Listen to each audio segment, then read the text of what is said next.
Procedural notes. This meeting will be held electronically as per section 19(1) of the town's procedure bylaw number 6228-19 as amended due to the COVID-19 situation.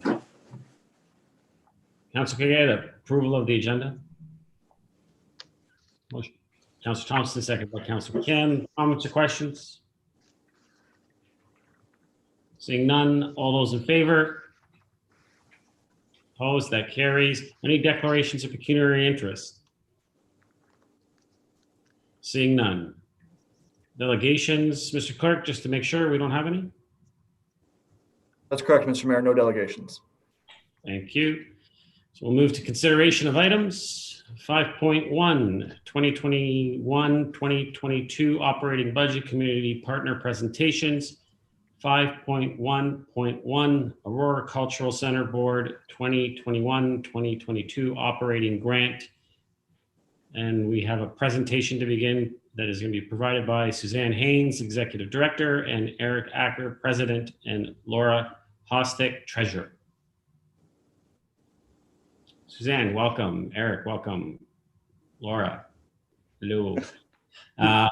Suzanne, I'll just give you, I'll let you know, and I think, Mr. Clerk, we're 10 minutes, right, on presentations? Yeah. We're a bit more. Or just whenever everyone's finished. Okay. I think 15 was the guideline for them for these presentations, sir.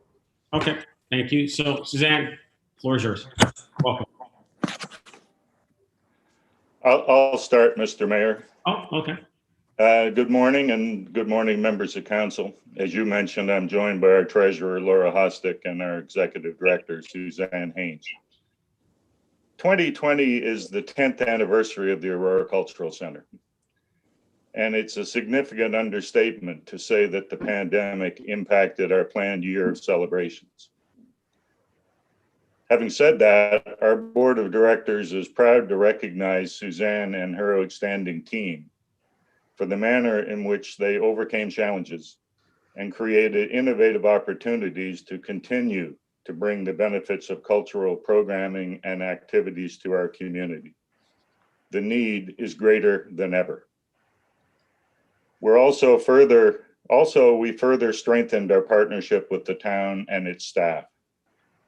We were asked to do what we could to help the town deal with its financial challenges. We successfully accessed federal and provincial funding supports, which enabled us to keep our team working virtually while significantly reducing our previously forecasted cash flow needs from the town. And Suzanne will describe that in more detail. And I would now ask Suzanne to give you our budget presentation. Thank you. Thank you, Eric. Through you, Mr. Mayor, good morning, members of Town Council, town staff, and guests. Thank you for giving us the opportunity to present to you today.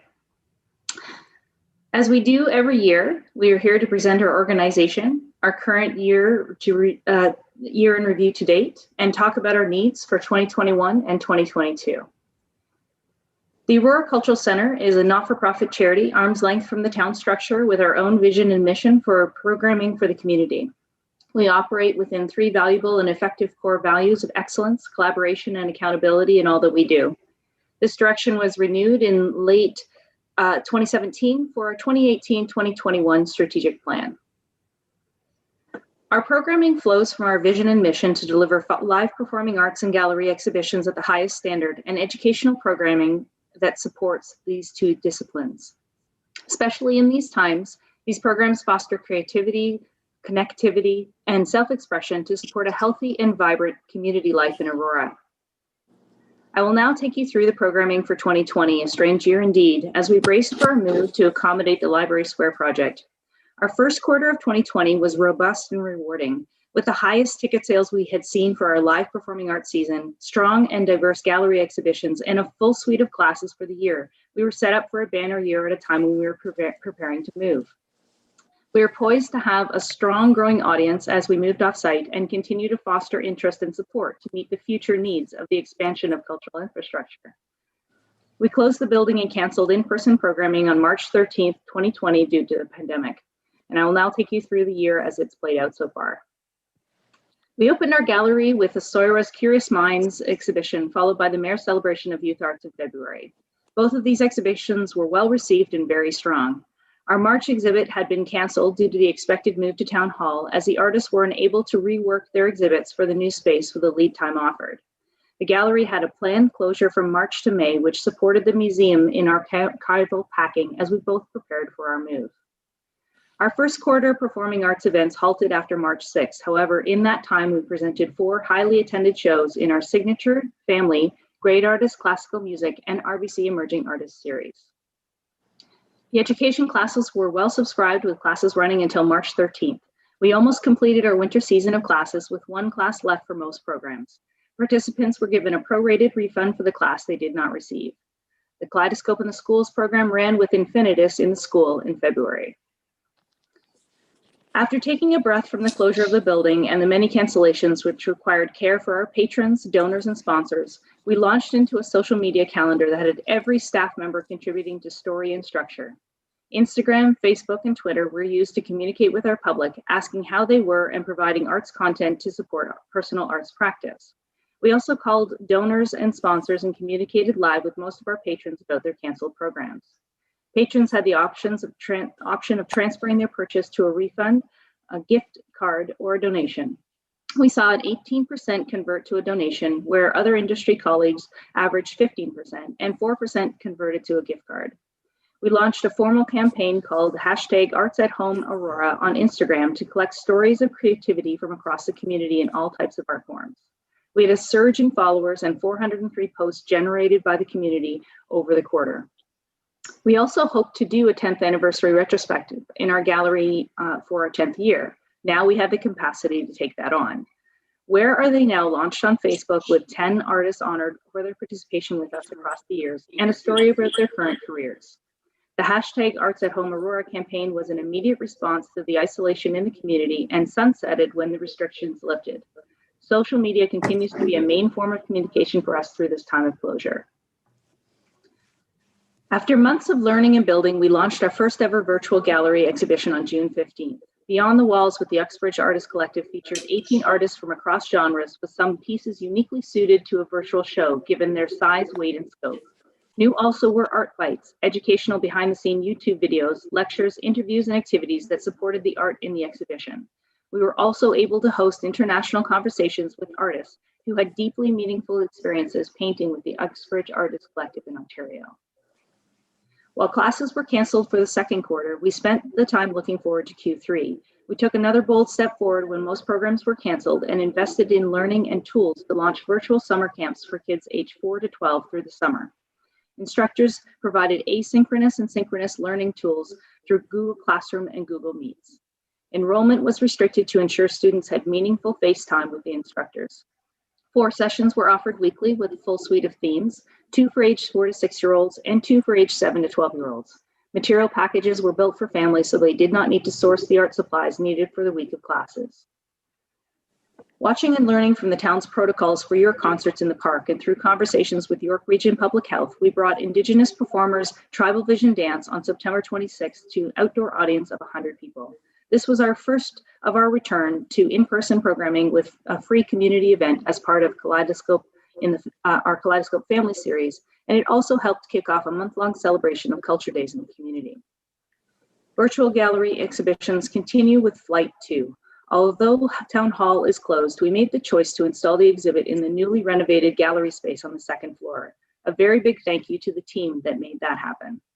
The install was important, so we could bring in a videographer to create a virtual tour of this dynamic exhibit. With 5 life-size wood sculptures of dancers and 20 hand-drawn colored butterflies, the exhibit is vibrant and beautiful. This exhibit also hosts a number of art bites that give a behind-the-scenes look at the install and a deeper understanding of the pieces in the exhibit. Continuing in phase 3 of health restrictions for the start of Q4, we rented the Aurora Armory for a live indoor concert. As an report and that direction, or confidential direction to staff be confirmed. As an enhanced offering, we engaged the Canadian Food and Wine Institute to prepare a meal for our live patrons as part of the night in advance of the concert. We added virtual engagement with a ticketed live stream option for the first time. With viewers from across North America, there was a sense of pride with on-site patrons in our feedback surveys about Aurora being hosted across the continent. Now, in the red phase of these new protocols, we've had to cancel all other live events and shift to virtual offerings only. The first will be a virtual live stream with the Bombadils, an artist we had to cancel from Nova Scotia. They'll be hosting a small audience of family and friends in a studio cabin in the woods in Nova Scotia and producing a concert for the Aurora Cultural Centre. The latter holiday celebration is expected to be a live stream taken from one of our colleagues across the country who can still produce a concert with an audience, with introduction by artists known to our audience to round out the Aurora experience. Our reopening of in-person educational classes has not been affected, moving from phase 3 to a modified phase 2 and now into a red phase. We determined the maximum class size of 9 based on the space available to appropriately distance all students. Again, with the blessings from York Region Public Health to move forward, we are thrilled to be hosting a regular offering of classes this fall. If restrictions change again, we will close these classes as well. In this, our 10th year, we were honored to be able to recognize our volunteers as part of the town's Volunteer Recognition Awards. We are grateful for our volunteer support and service, as we could not offer what we do to the community without their participation. We continue to stay in touch with the volunteers by Zoom meetups, in-person meets, and have had volunteers returning to our programs that we were able to offer. This slide is a summary of our activity as I've just described. It is definitely a different year. However, we're pleased to have been able to keep moving forward with programming for our community. If there's one thing that is resoundingly and universally clear in the feedback we've received, is how important the arts are to our community as they navigate this pandemic and how they're affected by it. Now we'll move into some KPIs for the 2020 year. This chart typically shows the number of visitors we've had to the center at 22 Church Street. You can see the obvious impact the pandemic has had on our ability to interact with our patrons. This slide breaks down the projected participation by program for the 2020 year. We've included both in-person for Q1 to the first week of March and virtual engagements projected for the year. I've also included our Q1 stats for 2019 to show what we saw in that year for in-person programming in comparison. Well, in all cases, our social media posts were seen by many more people as recorded on social media tracking of impressions of particular posts, some having more than 40,000 impressions. We only counted a virtual engagement if people acted in some way, as in attending an art bite, taking a virtual class, watching a live stream. You can see the significant number of additional virtual engagements we had in 2020 based on this new programming.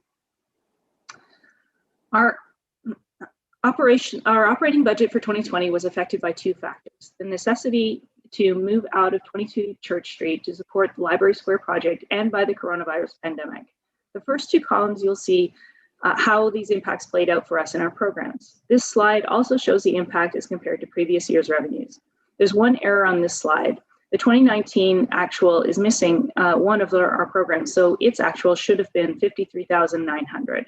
The same number is missing from our 2020 performing arts line, and the projection would have been just over 20,000 if we were able to finish out the year with the events that have now been canceled as of last Monday. We'll view the total budget later in the presentation. This slide shows, this next slide shows the mix of programming we offer to the community for 2020. Community rentals were first affected by the Library Square project and then by the pandemic. Closing March 13th canceled 17 confirmed bookings. This shows how our programming shifts also affect our revenue sources.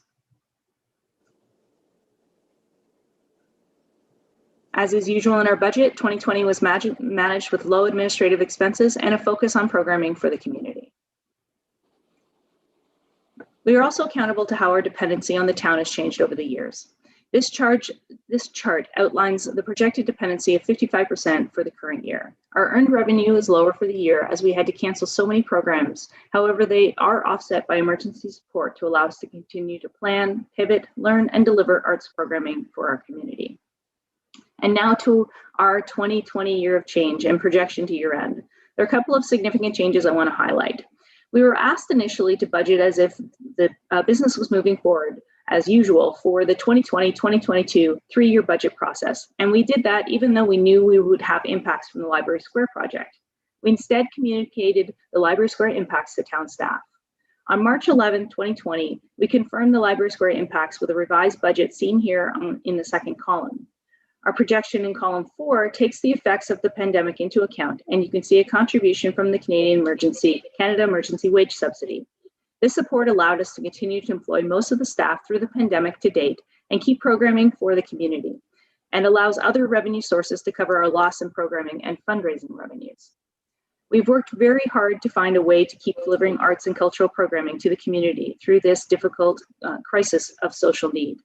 We've removed the town's Library Square and Kaleidoscope in the Schools contributions for 2020 as part of our effort to support the town in your request for financial support for your COVID-19 impacts. I'll speak further to those in upcoming slides. We anticipate 2021 will be a much more difficult year in that we do not have any confidence that we can be back to any semblance of normal, and we can see that the federal supports are significantly lower if they exist at all in 2021. The board is in discussion to use any surplus available in 2020 to support programming needs in 2021 so we can continue to deliver to the community. You can see in this slide the original expected impact of moving out of 22 Church Street in 2020 of $80,860 and the final expected expectations given the cancellation of programming due to the pandemic was $50,438. When the pandemic hit, the Aurora Cultural Center and others were asked to look for ways to help the town in your cash flow and budgetary needs. While there's still a $50,000 direct financial impact of moving out of 22 Church Street as seen here, we are not asking to be reimbursed for these costs as a support to the town with your COVID-19 budget realities in 2020. However, we know that we need support in 2021 and 2022, given that we do not know how to deliver these programs to the community in those years without the support needed to host the programming off-site in alternate venues. We've already spoken to town staff about these levels of support needed, and you'll see them later in our 2021-2022 budget slide. I want to pause to speak to the Kaleidoscope in the Schools pilot program. We sent each of you our final report in paper format, and they're waiting for you at Town Hall if you haven't received it yet. The digital copy can be found on our website under the Education tab, Kaleidoscope in the Schools. A lot of incredible work went into this program, and I don't have time, unfortunately, to do it justice in this moment. However, I hope you will review the final report document and see the impact made by launching Kaleidoscope in the Schools in Aurora. The school boards continue to reach out to us to see if we can deliver something to them, even in pandemic times.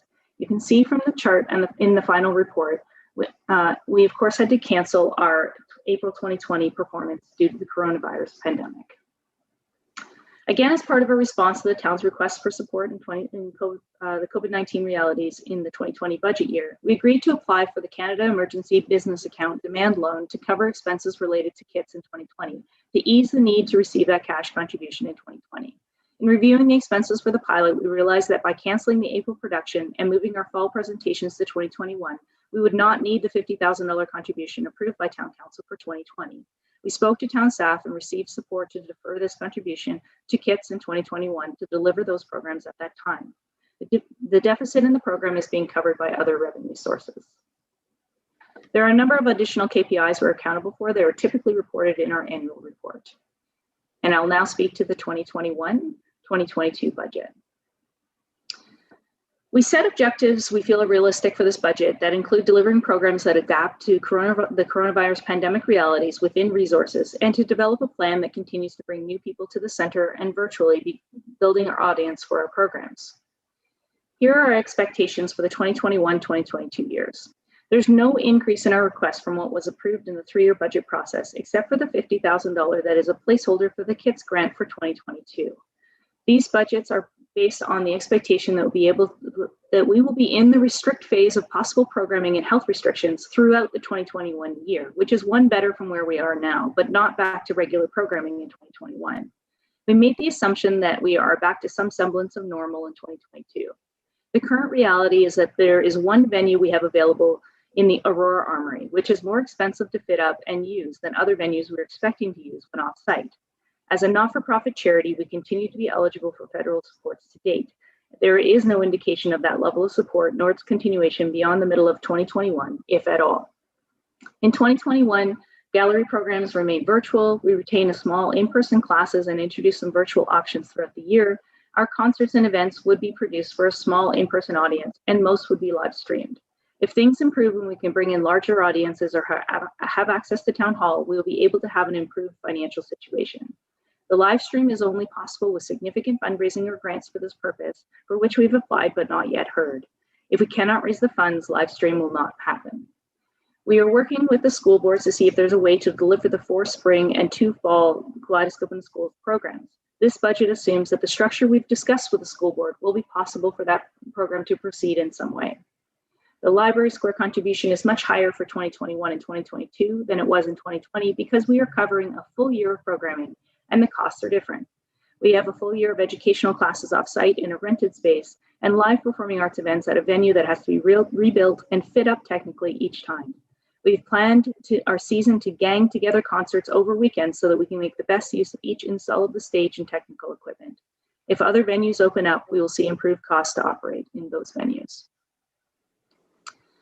As always, we are deeply grateful for the support from the town of Aurora. We are true partners in the delivery of cultural programming to the community. Thank you for your time this morning, and I welcome any comments or questions. Thank you, Suzanne. Council, before I ask for any questions, could I get someone to move the recommendation that the presentation from the Aurora Cultural Center Board be received, and 2, that the request for the 2021-2022 operating grant to the Aurora Cultural Center Board in the amounts of $432,480 and $441,100 for 2021 and 2022 respectively be tentatively approved. Someone like to move that? Councilor Thompson, second by Councilor Gallo. Comments, questions? Councilor Kim. Thank you, Mr. Mayor, and thank you, Suzanne, Laura, and Eric for coming out this morning and presenting. Thank you for the last table. I think that was very instructional, and I have to tell you that the presentation that I was reading this week was a little bit, I'd say, non-fluid. I couldn't understand the tables where you had a surplus of 25,000 on one chart and a deficit of 50,000 on the other. But my questions are, Suzanne, you know, I want to commend the Cultural Center for and the board. You guys have always managed. You guys have a strong reputation of doing more with less, and I think we all appreciated that over the years. Last year, I believe we added, I'm not sure how much exactly it was, 50, 60,000 to help the Cultural Center staff with their step ups. And I recall last year, Suzanne, you mentioned that staff were working, you know, on the low end of the range that their counterparts would be working at. And I think we provided some step up funds last year. Can you confirm whether there's other step up costs that's in the 501,000 that you're asking for? Because the amount that is stated in the report is for a budget for 432 from a town grant perspective. So is that difference a stage 2 of the step up? Through you, Mr. Mayor, actually, that is the 501 is what we understand was approved through the 3-year budget process. My understanding is that it comes from a couple of budget sources within the town. So there is no additional compensation apart from a 2% increase from a previous year of our base operating grant. And I understand that town staff are ready to speak to how that gets funded within the town structure of financial reporting. Councilor? Okay, I'll wait for staff to respond to that then. And in terms of the programs, it seems like a lot of the programs that's described in the report are visual or it's online. So what has the Cultural Center done with respect to staffing? I would imagine that the costs or expenses have declined, as well as revenues, projected revenues have declined as well. Did they not decline one for one? I know it's not ideal to have one for one correlation with respect to revenues and expenses, but can you speak about staffing and the less costs related to having moved everything online? Absolutely. Through you, Mr. Mayor. So in terms of staffing, we did have to lay off part-time staff. They are operational staff that when there's an in-person events, they participate and help our patrons through the venue and through the programming itself. So, but we were eligible for the Canada Emergency Wage Subsidy from the start of the pandemic all the way through, and that covers 75% of salaries up to a maximum.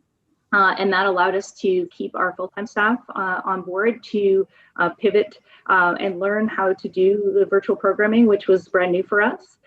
So all of what was saved, I guess, was the in-person activations of in an off-site venue, which are costs of rental of a venue, the technical equipment, the production, and the artists related to that.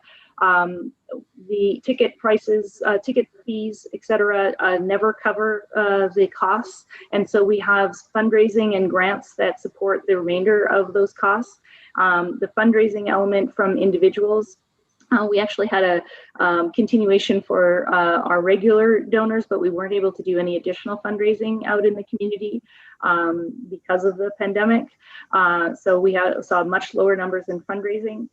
But our grants and our federal supports really helped us to cover the losses in our fundraising and our program revenues. So it really was able to balance out over the year and allow us to continue to deliver virtual programming through the year. Without the small number of 7 full-time staff, we would never have been able to do the amount of virtual programming that we did if we had to let any of our full-time staff go. So what we did instead is we had a look at each of the roles and shifted who was doing what within their skill set and capacity to ensure that when we had an idea and we were able to activate virtually, we were using the best skill set across the board. And those positions will remain in place as they are now through 2021, because we anticipate a significant virtual component through 2021. Moving back into some sort of normal, as we're now talking about 2022 as well, it is really, it would be very, very difficult for us to maintain the level of virtual programming we're doing now and do in person at the level we were before, which is, really sought after by our community. We've certainly seen that in the response from our community. The emotional response to people being able to come back to classes and see in-person concerts has been very huge. So we know that that's still a main focus for us once we get back to being able to do that, and we'll have to really review what that means for our ability to deliver virtual as well at the same time. Councillor? Thank you. And I'm not sure if I heard the response earlier, Suzanne, but did you speak to the step up? Like, is there a plan? Is there a step up for 2021 for staff? Through you, Mr. Mayor, sorry about that. Though there's no increase for 2021 beyond the 2% increase for staff. Okay. Thank you. And regarding the programs, it's hard when all businesses and organizations go through this pandemic and everything goes online. It's hard to ask the question, well, did you gain the eyes and ears? Is it above or below your expectations because this is the first year? But going into 2021, and even then, going to the second year of this pandemic, it's hard to put projections to it. But do you think you'll have more of an audience in 2021 versus what you experienced in 2020? Or do you have any KPIs for that? And if you don't, I can understand that, but I was curious about that. Suzanne?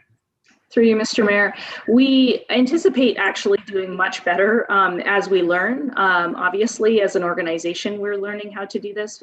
We have some great baseline. It's why we were so thrilled that we were able to do some in-person programming, because it gives us a good base. We know that our social media connections continue to improve. And even though we're not really doing all that much, we continue to see people seek us out. And when, the live stream is a really important component to have those additional eyes, not only internationally, which we saw in the first live stream, but also locally. We had a number of people that were brand new to us that are coming for all of our virtual programming. So, and new people to our in-person classes, which is really interesting. So, people make a choice about what they're comfortable with, and we totally understand that. And so we've been able to even broaden our audience within this time. Moving to virtual summer camps was, again, we saw there was about 65% of the families were brand new to us. So that was fantastic. And from further afield, obviously, they had to make one trip to Aurora to pick up their art supplies from us, but the rest of it was contained, kind of in their homes. So and we've been asked if we can continue that and continue in person next summer. So we're trying to make that happen as well. So we've got that baseline, and I think that will be very interesting to look at next year. We'll probably want to look at it on a quarterly basis, only because we had a slow growth. And then by the end of the, each of the programs, we ended up seeing quite a few hits. Like our second, by the end of our Uxbridge Artist Collective exhibit, the Art Bites, we're seeing, 1,000 people looking at it, right? So it's just, it was a great growth over the period. We hope to see that continue, and in fact, we're investing in some learning, professional development for our marketing team to ensure that they have that digital marketing component as well, because that wasn't something that we necessarily focused on in the past, and so we've put some resources into that as well. Councillor? Great, thank you. That's all for now. Thank you. Councillor Thompson. Thank you. Good morning, and thanks for being here, Suzanne. Just a question with regards to the program. So in 2020, the original program budget was a revenue of $220,000, and the expenditures for programs was $280,000. So really, you were recovering about 80% of your expenses for programs from revenue. And now when I look at the 2021 budget, the expenses for programs have increased from $280,000 to $396,000, and the revenue has dropped from $220,000 to $104,000. So now you're only recovering 26%. So can you speak to, I guess, the significant increase in expenditures and the significant decrease in revenue, and also why the boards continue to choose to go forward with the same, if not more, programs, knowing that the revenue is not there? Suzanne? Thank you, Mr. Mayor. Absolutely. So on the expense side, as I mentioned in the presentation, we are off-site. And so we're renting one venue that has a higher expense for us to rent and fit up and equip. So those are all program expenses related to any of our in-person programming for education and the live performing arts events. Also included in there is a budget for live streaming. What you will see on the revenue side is that the fundraising and grants and the other supports are higher when the revenues from the per use of program expenses is lower. We again projected based on the restrict phase, which only allows us to have 50 people in the audience. So we just can't get to the 150 that we used to get. And we also, in our educational classes, are down. We typically had anywhere between 16 to 25 students in a class, and we are down to 9. So in terms of the board, I might hand that over to Eric to speak to, but what I can say about programming is that the anticipation is that with the supports that we have in place and the expected fundraising and grants that we should have access to, and our offsite programming costs like rental of venue and fit up, et cetera, which was a discussion with town staff when we found out that we absolutely could not stay in 22 Church Street because of the Library Square project. We launched into a conversation that looked at where can we be if we need to, we want to, everyone wants us to continue programming because we want to grow an audience and have an audience ready for when the building reopens. So of course, we started a discussion of how could we do that and where can we mitigate costs. And Town Hall was identified as a space that we could use in terms of the program room for education programs. That's not available to us right now. We understand that. We need a space to be doing that kind of programming because the community wants it. So we've rented out the Armory. That's an additional cost that we wouldn't have normally seen. And that's a discussion with town staff about how that gets covered. In terms of what the project needs are and us being off-site. So we felt like we had the supports from the town and the partnership with the town to continue programming for the community, even through all of this difficult time, given that the community really wanted it to happen. So we started our conversation really looking at what the community was telling us and polling them and talking to them about what their needs are through this time, and then develop programming based on that, and then spoke to town staff about how we could cover it. So one of so it's a shift in how we're covering those costs, I guess, given that we're offsite and that we have all of these other impacts hitting us. As I mentioned in the presentation, if we cannot cover the live stream costs, we won't be doing live stream, which will just limit our audience and limit our exposure for those events. And we'll have to consider whether that's worth it, depending on what phase we're in.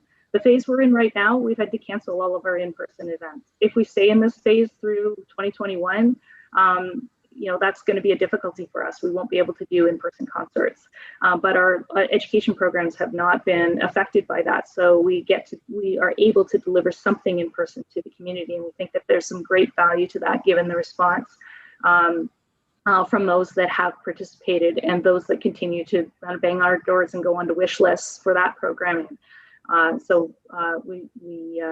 That's from an operational standpoint, that's how it was considered and projected. And I don't know, Eric, if you have something you'd like to add from the board's perspective. Eric? I guess the one thing I would add, the board recognizes the value in the community of these programs. And if I can speak personally, I spent almost 15 years as the president of a mental health company. And when I met with individual counselors, including yourself, Counselor Thompson, I mentioned to you the studies that have shown, particularly with children, that if you expose children to arts and culture at a young age, there's irrefutable data that as they grow up, many of them will become much more accepting and appreciative of diversity. The benefit of that to a community is difficult to calculate on a P&L basis. But from the point of view of the contribution that we have seen, the response from the people that were at that town park free concert, that basically sent messages back to us saying, this has been very important to us. This has been very helpful for us. So from the board point of view, our view was, because we've got some other sources, as Suzanne said, that will help offset the cost on the revenue side, it is well worth doing it. If the alternative is not to do programming in 2021, the board would not be comfortable with that conclusion. Councilor? And that sort of leads into my next question, which really is, the fundraising line with grants and donations and sponsorship and how confident you are. Certainly kudos to you for being able to reach out and get the wage subsidy grant this year to help offset some of your pressures. But, I look at 2020 again, and your fundraising goal was 220,000 or more than that, perhaps. And obviously you were deeply impacted by COVID and not able to meet those targets. You've increased it this year. Are you confident you're going to be able to reach that level of 353 to be able to balance out your budget? Suzanne, Eric? Through you, I'll take this one through you, Mr. Mayor. Yes, within that number, there is still a contribution from the federal wage subsidy, which was announced when I prepared this presentation, to be up until the summer. We know there's a little bit more information that's coming out from that, which the only information we had was what we were looking at the end of 2020. So the first 6 months of a federal wage subsidy was based on the 40% that was offered to businesses. We don't know where that's going to land. There's a conversation now about that being lower. Not-for-profit charities have been able to see a step up from that, like an additional amount that they offer up to 25%. If depending on where our revenues are, we know that our revenues are going to be down because of the lower population, and we've been able to not get necessarily 100% of that that additional 25%, but it's been I think the last one was 23%. So we're very, very close based on the fact that we have fewer people who are able to pay for what we're doing. So within there's a contribution from that fund. There's also a major gifts fundraising activity that is happening within the board. The Fund Development Committee has taken on over the last year. Actually, we've been doing a lot of learning and prospecting. We haven't been out in market because of the pandemic, but feel like if we can be back in, like I said, in-person programming, then we can go back to sponsors and donors and to use this new prospecting tool that we purchased last year and has actually helped us with a lot of prospecting to cultivate those donors through a number of activities that are planned and yield some results. That is both for the live streaming component of live production. It's also for just the concerts themselves, and it's for our Kaleidoscope in the Schools program, which is requires a major fundraising boost as well to be able to happen. So those are the primary focuses of the new campaigns, and we do feel like there's an appetite and interest out in the community to start those conversations with the people that we've checked in with and started to prospect. Started to cultivate. So we feel that there is an additional amount that is in both the 2021 and 2022 years based on how those campaigns are doing. Because we are always accountable as a not-for-profit organization to the community, obviously we balance our programming based on what we're able to generate. Councillor? Thank you. And really my last question, just for clarity. So the ask this year for the town of Aurora operating grant is the 501,669. So the way I understand that is the base amount as per the cultural service agreement is the 432, but last year we approved a 3-year top-up, shall we say, for each additional year for to offset some of the pressures you have and that Councillor Kim mentioned, as well as wages and everything. And that's really how we get to the 501. The Kaleidoscope 50,000 would have been spent this year, but obviously it wasn't. And so we've deferred it to the next year, and this was already pre-approved. And so in addition to the top up that we agreed to over the 3-year span, because of COVID, that you like an additional top up of $151,102 on top of everything else. Is that correct? Suzanne? Through you, Mr. Mayor, the 151 is directly related to direct costs of not having access to 22 Church Street. It doesn't have to do with COVID. Gotcha. It's really just those costs. If we had access to 22 Church Street, those costs would disappear. Gotcha. Thank you. Councillor Gilliland, did you have your hand up? I did, but I think Ms. Haynes answered a lot of the questions that I had that Councillor Thompson was asking. But I guess I could, I guess I could say, kudos on the new audiences that you guys were able to get through the virtual. That is a positive through this. So, I mean, your reach was different, and I think that's a good thing. Other than that, I think a lot of my questions were answered through Councillor Thompson's questions. Thanks. Thank you. Councillor Humphreys, get your hand up. Thank you, Mr. Mayor. Thank you so much, Suzanne and Eric, Laura, for being here. You know what, this has not been an easy year, and Eric struck a chord with me, and I always remember that. Actually, I heard Councillor Gilliland say this quite often as well, as the arts and culture part of our community, and actually probably the world, has been very hard hit, and we need it. We need the live entertainment. We need the music. The children need it more than ever. So any way that you guys can continue to do that good work in different ways is really appreciated. I want to thank Councillor Thompson, because I was a little confused with the ask, and I thought that the top up was to do with COVID and other things, but it wasn't. So it's just access to the school, which I understand that totally. Just a quick question. Do you guys see yourselves getting, back into the schools? Have you been back in the schools in a different way? Because, schools are still on in Aurora. So wondering how that's going. Is there plans for that? And how do they act with the mask on? That's what I want to know. if it's live. Suzanne? Through you, Mr. Mayor, thank you for the question. We've had some incredibly productive conversations with the school boards. The first thing that they've asked us to do, and we are very, very, very willing to do, because it's part of the real foundation of the program, is to support the teachers.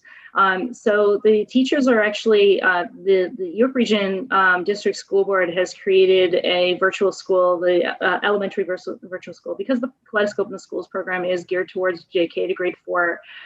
That's the population we're looking at. And of course, there's still in-person schools in Aurora.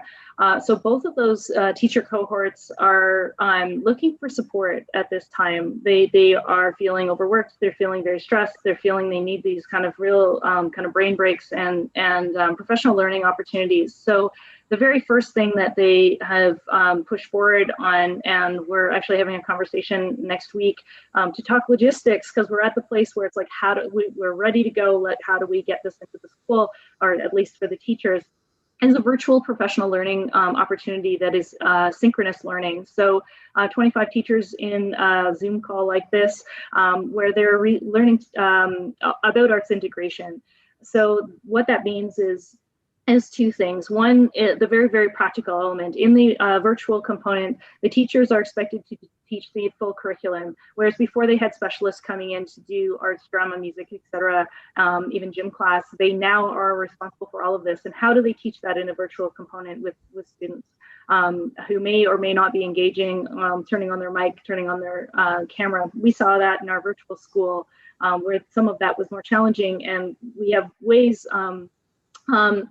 mechanisms and engagement tools that really have helped the kids come on board. We also have an incredibly skilled arts facilitator who's Ontario certified teacher, College of Teachers certified, and she has been working virtually with students for the whole pandemic. So she's going to come in and actually support the teachers through this whole time, so that they can support the students of Aurora to continue to get the coursework, get through the coursework, and because the teachers are just feeling like they're uncomfortable. Not all of them probably, but there's a lot of discussion. The school board, the regional school board has developed a community group within their community of teachers that have come together to talk about arts and culture and how to present it. Now, these are probably those teachers that are gung-ho already in the school, and they're the ones asking the questions, how do we do this at this time?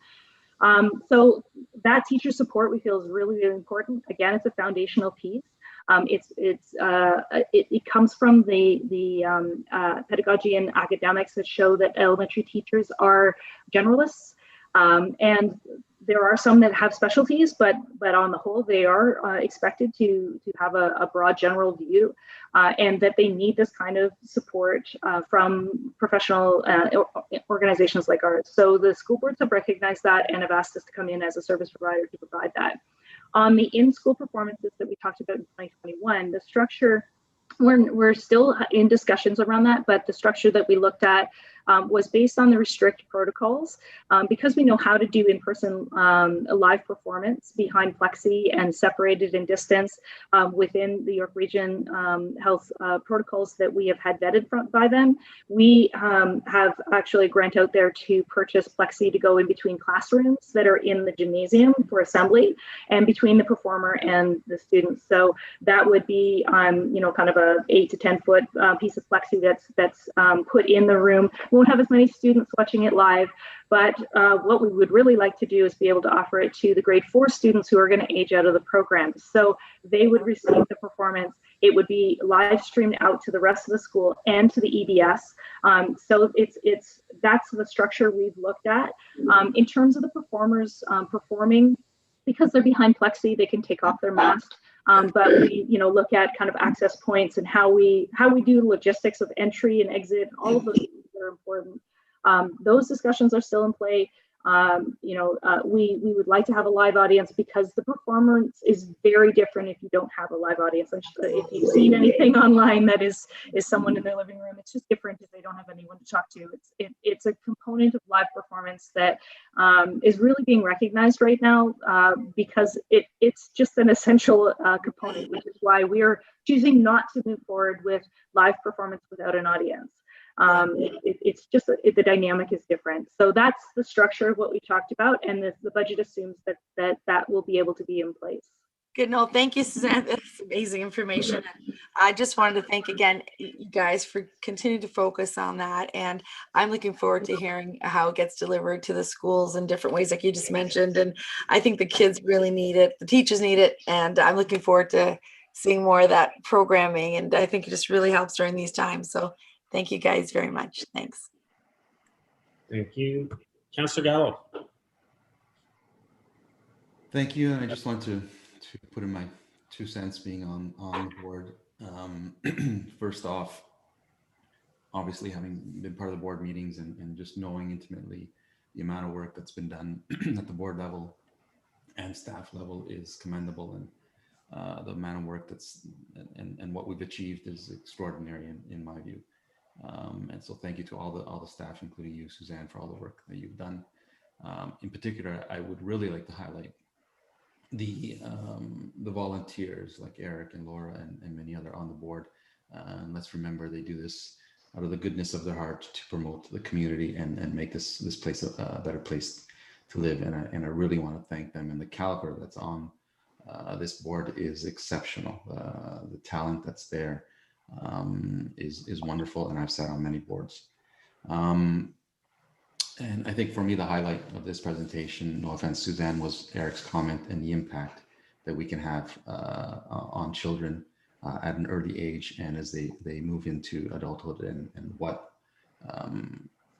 this type of programming does to the community is exceptional.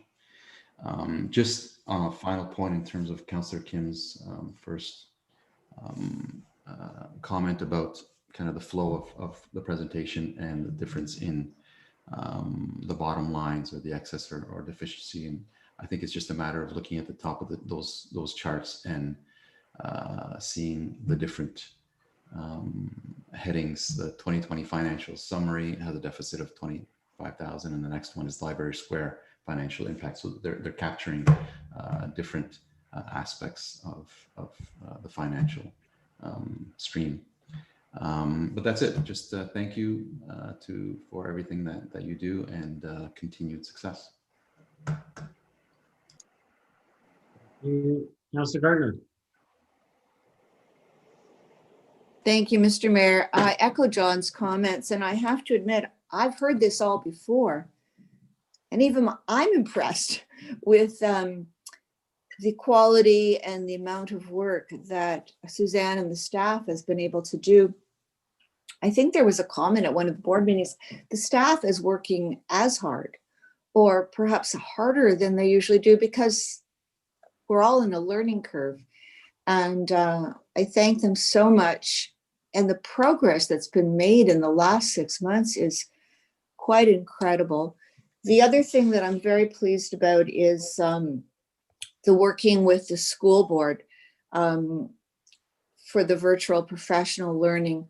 I think that's going to really help deliver the programs and keep the children active and motivated in just the whole cultural experience. So I wish you continued good work with the school board. And I find the idea of the plexiglass screen, oh, it's quite wonderful.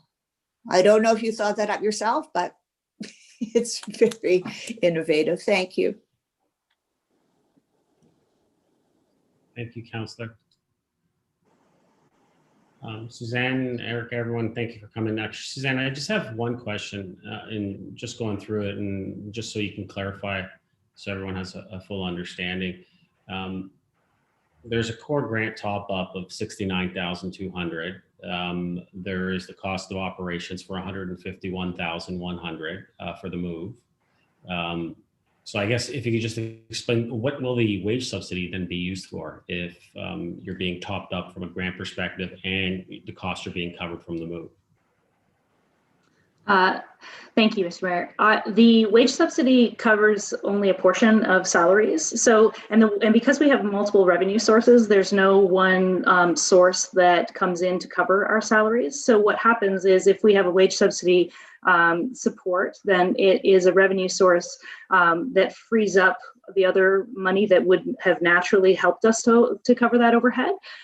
So it just helps us have some more of those funds available for programming and offering those programs out in the community. Okay. Councilor King, what do you? I'm just going to ask. Did Mr. CEO or did you or Robin just wanted to explain exactly what's in front of us compared to, because of the number in front of us is 432 that we're tentatively approving, and then the difference with the 501. Sure, through you, Mr. Mayor. So the amount you have shown there is the amount that comes out of that is already included in the budget, so is therefore funded by the levy. The additional amounts, the 69,200, which you did see last year as part of their wage review, compensation review, and I believe it was also to offset rental income. So that number goes from 58 to 69.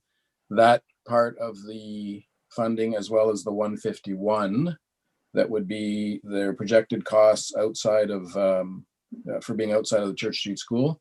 So those combine to the 201,000, and that money right now would be drawn from the Library Square operating budget. Thank you, Mr. Sale. Councilor Kim, second time. Thank you. Through you to Suzanne. I recall in previous years there was a reserve column. Can you confirm what the ACC's reserve amount is currently? Suzanne? I'm just going to look it up real fast. Let me say that the reserve itself, we do, sorry, through you, Mr. Mayor, there's a couple of reserves that the Cultural Center has. There's a contingency reserve that is intended to support the organization should there be a change in the relationship with the town and the organization needs to wind down.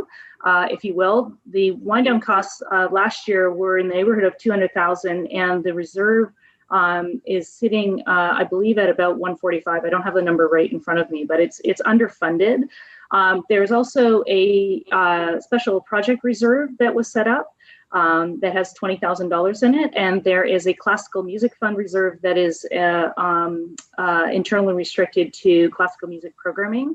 And it's sitting at about 70,000. So the contingency reserve is internally restricted by the board for the purposes that are laid out in that reserve policy. Actually, all of them have their own reserve policy and are internally restricted by the board. I can look up that number though for you. Councilor? Thank you. If you two questions, if you could, I missed that. In terms of the 25,000, what was that? What is that reserved for? And in terms of the contingency reserve that is built in case there is a departnering with the town. I'm just wondering how relevant that reserve fund would be, given that we have a new governance model with our cultural partners coming up in 2022. How long would that reserve be relevant for, given the new model that's upcoming? Suzanne? Through you, Mr. Mayor. I think actually I want to pass that the board policy piece around the contingency reserve over to Eric, but what I can tell you, or to Laura, and I think Laura wanted to speak to what the surplus in 2020 might be used for. So I don't know who wants to go first. Laura, did you? Sure. Let me just start. on the question about the contingency reserve. Comment was made about the new governance structure for Library Square. The board at the Aurora Cultural Center does not have clarity on what that is. We appreciate that our executive, that Suzanne is involved in ongoing working groups, but the board is not in a position today where we can say that we have clarity on what that new governance structure will be, and therefore can pronounce upon the continued need for the contingency reserve or not. Laura? So Laura, over to you. Do you just want me to speak to the surplus this year? I believe that's what Councillor Kim was asking about. Sure. Okay, perfect. So this year, obviously, we're projecting a surplus, and our hope is essentially to bank that for the 2021 year, because the government wage subsidy is not likely to be as substantial at all in 2021. And our impact on fundraising, we expect to still continue to struggle with that. And so at the end of the day, I think any surplus we do have at the end of this year, we're really hoping to keep in the coffer for 2021, because I think the impacts will continue quite significantly from an operational standpoint. But I think the revenue side is hugely unknown, especially on the government wage subsidy side. So in an attempt to continue to offer programming and to continue to operate in whatever limited capacity we can, I think ideally we would be able to carry that forward for the 2021 year. And at the end of the day, if we don't end up needing it, replenishing whether or not we need this contingency reserve or not is obviously up for debate, but we would have normally topped that up as well. Does that answer your question? Yes, thank you. Thank you. Any other comments, questions? So none. I'm just going to ask, I guess, Ms. Wainwright Van Kessel. There's 201,000, well, roughly coming out of the Library Square operating fund for this year, and that includes the 69,200 top up on the operating grant, the core operating grant. While we're able to pull this out of those funds at this time, moving forward, would that see an increase in the tax levy? To you, Mr. Mayor. So until the Library Square governance review is complete, we're not going to know the overall impact. The reason why we're suggesting using the Library Square operating funding that's currently in the budget is because that governance review is ongoing. Should there be an overall impact after that's been determined, then that would come forward at a future budget. But at this point, as far as I know, we're not expecting that to be so, unless Ms. Bull would like to comment further. Okay, thank you. Any other comments or questions? Call the vote. All those in favor? Opposed? That carries. Suzanne, Eric, Laura, thank you very much. Thank you. Thank you, everyone. Okay, Council. Linda, can you get me out of this, because I don't technically know how to do it. We'll try to remove you, Eric. No, Linda knows how to remove me. We practice. There we go. Thank you, Linda. So Council, we're going to move to 5.2, 2021-2022 capital budget review. We're going to start with 5.2.1, review of the proposed 2021 repair and replacement capital projects, binder tab 17. I guess what we're going to do is we're going to go through, if anyone wants to pull any of the specific items.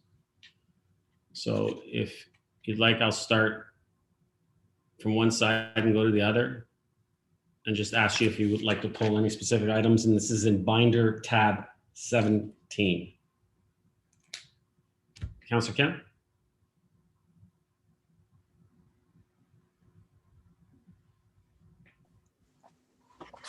I'd like to pull item 72201, Okay. which is on page 17-11. Yep.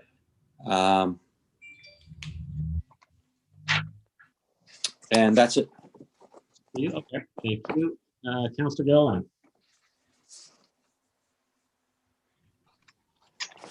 I have a question on 17-10, item 31118.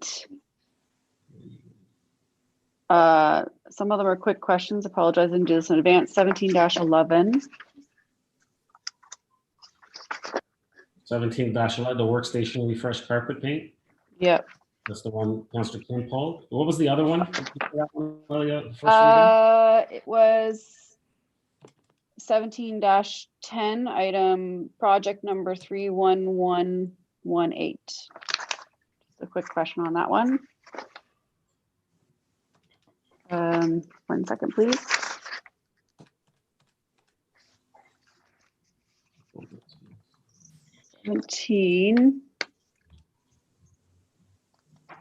Hold on. I think it was 17-38. I had a question on that. Had a question on 17-45. These will be quick, so don't worry. And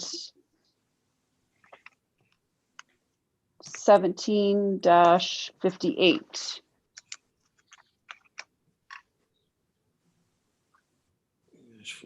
17-48. Yeah, and then another one, 1785. Sorry, these will be quick.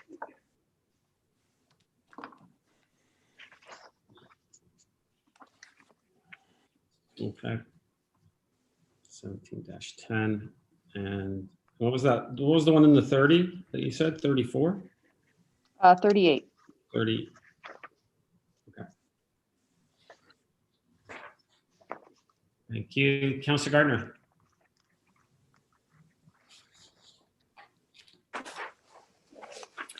Thank you, Mr. Mayor. I have a question on 17.3 and 17.4. 17.8, please. And 17.10. Are we going over, Mr. Mayor, are we going over the projects or just in the project sheets or just the ones that we've pulled here? Well, that's what I'm asking. If you want to pull, whichever ones you want to pull and discuss. Okay. Well, I've pulled them from the chart, so I'll just find the appropriate pages. Okay, so 17.3, 17.4, 17.8, and 17.10.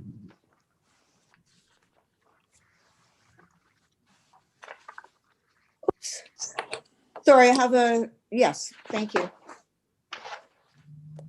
Thank you.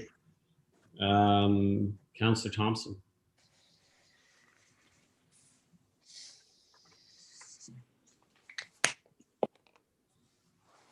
Councillor Thompson, are you there?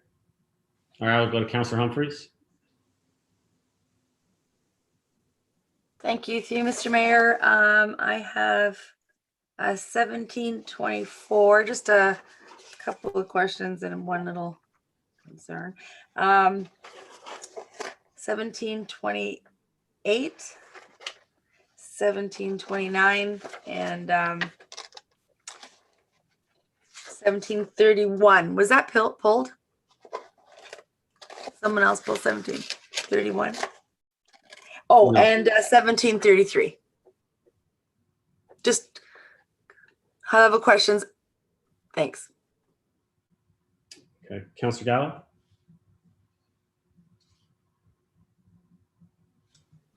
Sorry, I'm a little confused on what's been pulled, but I 1729. I don't know if that's. Yeah, just Councillor, just tell me them, and I'll me and the clerk will try to figure out which ones are duplicates. Okay, 1729, and I think 1750. Okay. 1766. Okay. Believe that's it. Yeah, on 17. Okay. Thank you. Councilor Thompson. Yeah, sorry, I had to step away for a minute, so I'm not sure what's been pulled. I did hear Councillor Gallo pulled 1750, which I wanted pulled. The other two, 1776,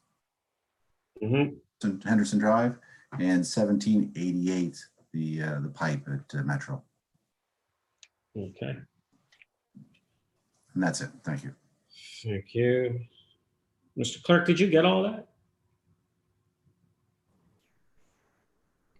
To you, Mr. Mayor, I think so. I'm a little bit confused about the 17, 3, 4, 5, 9, 10 pulls. I don't see those on my sheet. Yeah, I was gonna ask you the same, but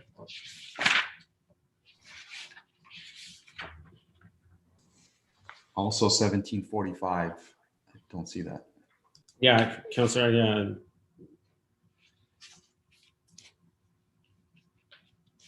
Ms. Wainwright Van Kessel, can you help us out here? I could help you out. I was on mute, sorry. So I'm pulling 1788. I don't know if it was pulled. Yes, sir. 1793. Okay. The accessibility plan doesn't have an, oh, sorry. Well, it's project 12002.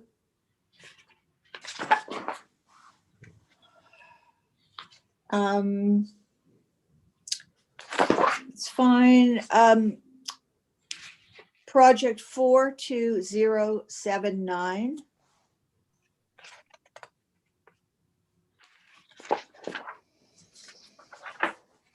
I'm sure I've missed something, Mr. Mayor, but sorry, 3118.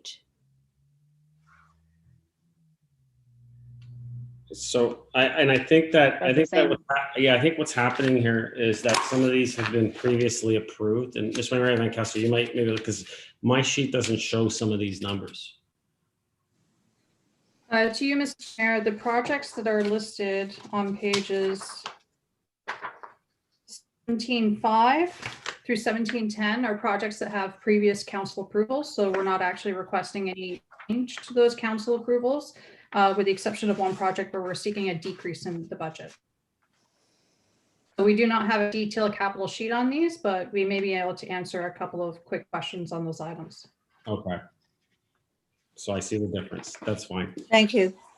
Thank you. So I'm going to go through this, and everyone just bear with me because we did have two sheets and we're looking at two different things. So I just want to make sure I've captured everybody's requests that they want to ask questions or whether they want the item pulled.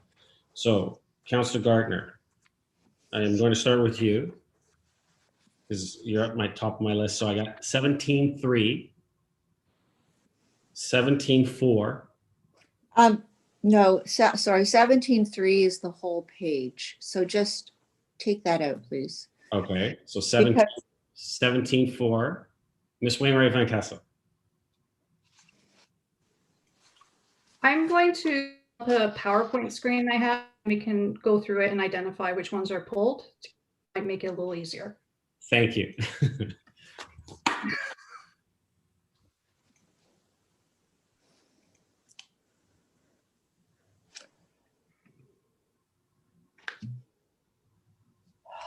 Can everybody see that? Yes. Okay. I've started putting some of them in, but I do have all. I wanted the workstation, sorry. I wanted the workstation refresh, please. Yeah, Councillor Kim pulled that. Great.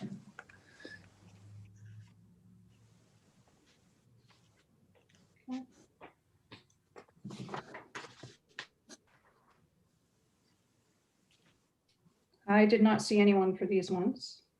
No.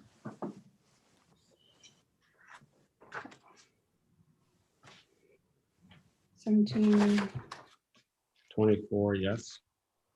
24, and 28. Yep. I have that as well. 29, Okay, and then, yes, Sandra. 31 was pulled as well. And so was 33. Yeah.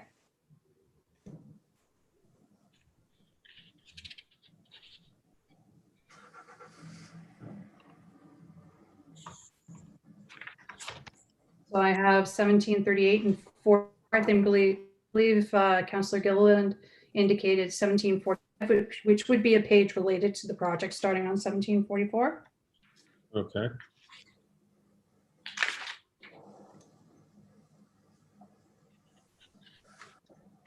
And 50, we have Councillor Gallo. Yeah.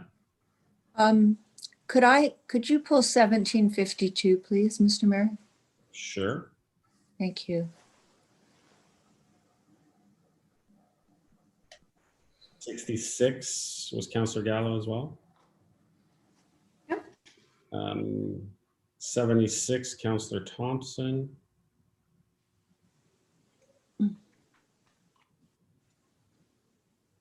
85, Councillor Gilland, I think, pulled that one. I had Councillor Thompson and Councillor Gardner. Yes, both thank pulled you. it. On 85? 17. 88. Yeah, Oh, sorry, yeah, 85. Yeah, 85, I got Councillor Gilland on that one. I have that one too. And then, yeah, Councillor Thompson on 88, Councillor Gardner on 93.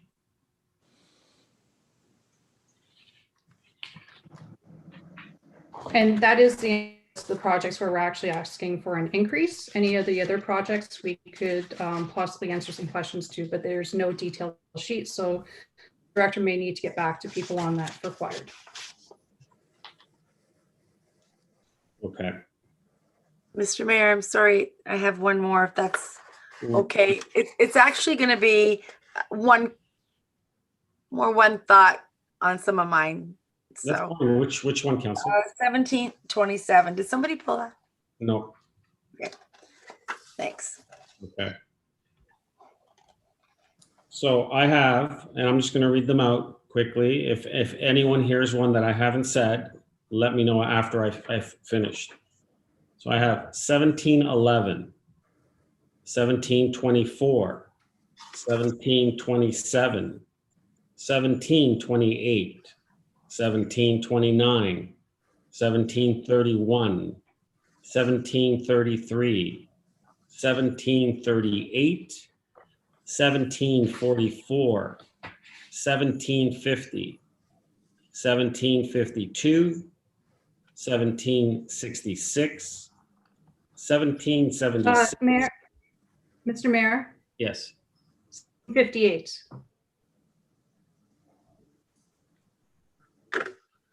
That was pulled by Councillor Gilliland. Okay. 1776, 1785, 1788, 1793.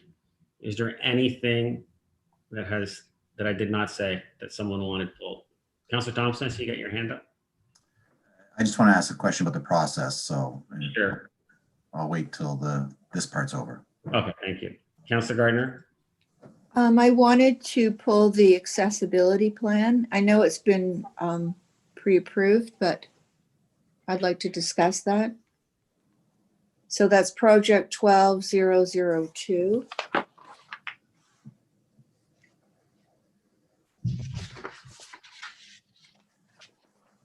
Oh, 002. Okay. And I also wanted to pull 31118. It's under roads resurfacing. Okay. It's on page 1710. Thank you. Mr. Mayor, that's the same one I wanted pulled at the beginning too. 31118. Okay. 17-10. 17-10. Okay. Is there any others that I didn't mention? I also have 42079.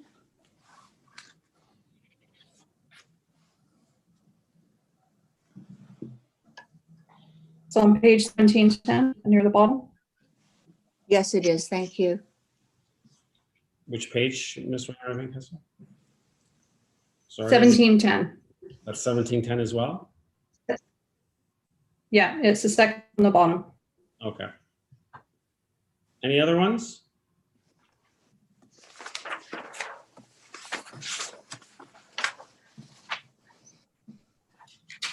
Okay.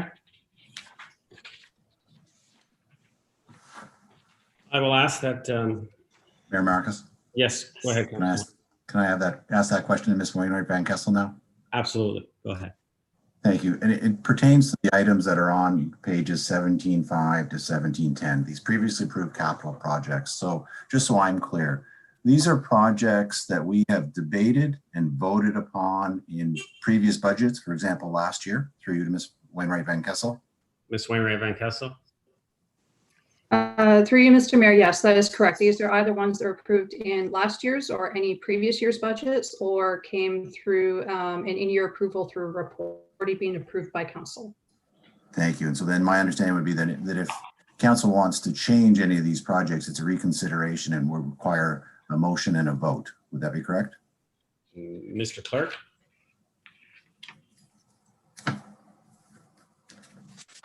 Through you, Mr. Mayor, the reconsideration period is passed as per the procedure bylaw. What I would suggest is that that those pages are generally just for questions, so that no motions be put on the floor. If there's questions from council, certainly we welcome to put those forward, but I wouldn't suggest any motions once we get to the 17.5 pages and to 17.10.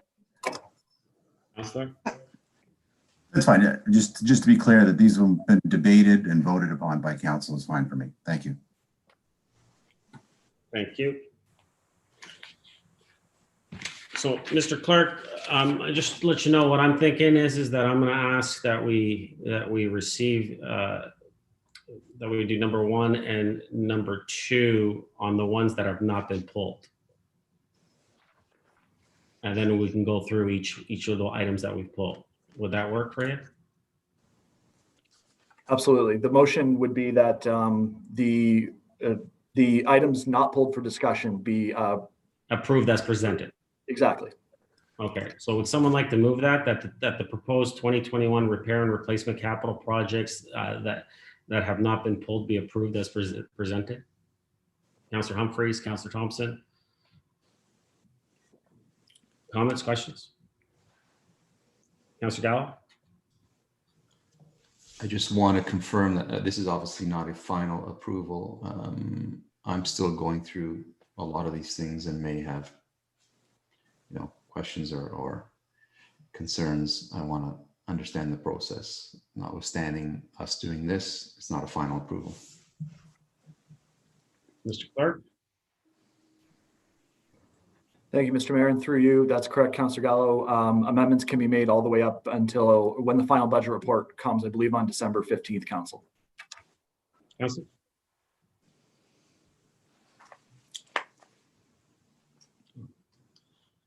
Okay. Any other comments, questions to that? So I'll call the vote on that one. All those in favor? Opposed? That carries. So we will move to the items that need separate discussion. So we will start with, I think the first one I have on my list is 1710.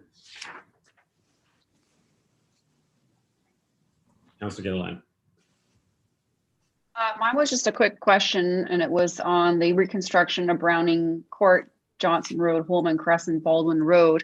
And correct me if I'm wrong, but I believe that was a reconstruction project that required some additional work with some of the elevation and the grade. So I guess I was just a little surprised to see that there was no additional funding requested for this project. And I was wondering if I can get some clarity on that. Sure. Anka, are you there? Yes. Through you, Mr. Mayor, I'm trying to start my video. Sorry about that. Yes. Through you, Mr. Mayor, we have requested additional funding for the reconstruction of Browning, Holman, and Johnson in 2019 for the 2020 budget. So we requested additional 1.5 million in the budget for 2020. And that has been approved by council, part of the 2020 budget. Councilor? Thank you. I mean, I guess just in light of, I believe those are the same streets where there was some grading issues with the driveway and there were some adjustments that needed to be made and perhaps there was some additional costs associated with that. That seemed to be You are correct. kind of, You so are that seemed to correct. be, okay, so that seemed to be happening within the last, I'm going to say 4 weeks. So are you saying that there's no additional costs beyond what was already pre-approved to accommodate these changes? Anka? Through you, Mr. Mayor, you are correct, Councillor. We did not request additional funding for adjusting the grades on the driveway. This is being covered by the budget that was approved in 2020, for 2020. That's what I want to know. Thank you.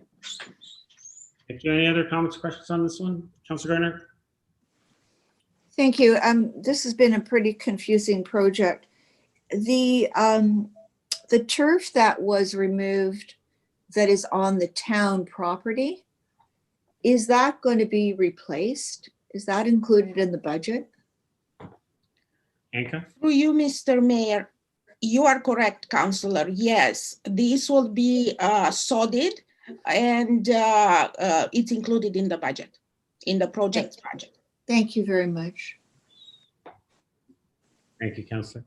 Councilor Humphries? Hi there. Thank you, Mr. Mayor. I just wanted to again thank Anka and David Waters on this project. I know it was not easy. I've been driving there every day and there's some great changes done. Anka asked us all to be patient with some of the grading that did not look like it was going to be, to the residents' perspective, successful, but I've had some very positive feedback on some of the changes so far. So I wanted to thank you guys. And I know Anka also assured me that the cost to do this work was included in the budget that we approved last year. So thanks so much. Thanks, Anka, and thank you, Ms. Mihaela, and thank you, Mr. Waters. Thank you. Thank you, Councilor. Councilor Gardner, second time? Yes, Mr. Mayor, I don't know if this is the appropriate time, but I've heard from 2 residents that the pavement is heaving on Holman, and I'm not sure about the other streets. So not finished yet. No, but it's finished for this year, isn't it? No, it's got to. Sorry, the whole process takes another year. This is just. Sorry, go ahead. Sorry. I'll let Anka, could you respond to that? Thank you.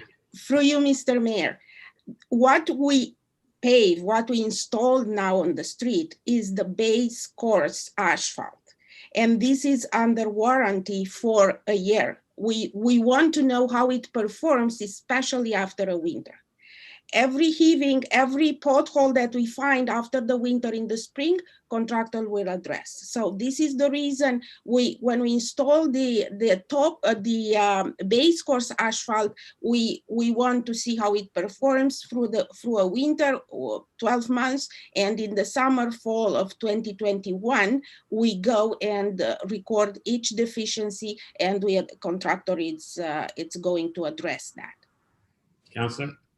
Thank you, Mr. Mayor. I'm aware of the process because I lived on a street that was redone, and we do want to see how the pavement weathers the winter.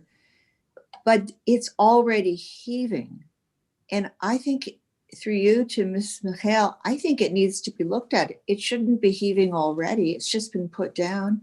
We haven't had freezing weather. So, and the residents are concerned. So what would, through you, Mr. Mayor, what would you suggest, Ms. Mihaela? Can staff go and look at it and see what can be done to, it's going to be pretty hard to plow if it's already heaving. Anka? Through you, Mr. Mayor, I'm going to look into it. I haven't heard anything from our contract administrator or the project engineer, but I'm going to look into it.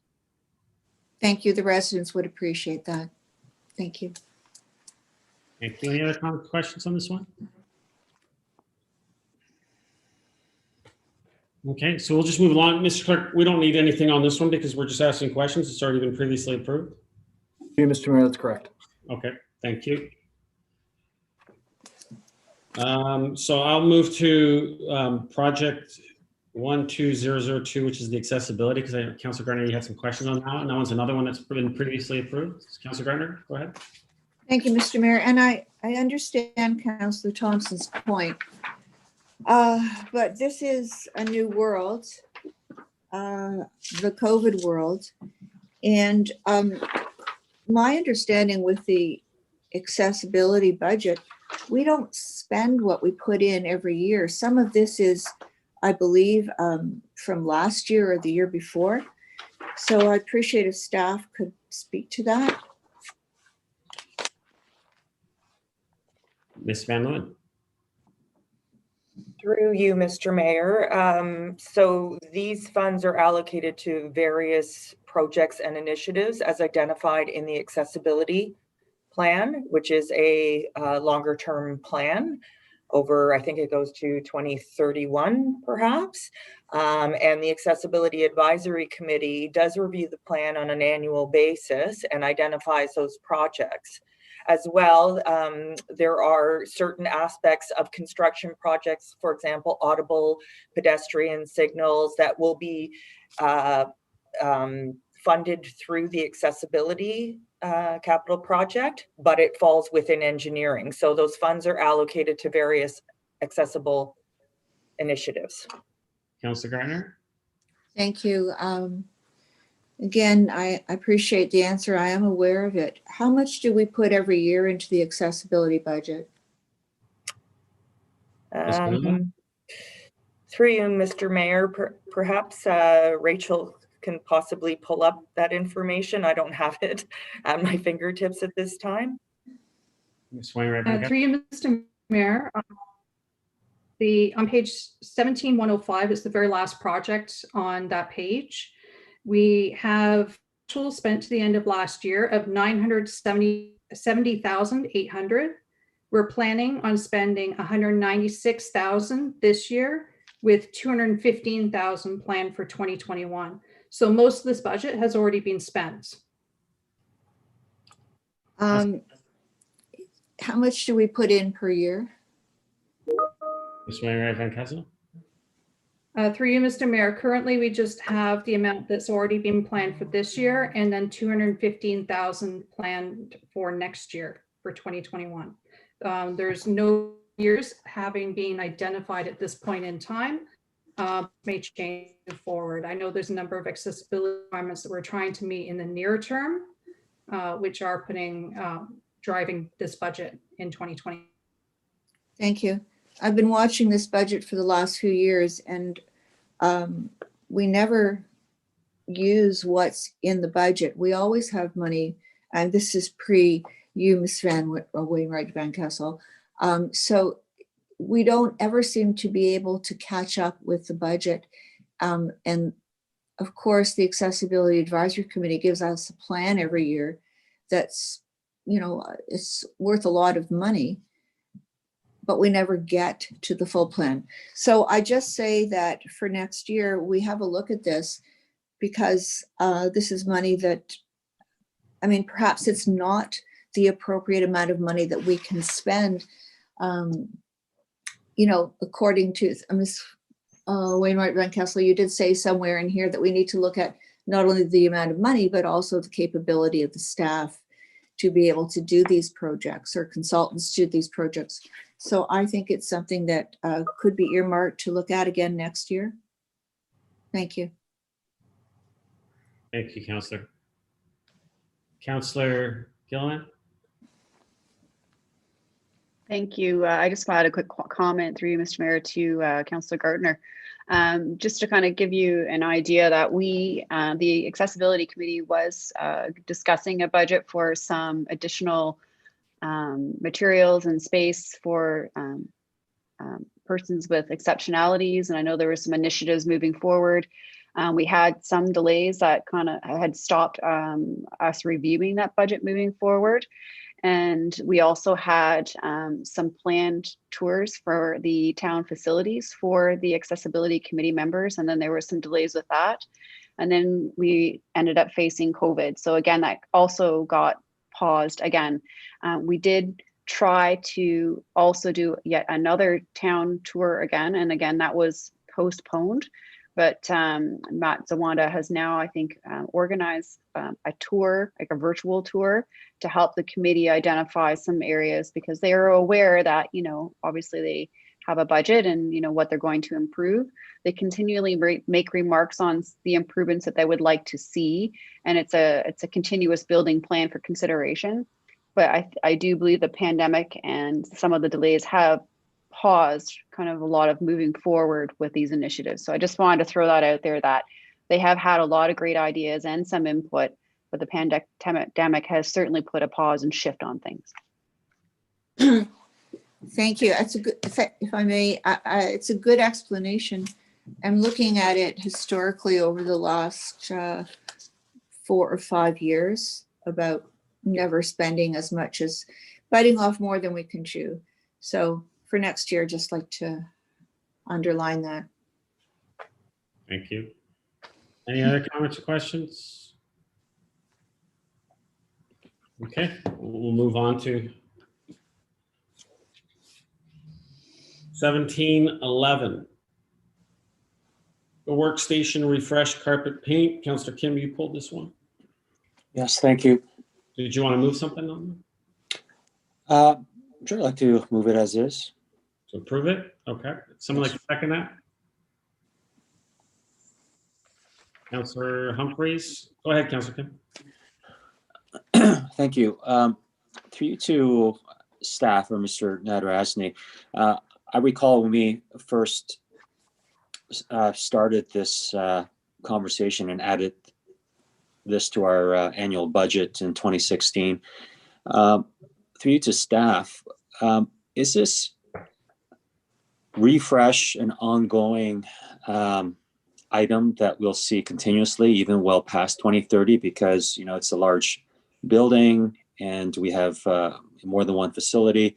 So is this an ongoing refresh that will always have some line item in the capital project? Mr. Ciel? To you, Mr. Mayor, to some degree, yes, but what we expect to do is once the cultural center is moved out of the 3rd floor of Town Hall, that will enable us to do a comprehensive plan for the refresh for the remainder of the building. So we will come back to council with a full plan as to how we plan on utilizing that space once Library Square is open. Councillor? Thank you. And that brings me to the next question, which is, it says in the last sentence in 2020-21, the refresh will focus on a move of the cultural center staff to Town Hall. And when these budget projections were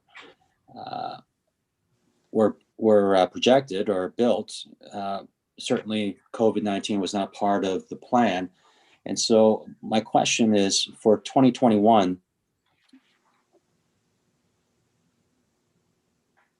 how much of the projected budget is because of COVID, and then and this priority has, you know, taken priority, and therefore it's kind of moved it increased the projected costs of these annual refreshes. Yeah. To you, Mr. Mayor. So we haven't done any additional work on the long-term planning of our space as it relates to COVID, although we have already internally discussed that it's our intention to look at job descriptions and the way that work is being changed in terms of people working from home, and do a full sort of stem to stern analysis of what that impact might look like on the organization and on our spacing needs in the long term. So we would certainly do that work before we would come forward with the overall plan for our administrative space at the JOC and at Town Hall.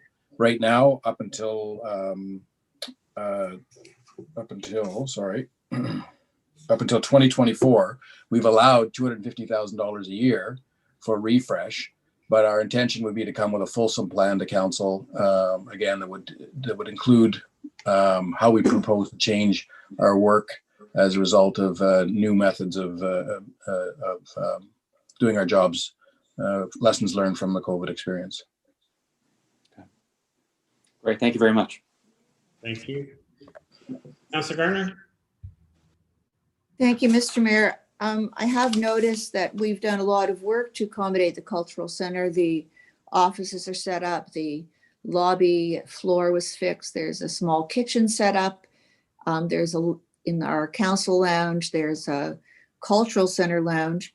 So the use of the space upstairs on the third floor, I don't think needs much work, if any, except to get the piano in there. Hopefully it's in there already.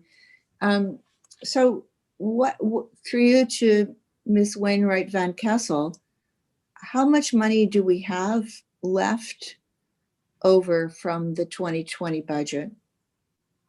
Ms. Wainwright Van Kessel? Through you, Mr. Mayor, on page 1711, you how much the previous approved budget was and how much the budget changes. So as you can, we're planning most of what was previously approved by the end of this year. And the increase of $250,000 is for the 2021 spending. Councilor? So we also have planned $250,000 a year up to 2024, but not being sought for this time. That'll come forward in future years.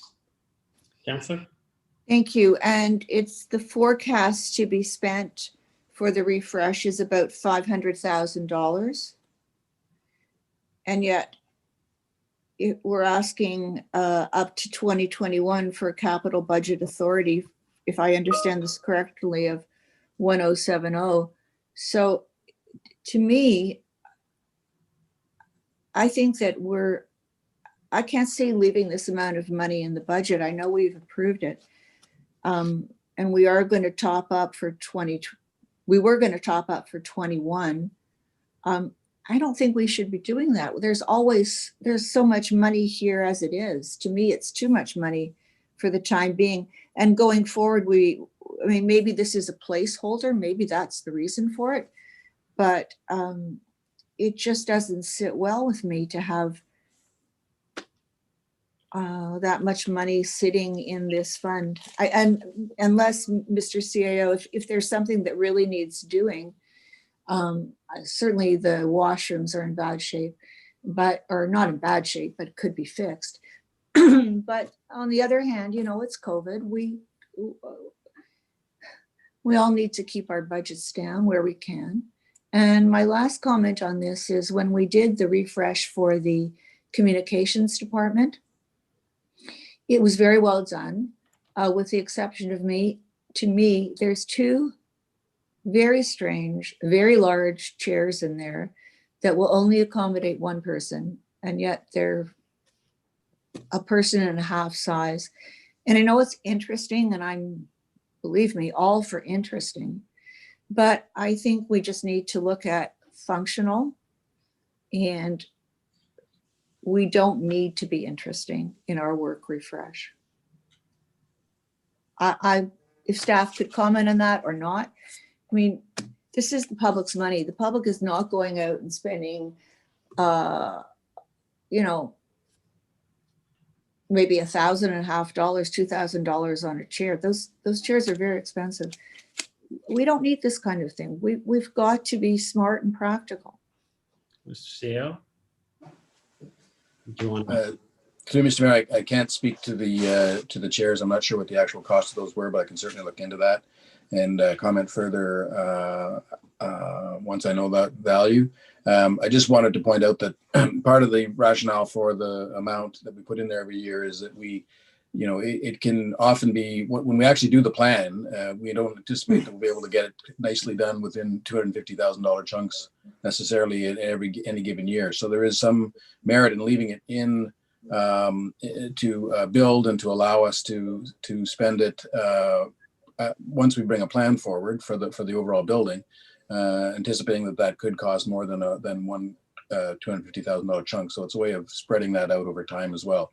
It's it's a fairly low number in respect to the depreciation on the building. If you took a function of the depreciation, it's a very reasonable. In fact, I would say it's a number that's under the actual. If this were a business and you were depreciating the building, you'd be allowing for more than $250,000 a year for a building our size. But it's a good amount that allows us some room to plan for things like the washroom grades that Councillor Gartner mentioned, some refreshes that are be needed there. And again, once the Library Square project is finished and the Cultural Center moves out, we expect to have a fulsome plan for the refresh of the rest of the building. We do have some areas that are not accessible. We do have some areas where there's more people than were planned for the space, but we want to keep the departments together. So there's a number of things we'd like to address in the longer term. Councillor? Well, the accessibility could be expensive, but by I don't know. If you look at, for example, I don't know if everybody knows the communications department. I mean, it's worth maybe size-wise, maybe a living room, dining room, kitchen in one of our homes, depending on what kind of home you live in. I mean, to spend I don't know how much that refresh was, but to spend $250,000, that's a huge amount of money. I certainly wouldn't need that to completely redo a living room, dining room, maybe a kitchen, but there's no kitchen in there. I'm just asking that we look at the plan that Mr. Nader Rosny is bringing forward, and we think this through to ensure that we're putting aside the correct amount of money. Thank you.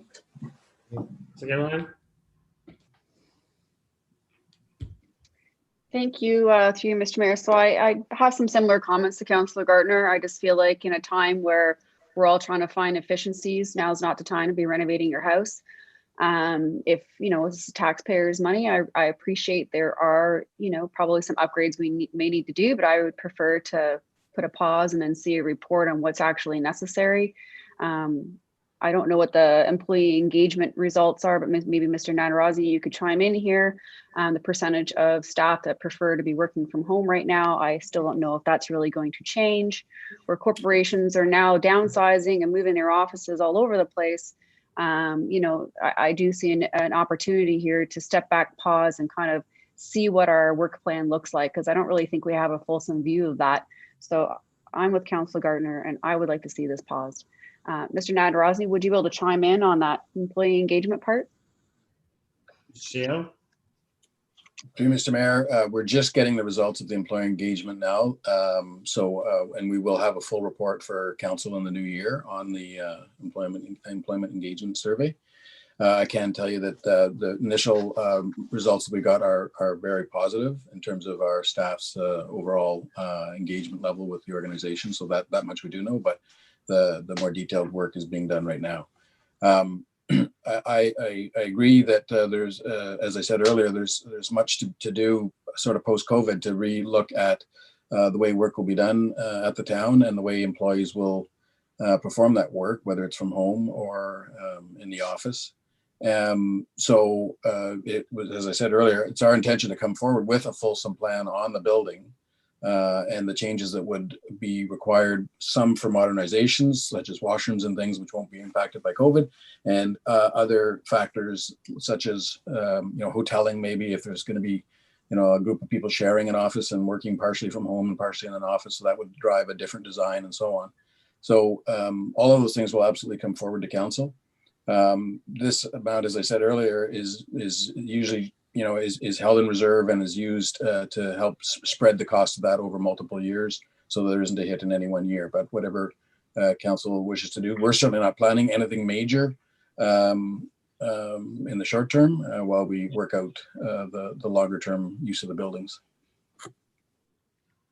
Councillor? Thank you. And while I appreciate the planning ahead and what we may need to do or what we need to spend, I just feel like having that report would kind of give us more of a good spectrum of the kind of investments that we will be required to make. Maybe it's less, maybe it's more, but just based on this assumption, I would just prefer to just remain at where we are and step back and wait for that report. So for me, my recommendation would be to pause and wait until we get that report before we make any decision on this budget. Any other comments or questions? Councilor Gardner, second time. Thank you, Mr. Mayor. Should that find favor with council, is it possible to make a motion on this Right at now, some point? we have a motion on the floor to approve it. Okay, so if that fails, we could have another motion. Thank you. Thank you. Any other comments or questions? I'll call the vote. All those in favor? 2 opposed? That fails. Mr. Sale? I thought you, oh, no, I thought you wanted to say something. Someone like to put something forward, or is that just fails? Mr. Clerk? To you, Mr. Mayor, I think that unless there's another motion, to me, that just means the additional budget request, the 250,000 would not be approved, but the previously approved budget is still there, the 820,000. All right. Thank you. All right, so council will, oh, Councilor Thompson, you have your hand up?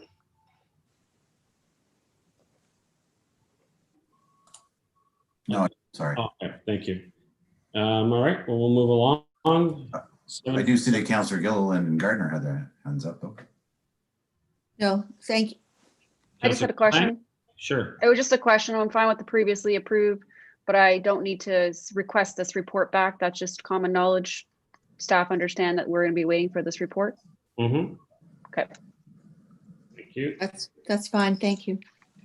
1724. Sorry, Computer. Mr. Mayor, I'm happy to put forward a motion. I thought Councillor Gilliland and Gardner would do the motion since they were speaking about it. So I'll put forward a motion that the budget request of $250,000 be conditionally approved pending a further report, as per we've done in the past. Someone like to second that? Councilor Humphreys. Or do we want to speak to that again? Is there going to be anything new be said? Councilor? No, I would. I just wanted to thank Councillor Thompson for reminding me of the process. It's been a while. Thank you. Yes, thank you. I think that was the question I was asking. I wasn't sure. So thank you. No other comments, questions? All those in favor? Opposed? That carries. 1724, computer and related infrastructure renewal. Councilor Humphreys, you pulled this. I'm okay to move as is, Mr. Mayor. Thank you. Someone like to second that? Anybody? It's just the computer refresh for fleet.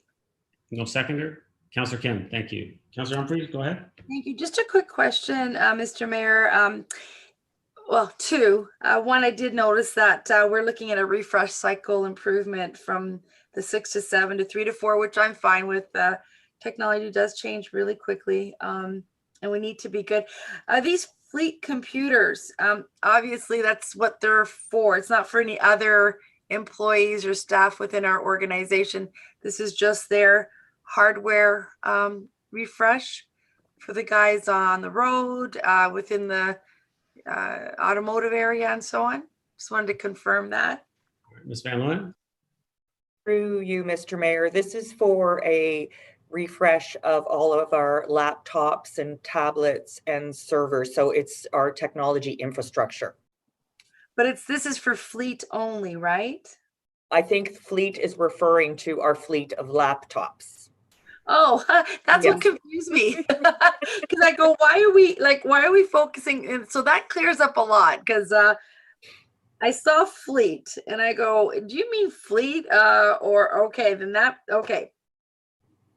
All right, so we're gonna need to maybe remove the fleet, but just computers for all employees. This is across the board, right? Refresh, and we're just asking for an additional 660,000 increased budget, right? Just want to confirm that. Through you, Mr. Mayor. So for 2021, we're requesting 263, and in 2022, 225. The 660,000 is because we just entered into a 3-year contract with the OECM, which is Ontario Education Collaborative Marketplace, whereby we get it's a provincial vendor partner, which we receive the best possible pricing for all of our laptops, tablets, and so we experience significant savings through the OECM. Great. No, that's perfect. That's good to know. You know what? Because of that, Mr. Mayor, well, let's go one at a time then. It's cleared up a few things for me, but that's all. Thank you very much. That's great. Thank you. Any other comments or questions on this one? Councillor Thompson? Thank you. Through you to Ms. Van Leeuwen, just to speak to the change in cycle, because you know, I'm a little familiar with other organizations as well, and you know, 5 years has always been the number I've seen in other ones. So you say here that 3 to 4 is now the new industry standard, and I'd like to hear more about that industry standard from you. Ms. Van Leeuwen? Through you, Mr. Mayor, I'm going to ask that maybe perhaps Michael Moldena, who's our manager of IT, he is participating, if he could provide an answer to that. Michael? Sure. Mr. Moldena? Thank you. Through to you, Mr. Mayor. We find actually, Councillor Thompson, that in the industry, the refresh cycle has changed quite a bit in the last few years. Technology is changing very rapidly. The old refresh cycles of 6 to 7 years is just not sustainable anymore. You're ended up with a boat anchor of a laptop rather than a good functioning, efficient laptop. Councillor? You know, I appreciate that, but then I think of the use. The predominant use from our staff would be through a suite of Microsoft programs. They're not really using it for graphic-driven products or needing, you know, speed with regards to, you know, the functionality of the laptop. And so, you know, we're just looking at functionality from a Microsoft perspective. You're looking to be able to pull your emails down, to have, you know, internet connection and access. And so, yeah, I am struggling with the fact that we're saying that, you know, after 3 years, a laptop is no longer able to function well in a workplace environment, when really it's, you know, utilized for the most part to respond to emails and write, you know, reports and, you know, access servers in the cloud. And so what technology changes so much in 3 years that it makes it difficult to do those limited functions? Mr. Molina? Through to you, Mr. Mayor. We're finding, Councillor Thompson, that we're on a much more, I would say, aggressive refresh cycle for all our software. And a lot of the software we use is GIS, which is very graphics oriented. We also do some, I would call it, I guess, graphical, like through the communications team. They do a lot of graphics type work. But we're finding that as we refresh our standard pieces of software that we use, there are higher CPU requirements and memory requirements for the software, and the 6 to 7 years cycle is just not sustainable anymore. You know, certainly I would support it from, you know, that planning perspective, or from a building perspective and communication and so forth. I just think that, you know, perhaps maybe for some departments it makes sense. I just don't see it necessarily as a town-wide standard across the board. I mean, I'm talking to you on a 5-year-old laptop, and it suits my purposes quite well. And so I just, I wanted to understand that a little bit better, the 3 to 4 years, because I just don't necessarily see it as a need for all employees. Certainly there's legitimate use in some departments, but I question for others. Thank you for your answer. Thank you, Councillor. Councillor Humphreys. Oh, sorry, you already spoke once, so I'm going to go to Councillor Gilliland first time. Thank you, through you, Mr. Mayor. I was going to ask the same questions, but the 3 to 4 years as well. And would it, you know, if we were to change over to more of a 5 or 6 or just or a different perspective, is that going to change the way we ask on our capital budget here? I just feel like 3 to 4 years, I kind of feel like we're a little spoiled. I know that, you know, I think all computers I've owned, I've had for probably 6 to 7 years personally. And going to 3 to 4, just especially during this time, I just don't see the timing right.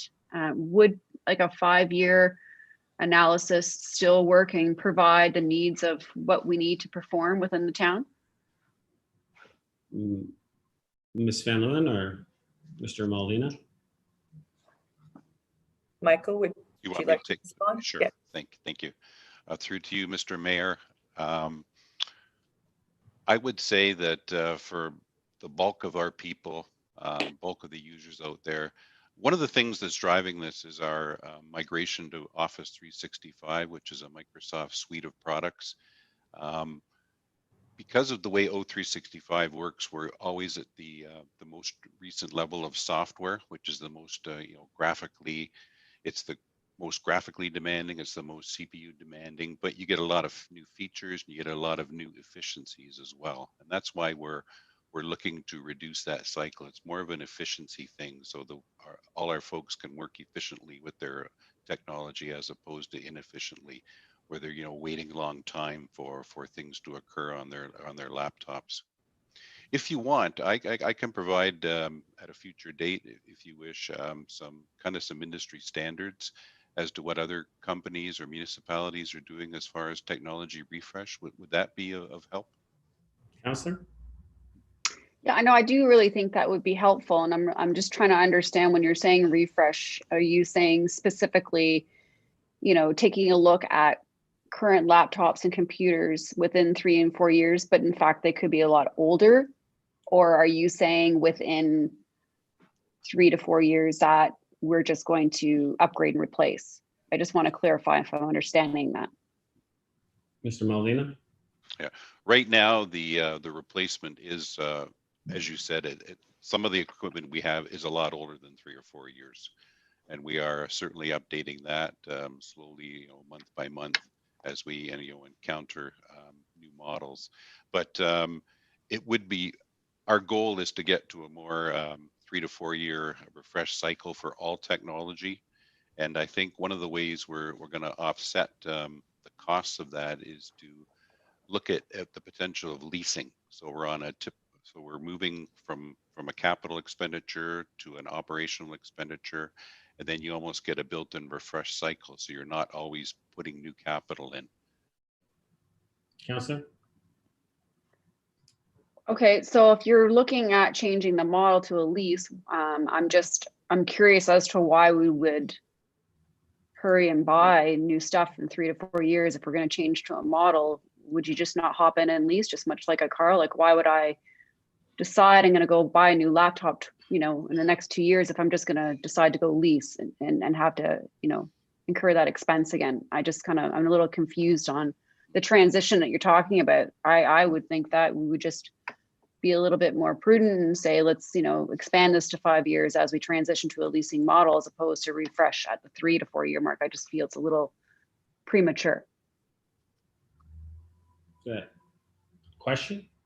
Well, yeah, I'm trying to understand the leasing, the question about the leasing model. Like, I'm just confused because now I'm being presented with this. Why would we invest in something brand new that, right now, if we're just going to change our model to lease something else? It just doesn't make any sense to me. Mr. Molina? Sorry, let me be through to you, Mr. Mayor. Sorry, let me clarify. We're just looking at the option of leasing. No decision has been made to go that route at all. We're just exploring it at this point. Councillor? Okay. Well, I guess in my opinion, I just think that even because of that right there, I certainly wouldn't want to be refreshing every 3 or 4 years. And I think that maybe we should be a little bit more prudent and maybe stick at more of the industry standard that, Councillor Thompson was talking about with the 5 year. That would be where I think I'd be more comfortable until I really understand the direction of where we're going to go with our IT and our investments. And again, I'm going to say this again, there are a lot of people who are working from home and they're working from their own computers. I don't know where this is going. But I just feel like there's got to be a relook. I think we're going to have a report back on the IT strat plan coming up. And, maybe some of these things will change. So I just feel like I'd rather pause this and just have a kind of look at what that's going to look like, the way we work, where we work, how we work. And if we are looking at a leasing model, maybe we got to think about that now as opposed to implementing this 3 to 4 year program. That's my thoughts. Thank you, Councillor. Councillor Kim? Thank you, Mr. Mayor. I think in short, 3-4 years, I find is rather aggressive. I know at the bank, usually it's about 5, sometimes even 6 years. And if there is a budget crunch, normally there's just an addition of adding RAMs to certain departments that might need more power. So I'll just say that 3 to 4 years seems aggressive. And if we, I like to have staff come back with a more detailed report to kind of validate that aggressive schedule. On another front, if Ms. Van Leeuwen, if you could confirm, out of the 660,000, what portion of that is for laptops and tablets versus networks and the server allocation? Ms. Van Leeuwen? Through you, Mr. Mayor, we do track all of our inventory, but I don't have the breakdown for next year at this point in time. We can certainly get that to you. We do have some servers that are end of life. So it does put a risk if we don't have the funds available to replace those servers. And also with respect to the 3-4 year cycle, I also just want to align this with the implementation of the IT strat plan as we move forward with more business automation and business intelligence and all of those things. I think that and creating efficiencies and effectiveness using modernization, this does align with the implementation of the IT strat plan. Councillor? Yeah, thank you. And I know that not all departments are created equal in terms of their computing needs. I know with planning, you have new GIS systems, and I can't think of any other. I'm sure IT themselves probably need higher computing power, but maybe we in the staff report that maybe we have an indication of what areas need more computing power and what areas do not. And my last question is, we share our servers with the town of Newmarket, I believe. So so is this amount here, and we don't have the breakdown of how much of that is allocated to servers, but can I assume then that we're just putting in 35-40% of the overall server refresh? Ms. Van Leeuwen? Through you, perhaps Michael Maldena can assist in the response to this question as well. Our servers are internal servers. Okay. Yeah, we're not sharing servers with Newmarket, to my knowledge. Mr. Maldena? Yeah, thank you, Mr. Mayor. Through to you. Ms. Van Leeuwen is correct. We do not share any servers with the town of Newmarket. We have 2 data centers internally, one located at Town Hall, the other one located at the JOC. And it's not just servers, there's also network infrastructure, which are the Ethernet switching environment. And our portion of that 660,000 is also our new telephony system, which we hope to install next year. And that one is over a decade old. Council? Thank you. Thank you. Councillor Humphreys, second time. Thank you, Mr. Mayor. So just a couple of things. This is a PC refresh. It's not servers, because on 1728, we're talking about SAN servers and everything else, network, firewalls. So is this a PC refresh or is it an entire infrastructure refresh? Because if that's the case, then we need to know exactly the inventory. Like you can't just say, oh, it includes everything and we don't know how much, what part of it, you know. To me, it says there's a cycle. We evergreen 6 to 7 years. We want to go to 3 to 4. You know, I'll leave it to you guys to come back to say why you need it that way. And maybe to Councillor Kim's point, you know, there's different departments that need a stronger, you know, power than others. But I just want to make sure, we're talking about a PC refresh here. If we're doing an infrastructure renewal, then like big things, and it just sounds very strange to me. Maybe this should be separated. Mr. Oh, go ahead. Sorry, Councillor. Just like, you know, if we go into end of life, I mean, end of life is not like a refresh or greening, you know, it's evergreen. We're confusing terminology. So I just find it's confusing, but maybe that's how IT runs the show. But I just think, like, is the majority of this PCs? Or are we looking at like everything? Miss Van Leeuwen? Through you. So this capital project was created in 2010, and on an ongoing basis, year after year, we put money aside, and it is all of our laptops and infrastructure. As Mr. Mulvena identified, we are currently looking at upgrade. Well, our telephony system, we are at end of life. Our telephones are at end of life. So that's infrastructure. So it's an ongoing allocation of funds to deal with all of those things: servers, switches, laptops, and depending on the life cycle of that infrastructure. Okay. I just feel like we're combining too many things. Maybe, you know, we've done this and this is the first time, maybe this is explanation of evergreening PCs. I just feel like it's just different parts of the IT environment and infrastructure. PCs is usually not related to your servers. You know, that it's just a totally different thing. So, but anyway, I guess for me, I heard something that a little concerned me, and I just want confirmation. Have you guys decided on your financial strategy in terms of leasing versus owning? Because one of the things that are going out there corporately these days is to reduce OPEX, right? And increase CapEx. So I'm worried that you want to add to our operations like an OPEX model, which is very different. That's what's happening in the industry today. So when you guys are thinking about leasing and stuff, really look at it closely. I don't think that's the winning ways. Check out what's happening in the private industry right now. I work for Hewlett Packard, so I can tell you, you could do that, but be very careful when you're making those choices.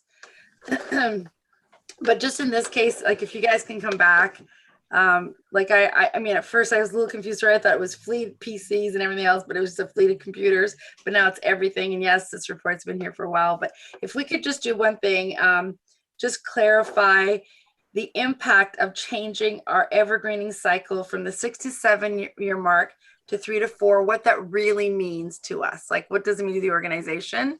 And then perhaps take a little bit of a deeper dive and see, does everybody need their PCs updated in 3 to 4 years? Maybe some can do it in 6 years and some can do it in 2.5, depending on the power that they need out of their computer.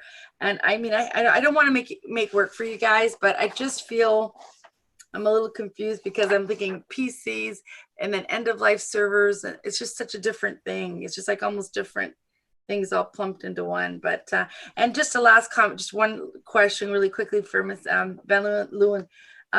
Is this now, you mentioned, I just want to confirmation, this whole sort of evergreening is part of the new IT strat plan?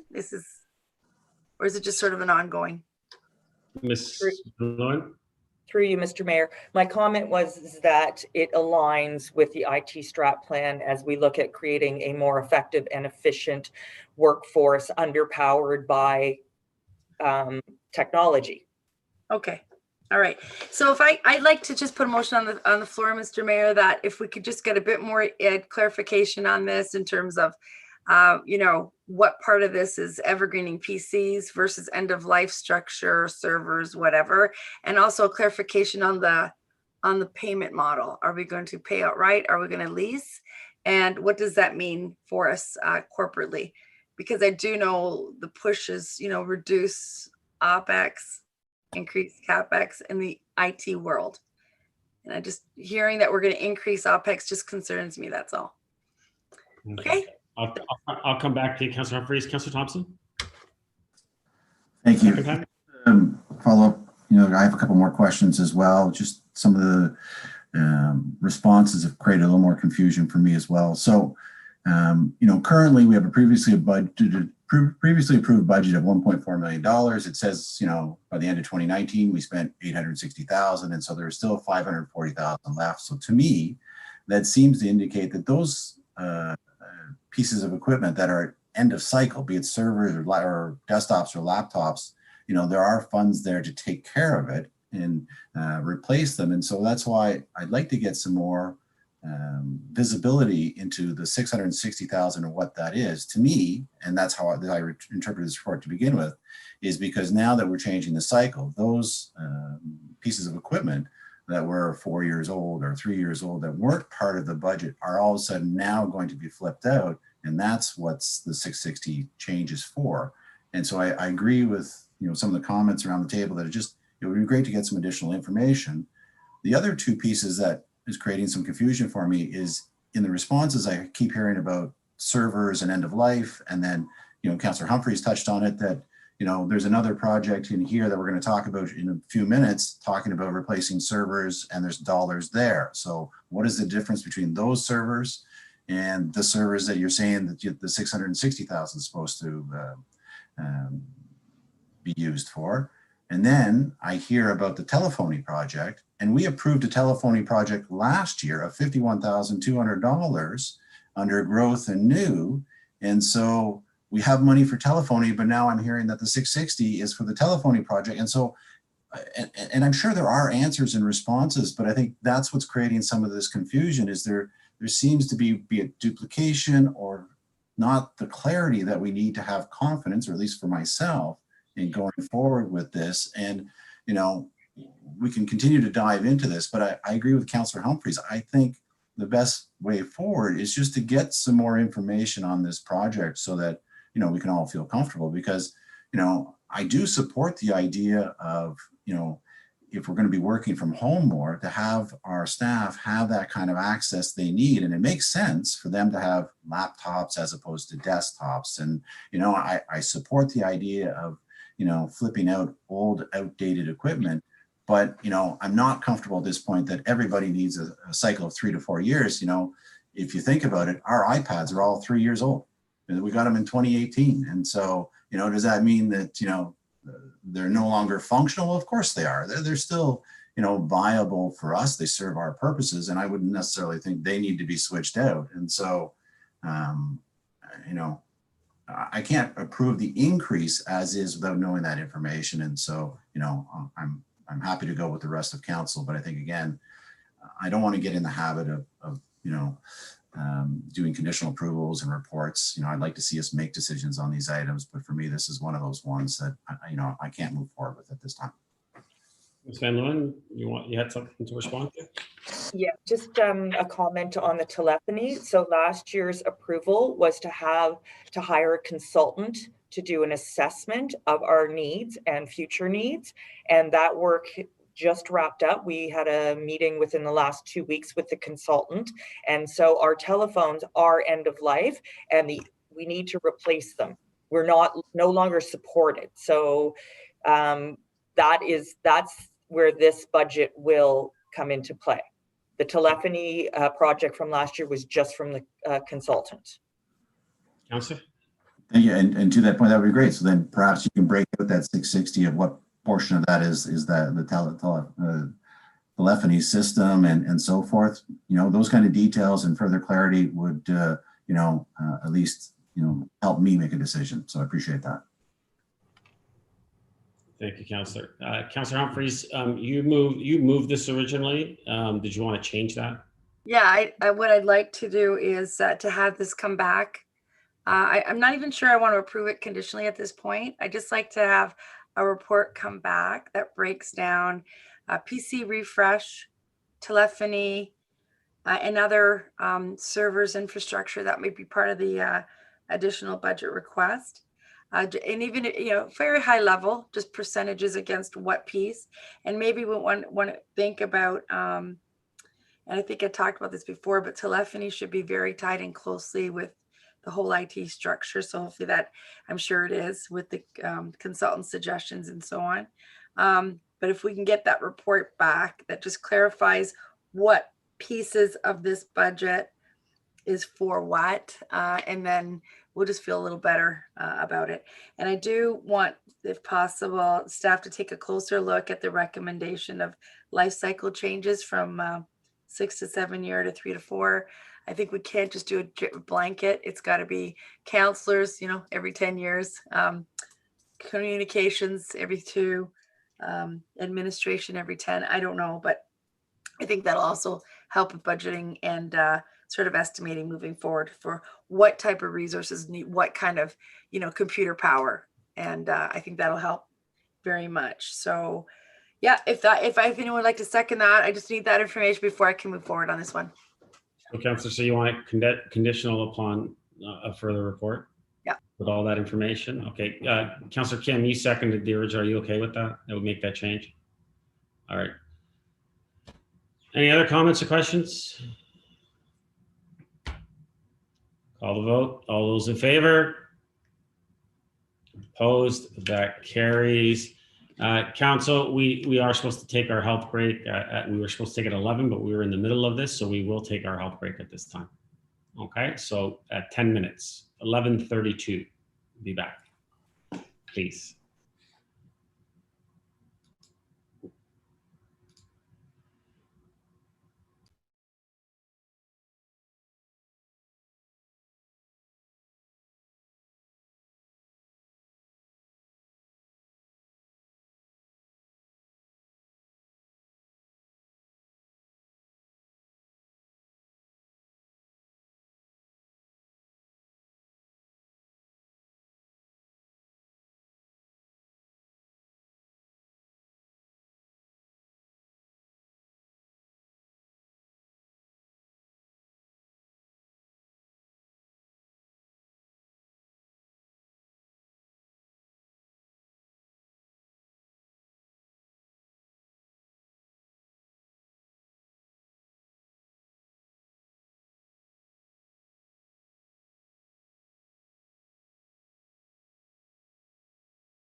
I'm back. I'm just having a quick little bite to eat, so I'm going to turn my camera off for a second, but I'm ready to go anytime.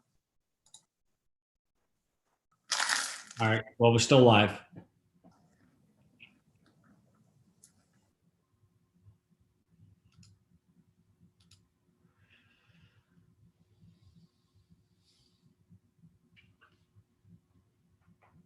Everyone back yet?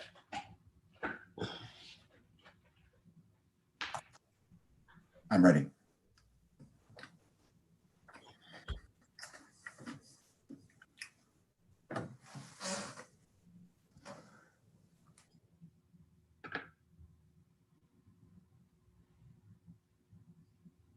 Counselors?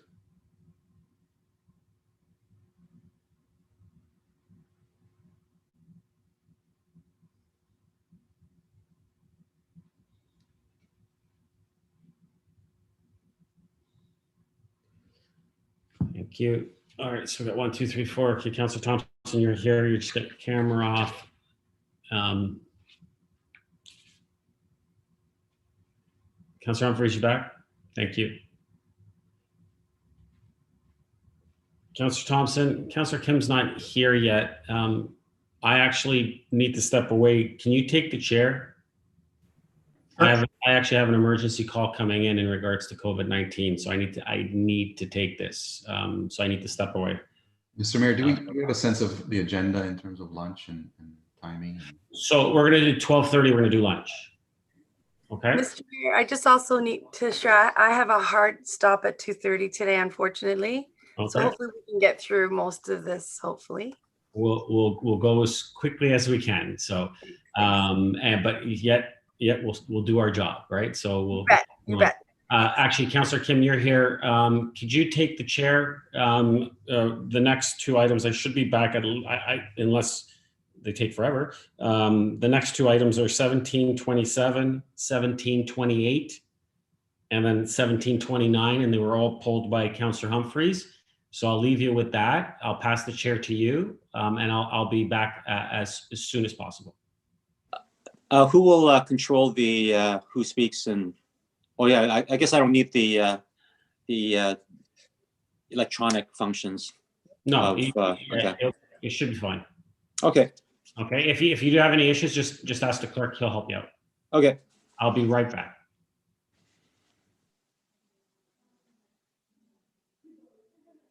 Sorry, Councillor Gilman. Thank you. Just a quick question about the process moving forward.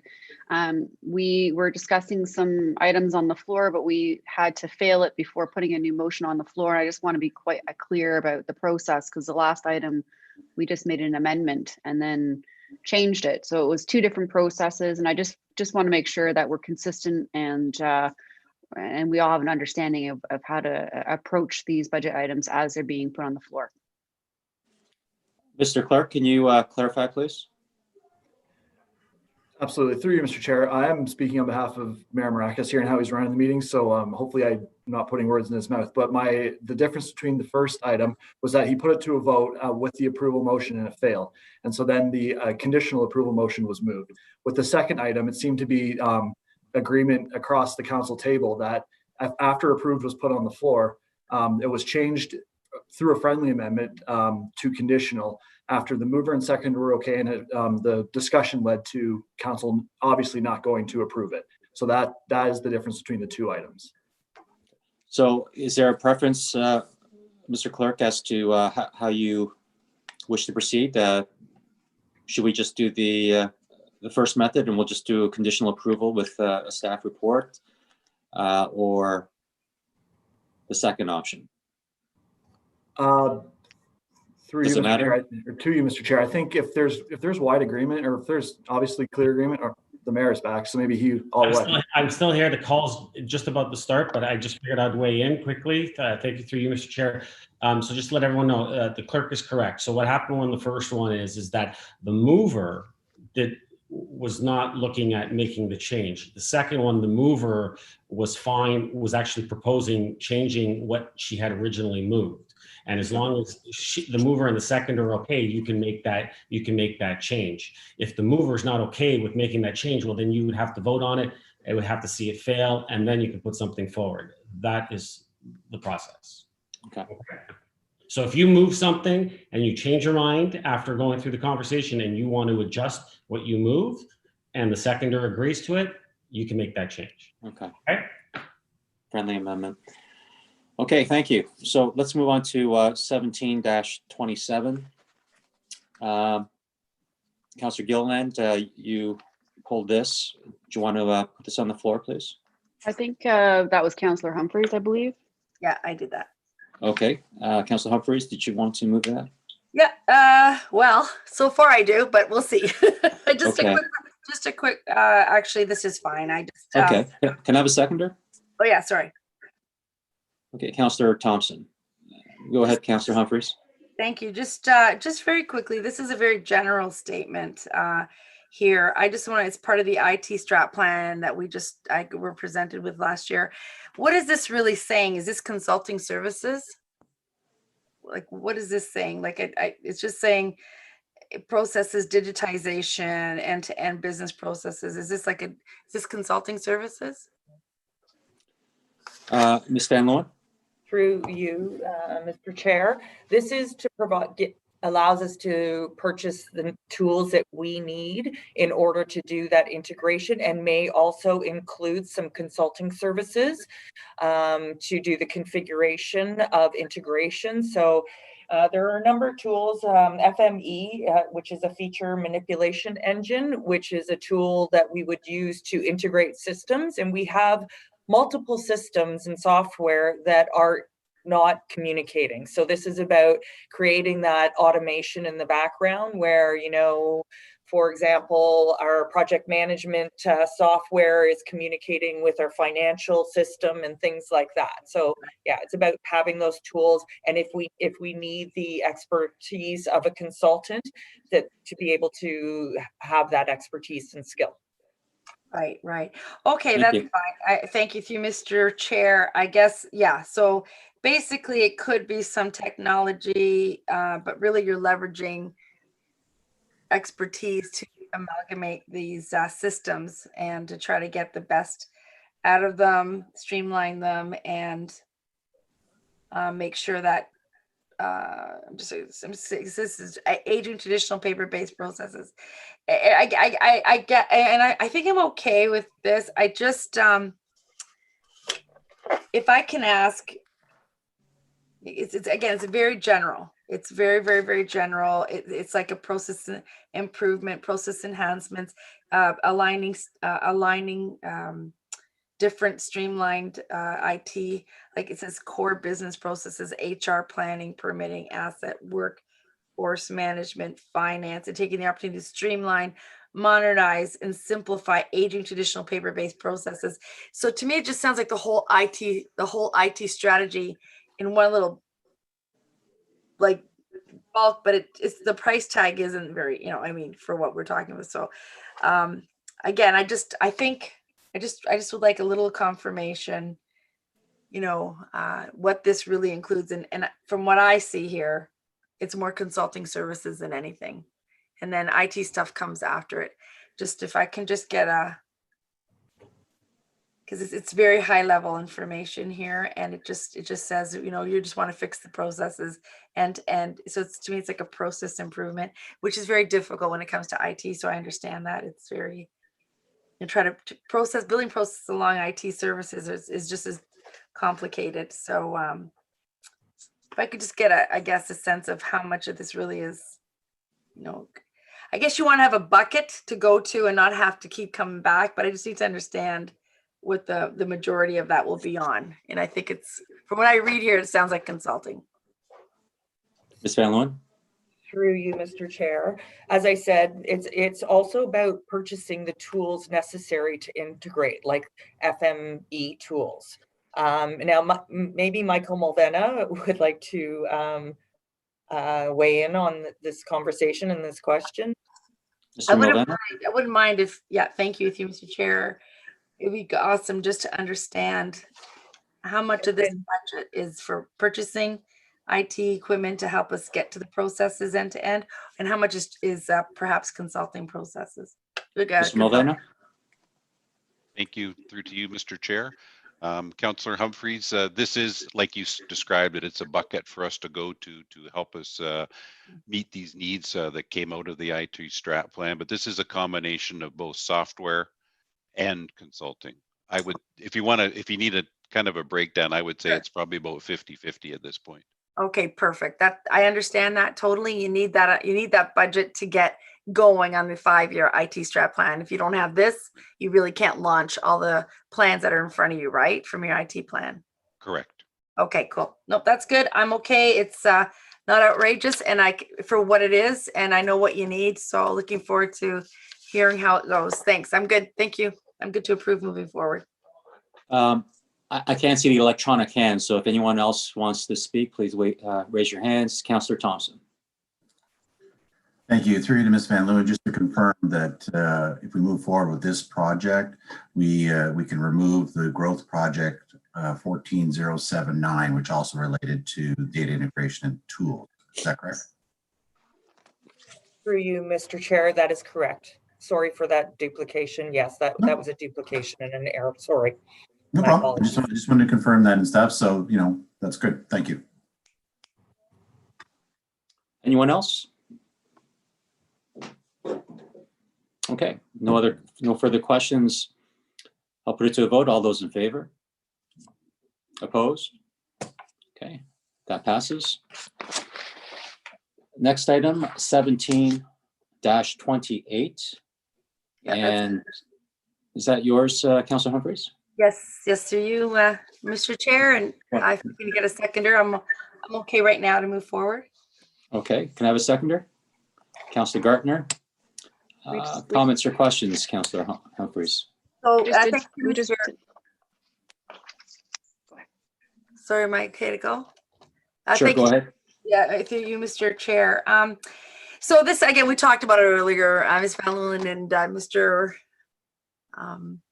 Mulvena. Just a question, and I don't know if you guys would agree to this, but it looks like we're replacing, we have 2 data centers. We're looking at our end-of-life servers, SAN network, firewall, cybersecurity. It's not a bad price tag for all that. Our existing technology is out of date, end of life. We need a refresh.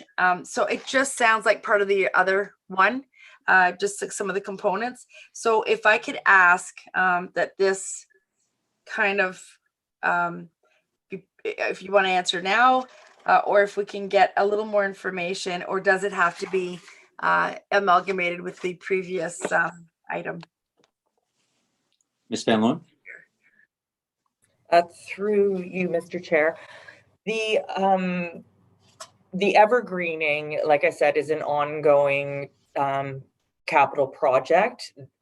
This is specific, and the telephony for next year is within that project. So we have identified that we do need to do some data center upgrades, and so hence the reason that we brought forward this new capital project for next year, because we do have servers and switches and things that require upgrading in order for us to maintain those 2 data centers, being at Town Hall and the Joint Operations Center.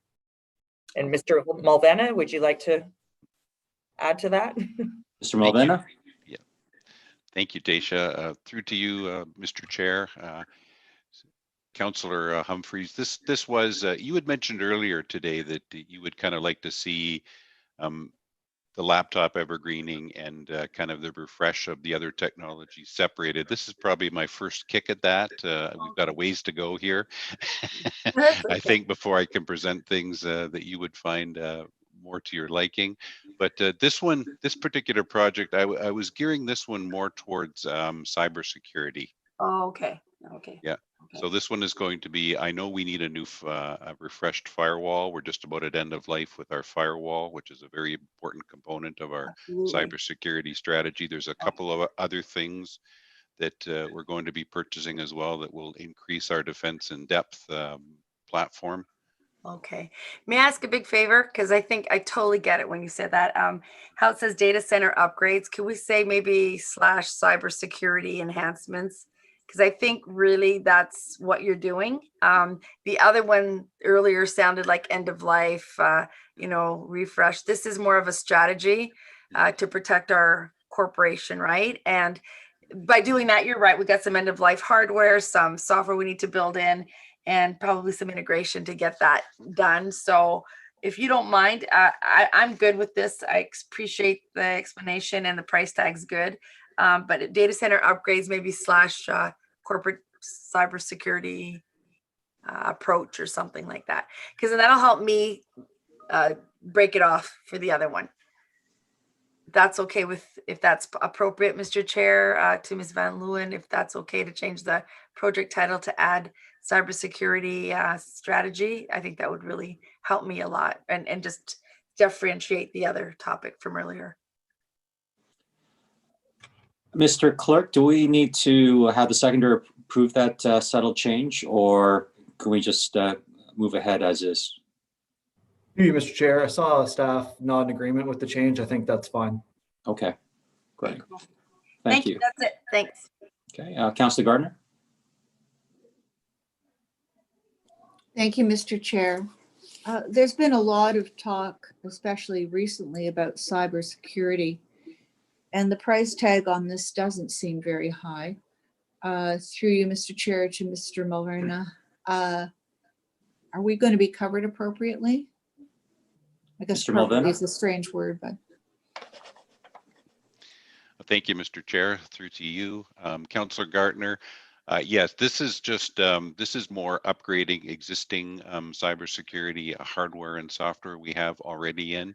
We have a different project right now to outsource our cybersecurity.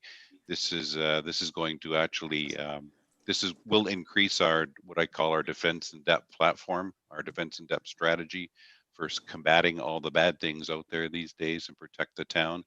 But this particular project is just upgrading existing.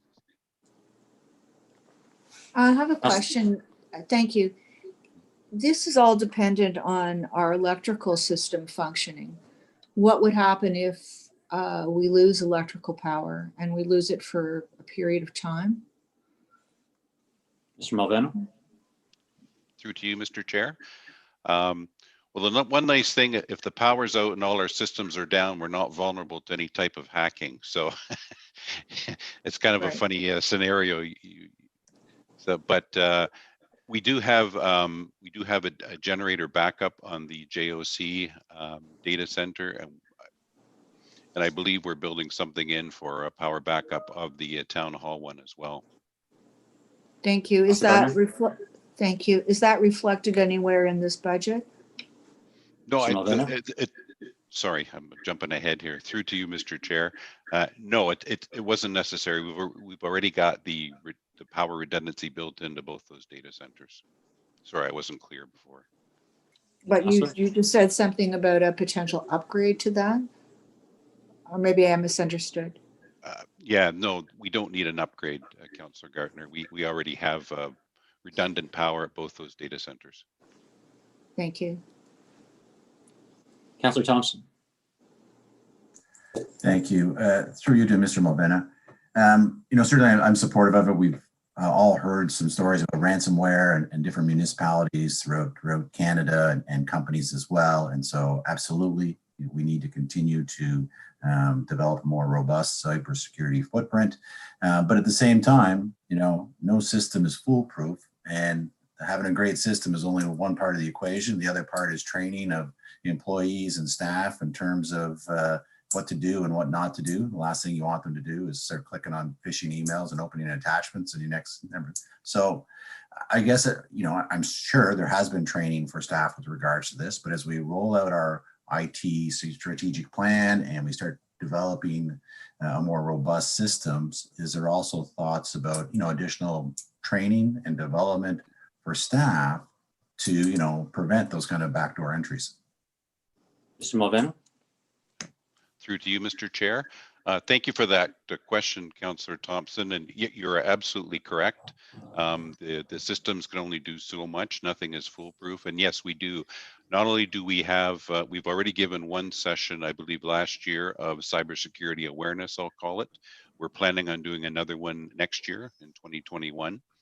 And we also annually do a cybersecurity assessment where we hire an outside firm to actually try to hack in to the town and test our security. And they always provide us a full report with all the things they find, and then it's up to, and then we take that report and remediate all the things that they've found. So yeah, we definitely do both education and testing of our cybersecurity platform. Great, thank you very much. Mr. Malvina, does staff know whether we're going to use our current vendor, or will this go out to tender in the new year and solicit everybody? Thank you for that question, Mr. Chair. Actually, we've already gone out to tender. We're actually in the process right now of evaluating. We had 10 responses to the RFP. We are evaluating those responses and hope to reach a consensus by actually the end of next week. Thank you. Any other questions? Okay, I'll call the votes. All in favor? Opposed? Okay, that passes, Mr. Clerk. Next one, I believe, is Mr. Clerk, was it 17-30? 17-29, Mr. Chair. Councillor Humphreys, I believe. Okay. Councillor Humphreys, did you want to move 1729? Yeah, as is, thanks. Okay, seconder. Councillor Thompson. Go ahead, Councillor Humphreys. Thank you so much, Mr. Chair. Just a quick question. Is this piece of the IT financial system, is that part of our IT strategy as well? Or is it separate? Ms. Van Loon? I think it's separate. Through you, Mr. Chair, this was identified in the IT strat plan, but it is a separate project, as it is a very large project. But our business solutions team will be working very closely with finance on the implementation of the financial system. We have right now, and I'm sure Rachel would like to speak with this, right now we have several financial systems and they're not speaking to each other necessarily. So we're looking at it, more of a enterprise resource planning system. But Rachel, I'm sure would love to pipe in. Ms. Wainwright Van Kessel. Through you, Mr. Yes, this is a much larger system. This will be our ERP system, and the way that we can manage our financials. We are looking at a lot of process automation through this, so a lot less paper. I'm sort of freezing. I'm getting internet connections unstable right now, but it's going to seriously improve the way we do business. It's going to touch our financial reporting. It's going to impact procurement as well. It will automate a lot of those processes too, and it's going to make a big difference for the town overall. Thank you. Thank you through you, Mr. Chair. I'm really excited for us for this. This is a long time coming. Identified it for a long time. I can't wait to get going and complete it. Move forward. I think we've got I guess a kickstart, but hopefully we'll get a good chunk done moving forward this year. And just a quick question: have you hired the resources yet? I know it's off topic, but it's within the report. Just wondered if you had that set up yet. Ms. Wainwright Van Kessel. Ms. Wainwright Van Kessel. Yes, sorry.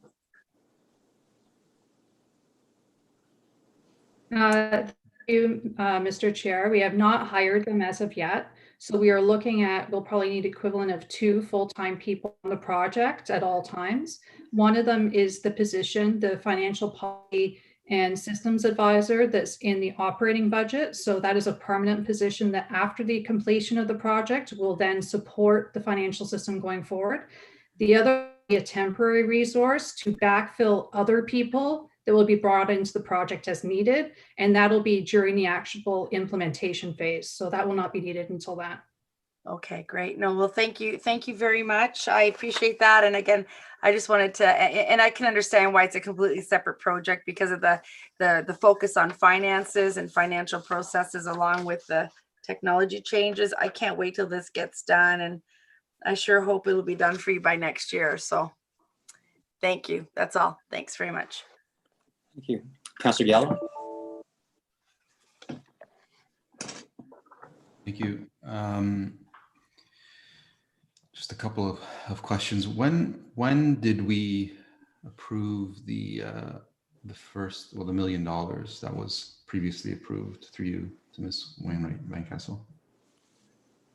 Ms. Wainwright Van Kessel? Through you, Mr. Chair, I believe that was in 2019 budget. Okay, so what's being currently asked, obviously we've approved that $1 million and this project. What's being asked now is an additional $500,000 for 2 full-time equivalent personnel. So did we not know in 2019 that we needed these people? Like, why? Can you give me a sense of why an additional 30%, 1/3 additional budget is needed for this project? Ms. Wainwright Van Kessel? Through you, Mr. Chair. So my understanding is when the budget was originally approved, it was a placeholder of $1 million for the system. What I wanted to do is highlight at this point in time, while we have yet to go out to RFP for the system, we are going to need staffing to support the project overall, and the staff cost should be related to the project itself. Right now, we're in the phase of the project where we are gathering our requirements and getting ready to develop an RFP, and we're hoping to go out to RFP in mid-2021 and then be able to complete the contract by the 2021 to really get this work underway in 2020. Yeah. So sorry, I'm not sure if I understood. Did we not know we needed 2 full-time complement to implement this? Ms. Wainwright Van Kessel? Through you, Mr. Chair. So my understanding is it was just a placeholder. I'm not sure if there was discussion about if staffing was required at that point in time. But through our discovery phase that we're going through right now, we have a consultant helping us determine what our system requirements are. And they have been involved in hundreds of ERP implementations for municipalities across Canada and the US. And they have provided advice to us that we will likely need 2 full-time people committed to the project throughout the duration of the project. Okay, so when under the operating budget and the one person that will continue on does speak to this person dealing with, I guess, the new financial system and its integration. That position is for on the capital side being budgeted for 2 years. Is that right? Ms. Wainwright Van Kessel? Through you, Mr. Chair, yes, that's correct. We're planning on recovering the cost for that position for 2021 and 2022, as we know there will be a lot of active work with this project during those 2 years. And it may also extend somewhat into 2020, but I expect during 2023, as the system rolls out, then that will become an operating pressure at that time. So just to give me a sense, if we know we're hiring a new person, why wouldn't we include that in on the operation side if we know that that person is going to continue, as opposed to part of a capital budget and push that pressure down the line? Ms. Wainwright Van Kessel? Through you, Mr. Chair, the implementation of a new financial system will represent a capital investment, and particularly a tangible capital asset for the town, and will need to be reflected in the overall cost of the asset that will be amortized over time, which is why we've included it in the project. Okay. And that second person is a backfill position within finance and will provide flexibility for staff to float on this project as required. So that gives me a sense of they're not necessarily 100% on this project. They're helping out whenever it's required. Ms. Wainwright Van Kessel. Through you, Mr. Chair. So what we will look at doing is hiring a temporary staff person to backfill various positions in finance, because we're expecting that they will be busy full-time throughout the duration of the project, but they will not be the ones advising and providing input into the project, filling the other roles of the people that could get pulled into the project. They are working on it. So the project time, from what I understand from my consultant, are usually fairly aggressive, and there's a lot of work going on. So we need to be able to have this ability and adaptability as we move through the project. Okay, so the backfill part, through you, Mr. Chair, is when you're pulling other people out of what they're daily doing and to help out on this project, they would backfill and help them out. Okay. The only other thing is in terms of the price, 500,000 for, I guess, 2 positions for 2 years. They're roughly 100,000 a year per position. Is that just a buffer and a rounded number? Ms. Wainwright Van Kessel. Through you, Mr. Chair, I've also included an estimate for benefits as well, and I'm expecting that the financial policy position will be a higher level position within the finance team. Councilor Gallo. This second person. The second. Through you, Mr. The second person, we're looking at likely backfilling with a financial accountant position. The top end of that position is in the mid-90s and plus benefits on top of that. Councilor Gallo. Okay, so we've budgeted for that first position 107,000 plus benefits and training and staff costs for 110,000. Is the other the second position equivalent to that? Ms. Wainwright Van Kessel.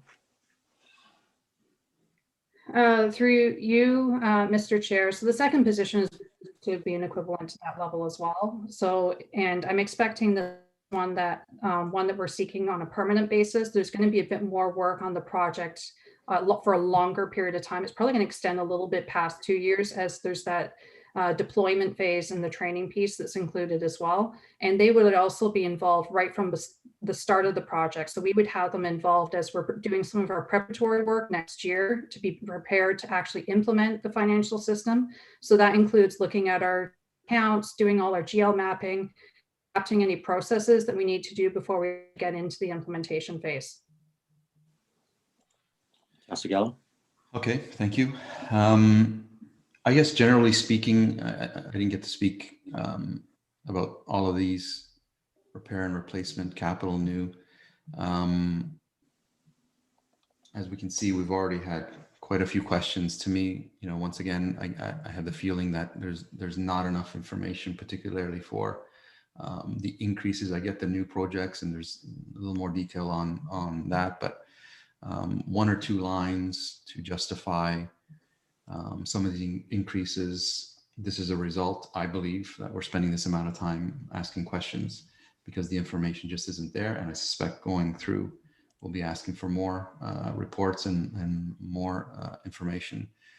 I don't know why, if you look at the total of all of these projects, 12.9 million in changes, only 4.2 roughly are new projects. The rest, some $8.7 million, are increases to the budget. So either we're doing a really bad job initially planning for these projects, or something just doesn't make sense to me to have that many projects that need that much more money of projects that we've already approved.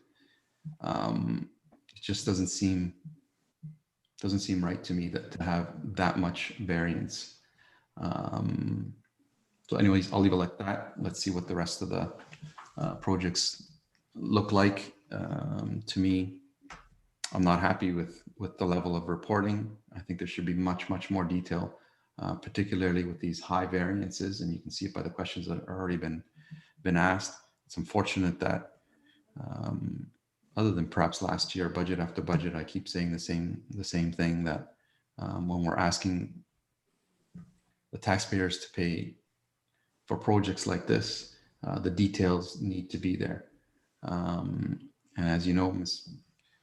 Wainwright Van Kessel, although I asked late, I couldn't get previous years' budgets I was looking for from 2010 to 2015. Online, we only have from 2015 to today. And to me, it's a serious error that not only for myself, but for the public to have access to information. And apparently it's archived, and it's going to take some time to get, I'm not talking about something asking for 1963.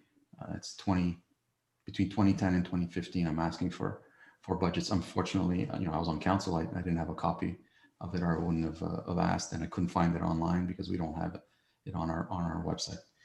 So these are things that I believe need to be fixed, and we should have full transparency and full data for the public and for ourselves to help us make decisions. Thank you. Any other comments? Councillor Thompson. Thank you. I just want to echo some of the comments that Councillor Humphreys made earlier with regards to, this is a long overdue project. We've talked frequently about the fact that there are serious deficiencies within the financial system of the town when it comes to reporting. And, this has been on the docket for quite a while to upgrade the system. I'm glad to see it finally moving forward. I think that we all have high expectations when it comes to what we hope we'll get out of the system in terms of reporting and more real-time results. And again, better and more accurate information. So I'm certainly supportive of it going forward and look forward to seeing the results hopefully sooner rather than later. Thank you. I'll call the vote then. All those in favor? Opposed? Okay, that carries. I believe the mayor is back, and so I'll pass the chair back to Mr. Mayor. Thank you, Deputy Mayor. So I'm just making sure we're on 1731. Is that correct? That's correct. Okay. All right, 1731, water meter replacement program. Councillor Humphreys, you pulled this one. Thank you, Mr. Mayor. I can move as is. Thank you. Would someone like to second that? Councillor Gardner, thank you. Okay. Go ahead. This one is nothing new. I mean, this is an ongoing project, so I'm okay with it. I don't know if I haven't read it yet, but I do you think we'll be done by 2024? It's just been going on for so long. Ms. Wainwright Van Kessel. And then I have a second question. Through you, Mr. Mayor, we have about 18,000 water meter accounts, which includes 18,000 water meters that need to be swapped out. So it is taking, I think there will still be some water meters that may need to be done after we get to the end of this. So it's going to be an ongoing process, but this budget is just to align with the contract that was approved in the report last year. Yeah, no, I thought so. Thank you so much. I just, and I only pulled it just to really, as a prelude to the next item that I pulled, but I'll just stop there and that's fine. Thank you. That's all. I just wondered about this one. I see it every year for many years, and I just hope we can get through it and get it done. That's all. Thanks. Thank you, Councillor Humphreys. Any other comments or questions on this one? Seeing none, I'll call a vote. All those in favor? Opposed? That carries. Next, we have 1733, advanced metering infrastructure. It was conditionally approved in 2019. Councillor Humphreys, you pulled this one? Yeah, I did. Thank you so much, Mr. Mayor. It looks like I'll move as is for now. Thank you. Someone like to second that? Councillor Gardner. Go ahead, Councillor Humphreys. Thank you. So it looks like, we're hopefully to get move forward on this for January 2021 to July 2022. My question is, we just talked about the meters, water meters. This is to do with a new and improved technology with an antenna. Just to clarify, are these two different things or brand new technology taking over the previous project we just talked about? Just want to clarify if you can remind me. And do you think we'll make the 2022 deadline? Ms. Wainwright Van Kessel? Through you, Mr. Mayor, the projects are related, but they are not a replacement of each other. So the replacement project swaps out the old meters with newer meters that give more information than each time a cubic meter of water passes through it. It does it to a much more refined level. Technology is replacing the service we have where we have a gentleman around the town with a water meter reading gun to collect water meter reads, 3 months for residential clients and 2 months for commercial clients. This system will give us automated read technology through an antenna system, enabling us to provide much better customer service because we'll be able to get reads hourly if we're looking for it. And it'll address a lot of the customer service complaints that we're getting from our clients right now, because as you know, many of you get emails from your residents saying my water meter or my water bill is so high.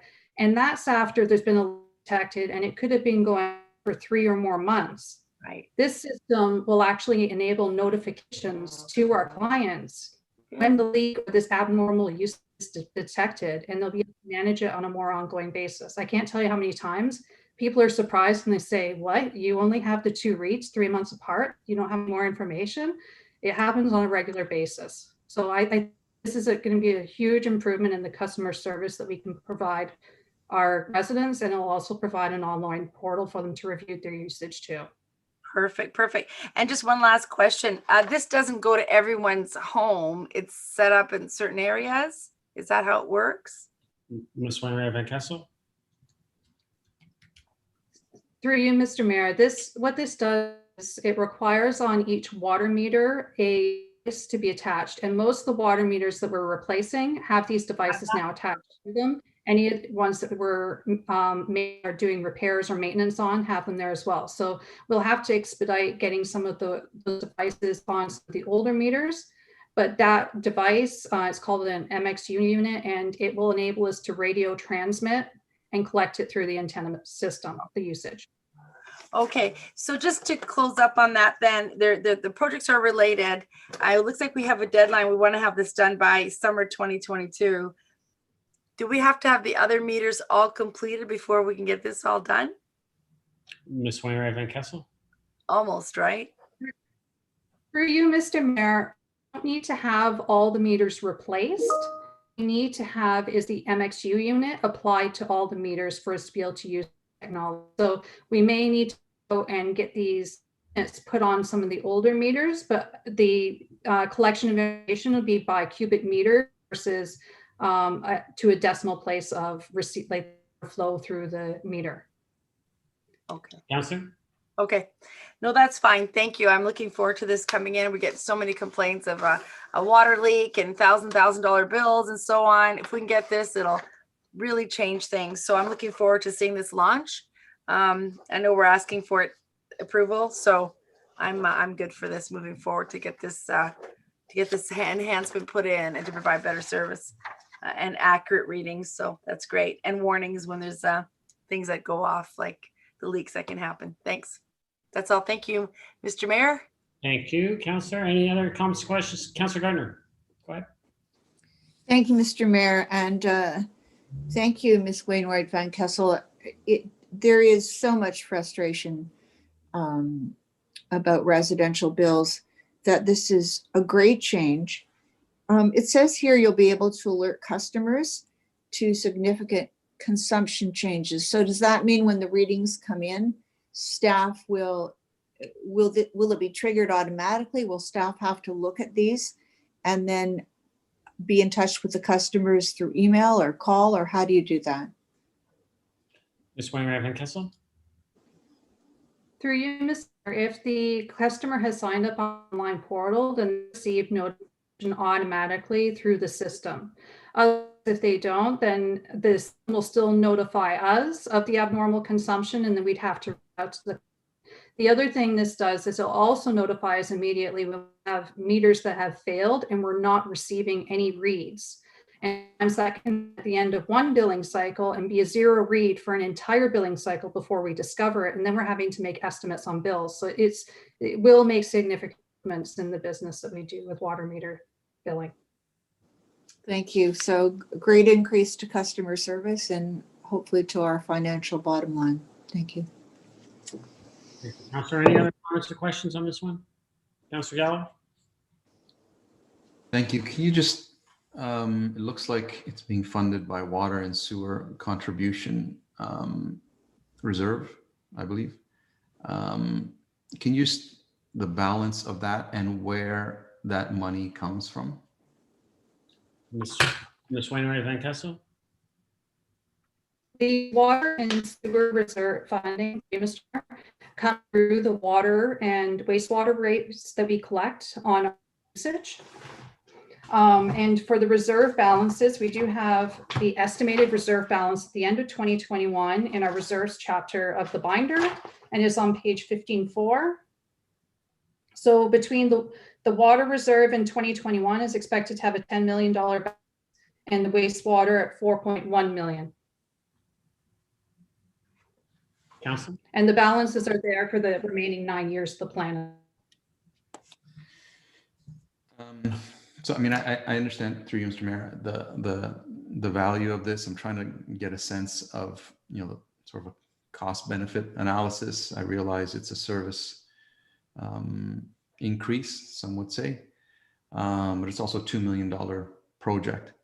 And I'm just trying to get a sense of, is this, how do we budget for this?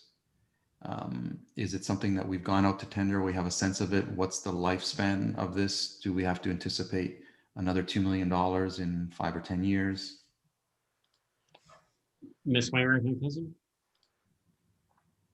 Mayor, this project would be done through our water meter provider, and it would be coming back as a single source to council on a report for approval because it will exceed the $100,000 threshold in our procurement bylaw.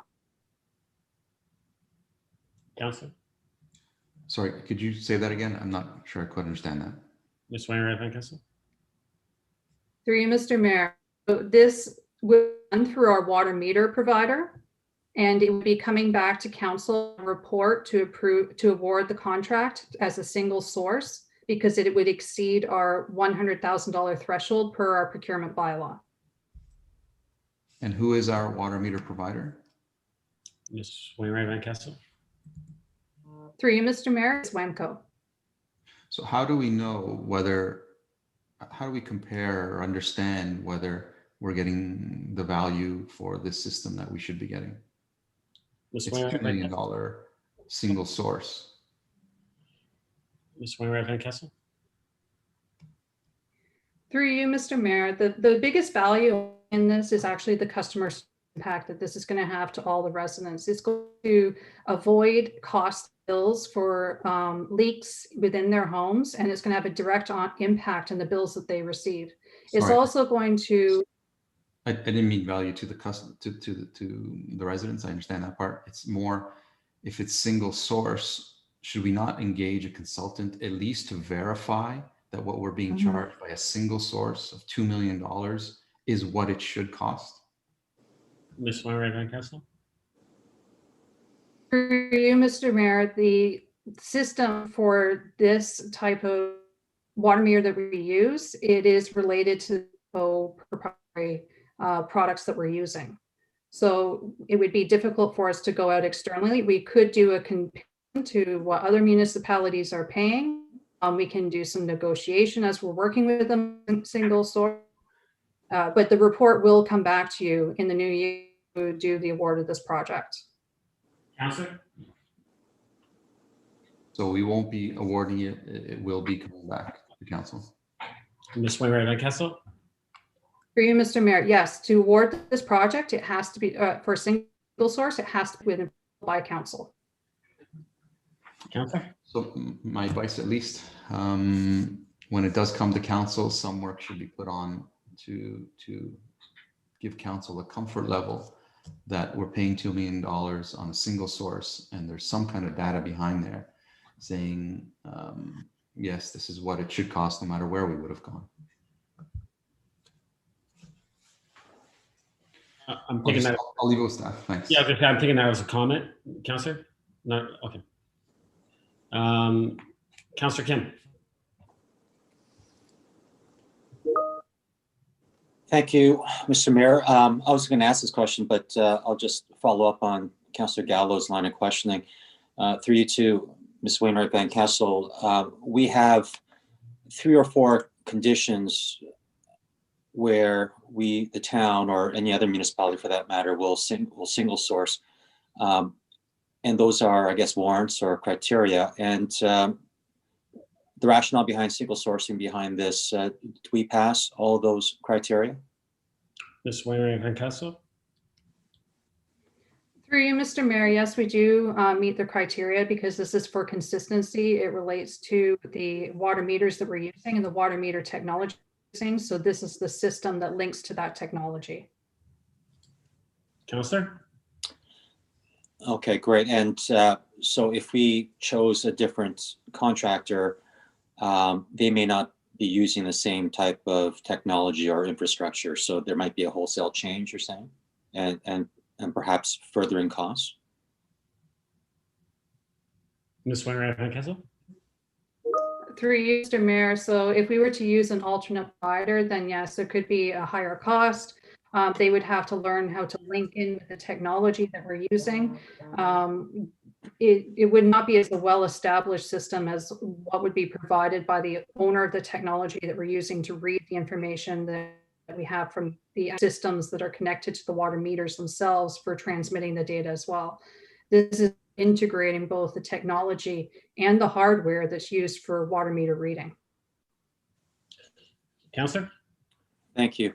Another point that Councillor Gallo rightfully made was about cost benefit analysis, and certainly $2 million is a large adoption, and so with that line of thinking, for us in terms of a benchmark or a metric in terms of whether this is worth the investment, do we know approximately what percentage, or is there a dollar amount in terms of how much residents have had to overpay because of leakage or other inconsistencies in the water metering process? Ms. Wainwright Van Kessel? Through Mr. Mayor, I do not have that information directly in me. You know, the way the billing cycle goes out, the number of calls we receive it increases significantly, and sometimes it's not even from a leakage. Sometimes it's just from being able to understand their usage, and that's one of the other large complaints that our customers, they can't understand where they use the water, what use the water, and this system will give us the ability to tell them when the water is actually used. Thank you. Thank you. And I think that's the point that has come to my mind in discussing this, is that, the one component or benefit is that I know myself from one billing cycle to another, it's gone up, 70-80%, and I'm shocked, and I'm just too busy to look into it. But just on that alone, from a dollar figure, I would imagine that's going to be a large sum there. And another intrinsic, value that we get from this is, like you said, is that people have an explanation. I hate having to answer people or respond to people and they still don't understand what I'm saying, or they don't believe what I'm saying. And so from an intrinsic perspective, this $2 million investment, it says a lot about, going in that direction. My last question is, what other municipalities have used this system, and do we have any feedback as to how well it's working? And that would certainly validate our going in this direction as well. Ms. Wainwright Van Kessel?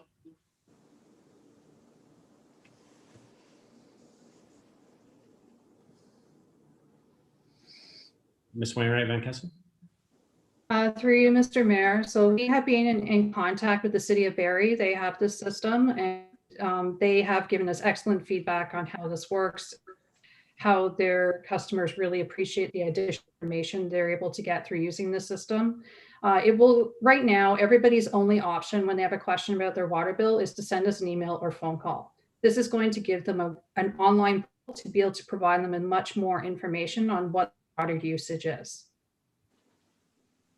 Councillor? Great, thank you.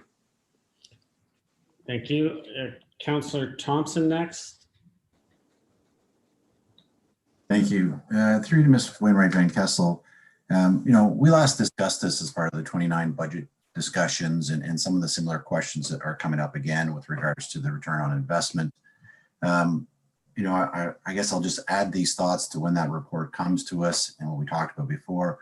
One of my concerns then and still is with regards to the technology and the fact that these radio transmitters, I would like to better understand, I guess, whether it's becoming antiquated technology or whether it's still relatively current. You look at smart plugs, smart meters. I mean, there's an amazing amount of things that you can do through the internet and broadband and with your home. And I just want to make sure that we're not adopting a technology that's more towards the end of a life cycle than towards the start of the life cycle. And so, I'm not 100% certain based on, the referral to it as radio transmitters, whether or not it's still something that we see as a viable technology 10 years from now. And that, to me, that's part of that question on the return on investment is how long will this technology be, relevant? And so, a little bit more information on that when we come back to discuss the awarding of this contract would be great.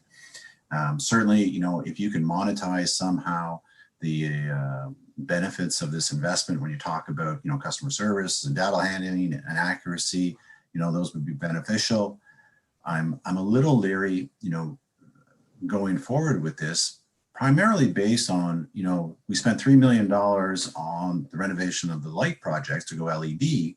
That there was going to be a certain payback for a period of time. And then, just recently, our director mentioned that it doesn't seem like we're getting that payback that we thought. And so, I just want to be clear, I guess, what we're adopting, how it's going to benefit, what the realistic return on is. And I get that some of it is based on, user experience and customer experience, and it's difficult to, monetize that. But those would be helpful in the reports from a return on investment, as well as the technology and, its life cycle.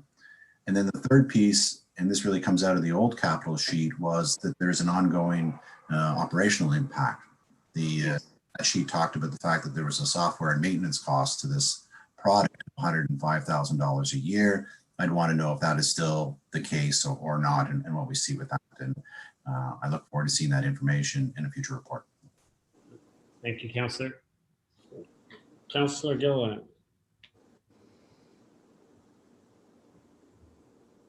Through you, Mr. Mayor. Well, I never thought we'd be talking about water meters and software for this long, but we certainly have gotten some good conversation out of this, which is kind of made me question a little bit more about what the investment is. I know that I've had several phone calls from residents as well who have had some water billing issues, and I understand the uncertainty. And while I get that, I do question the return on investment as well. I think Councillor Thompson has a good point about the actual technology.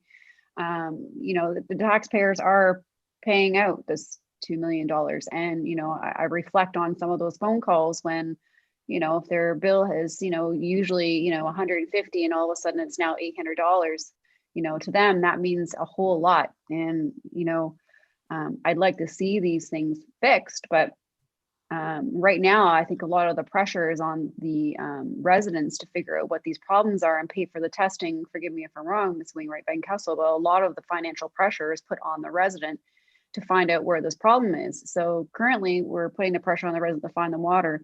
Problem might lie with the usage, but then we're also asking them to pay for it again with the system. So I would prefer to see what that return of investment would look like, and if this is the correct technology that we should be investing in, because I'm not so sure the taxpayers are really happy that learning that we'll be paying paying for something that maybe may not work to our best benefit later.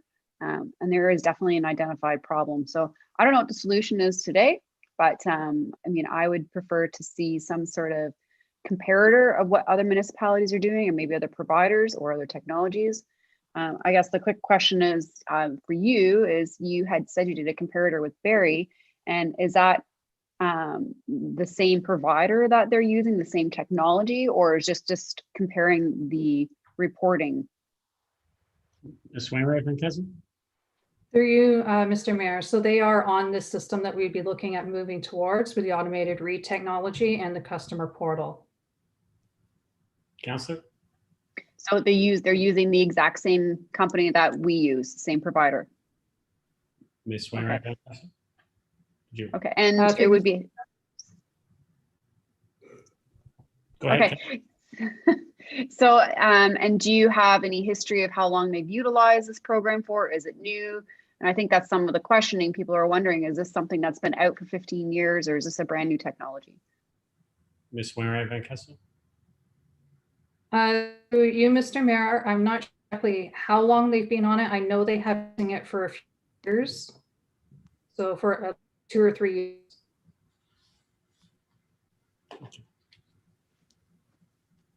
Councillor? Sorry, I didn't hear that. Could you repeat that? Ms. Wainwright Van Kessel? Through you, Mr. Mayor, I don't know exactly how long they have been on it. I know they've been on it for a couple of years at least. One of my managers used to work in the city of Barrie, and they were just implementing it around the time that she was leaving. And that was a couple of years ago. Councillor? Okay, no, that's interesting. So it's nice that we have that comparator.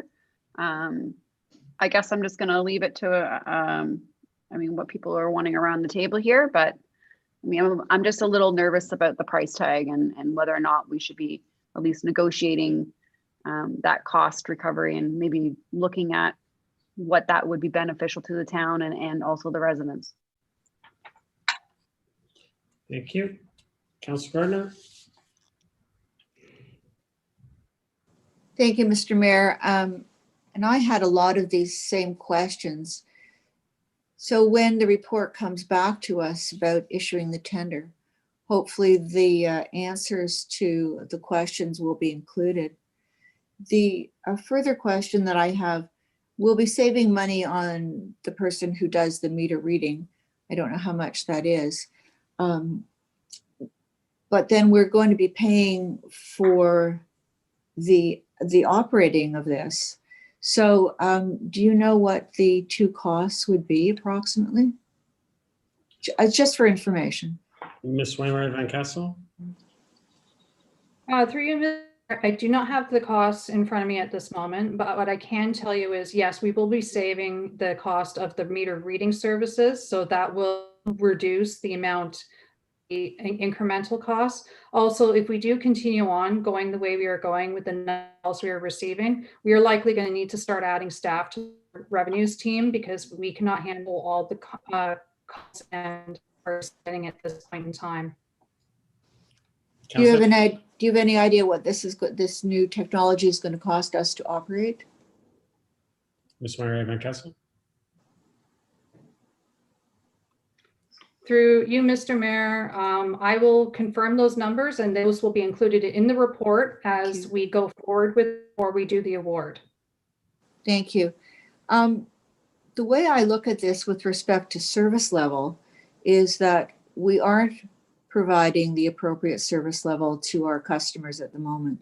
So I don't look at this as a service enhancement. I just look at this as the service that we should be providing. And apart from that, I mean, I don't know how much time it's taken for the individual counselors. I've spent a lot of time on this, but it must also take staff a lot of time as well. So there is that efficiency. I don't know if we can put a price tag on it, but it certainly is there. Thank you. Thank you, Councillor. Councillor Humphries, second time.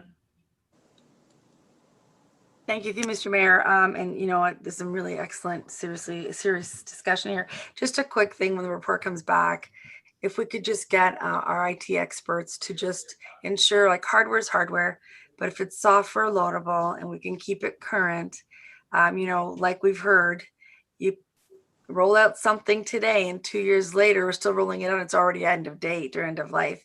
But if as long as we can update software or firmware to this type of meter solution, I'm not concerned. So if we can get that validated, that we can keep, we can implement this.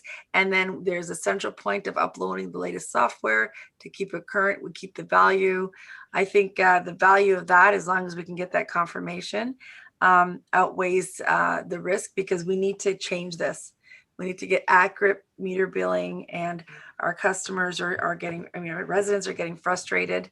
And I love the alerting. At the beginning of this conversation, Ms. Wainwright Van Kessel mentioned that if you have a leak and you don't know until the 3-month checkpoint and you get your bill, at least you're going to be alerted. The residents can be alerted you've got something going on, your water rate's going up. And I think this is something we can really go for. Okay, so if we can get that included in the report, that'd be awesome. Thank you. Councillor Gardner, second time. I think it's my third time, Mr. Mayor, but I just want to make a comment. I didn't think we'd be spending this much time on meter reading, but this has been an excellent discussion and is foundational in a way, because we're talking about technology, customer service, taxpayer money. So I think this has been a really interesting and appropriate discussion for a budget process. Thank you. Thank you. Councillor Gilliland, second time. Just a quick question on Ms. Wainwright Van Kessel. If this is implemented and we're following the reporting system of this new technology, and the customer indicates, say they get a notification of leak, but there's no evidence of any leak anywhere, and then the next step is to test the actual water meter for deficiency, is that cost going to be moved over to the owner like it is kind of now? Or is that going to eliminate that cost and put it on the town and recognize that it could be a town problem with this new technology? Ms. Wainwright Van Kessel? Through you, Mr. Mayor. So when your meter fails, what it does is it stops, or it starts to underreport going through the meter. So the only time where one of our clients would be charged or overcharged is if they're in a larger system where there's intake and exit meters as well. So if exit meters would stop reporting, they would not be reporting the water that's leaving that resident or that commercial property. Right now, what we do is we will offer to check meters, but we want to keep the cost down on checking meters, which is why I tell people, like, a meter, when it stops work, what it does is report. So if they're wanting it tested for over reporting, we will get the meter tested. Their meter will be replaced, but they will pay for the testing if the meter passes. If meter fails, then we pay for it. And this is to avoid the situation where we could be testing a number of meters unnecessarily, because it does come at a cost. Thank you. I understand what you're saying in our current situation. And I think in our current situation, that's because we don't have the detailed reporting. So I think that's a result of the process. But now that if we adopt this detailed reporting, the only thing left to do would be to test the water meter. So would that same process apply? And I ask this because, this is like a question of, whether or not this will actually work the way that we want. But is this going to benefit the homeowner if, we invest all this, money in the shiny new technology and it still doesn't give the result, and you're still passing the cost onto the homeowner for something that we're hoping to prevent? Ms. Wainwright Van Kessel? Through you, Mr. Mayor. So what this system will do is we can provide information to the resident on an hourly basis to indicate when this leaks are happening. The big challenge that we have right now is the leaks occur and they sometimes get resolved before the bill comes out. So that's why they can't find the leaks.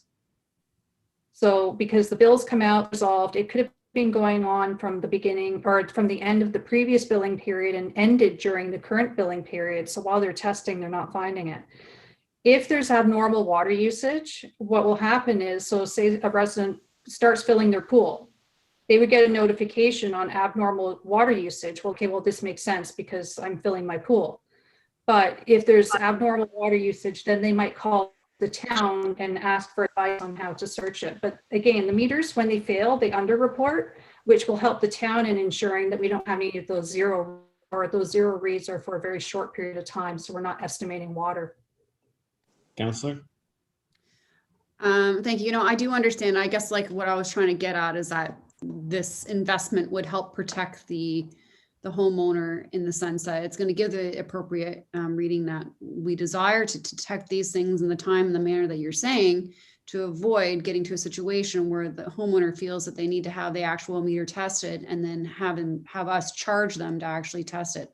I just feel like, I mean, what I would like to see is, you know, it's probably very far and few between that we would ever have to test a water meter to get to that point with this new system. So I just would feel that I would hope that we wouldn't be putting the onus on the homeowner at that point, because there wouldn't be a need to be such a rare occasion for something like that to happen. I would hope that we'd be able to incur that cost if we felt it was a very rare occurrence based on this technology that we are about to invest in.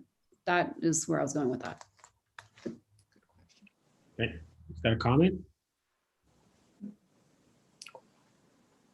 Councillor? Question. There's a question? All right. Ms. Wainwright Van Kessel? I took it as a comment, but Ms. Wainwright Van Kessel, go ahead. Through you, Mr. Mayor. So I understand your concerns, but I think part of the challenge is we do have some customers who are just not happy with their water bills, and we're trying to dissuade those ones where there is not an issue with the water meter to not have it tested. I think if we wanted to start taking on the cost of testing water meters, we'd have to put very clear set of parameters under what circumstances we would be willing to pay for the testing. Make sure that it's done fairly so that we're not pushing us onto all the other ratepayers. Councillor? Thank you. And I guess what I'm saying is that if this is a project that we're actually going to endorse and go forward with, that maybe that's something that we keep an eye on in the process and how we go about it, and maybe those parameters will change. And I just would like to be optimistic and open-minded about how that's being handled if this gets implemented. That would be my request. Thank you. Any other comments or questions? Councillor Thompson, second time. Thanks. Thank you. Just in terms of process, this project was conditionally approved back, like I said, in the 2019 budget process, and it's here for us for reconsideration.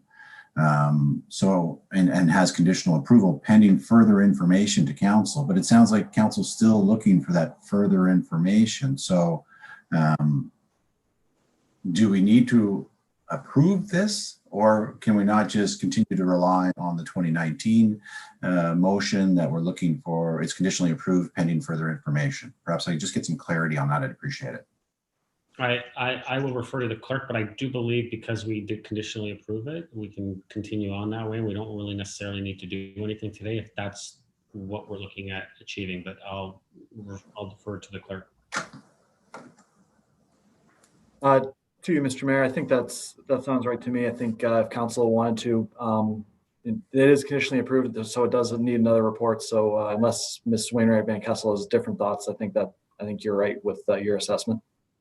Except we have a motion to approve on the floor. I was going to ask Councillor Humphreys, who moved it, if that's what she's okay with, or we would have to vote on it. No, Mr. Mayor, I'm okay. Look, we had a really good discussion here. Let's get a report back that answers the questions and concerns. And me personally, I want to see this project moving forward. And I do believe the customer service and value is, for me, reflective. So I'd like to have a report come back. And the one concern I have is, will the technology not corner itself where it can't grow? Will it be a type of technology we can download software?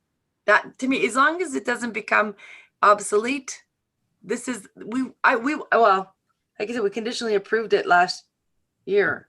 So let's just get what that I'll data do- and move forward. So what I'll do is, Mr. Clerk, I'm assuming if Councillor Humphreys wishes, then we would just do a motion to receive, because we've already conditionally approved this, so we don't need to conditionally approve it again.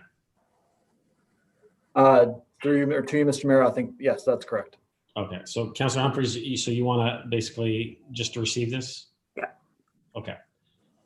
And who seconded that? Sorry, I didn't see it. Councillor Gardner, are you okay with that? Yes, I am. I think that's the appropriate way to go. Thank you. Okay, thank you. I will call a vote on receiving. All those in favor? Opposed, that carries. All right, council, we are 12:48. We're going to take our lunch, half an hour. So 1:18, please.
All right, council. We'll get going again.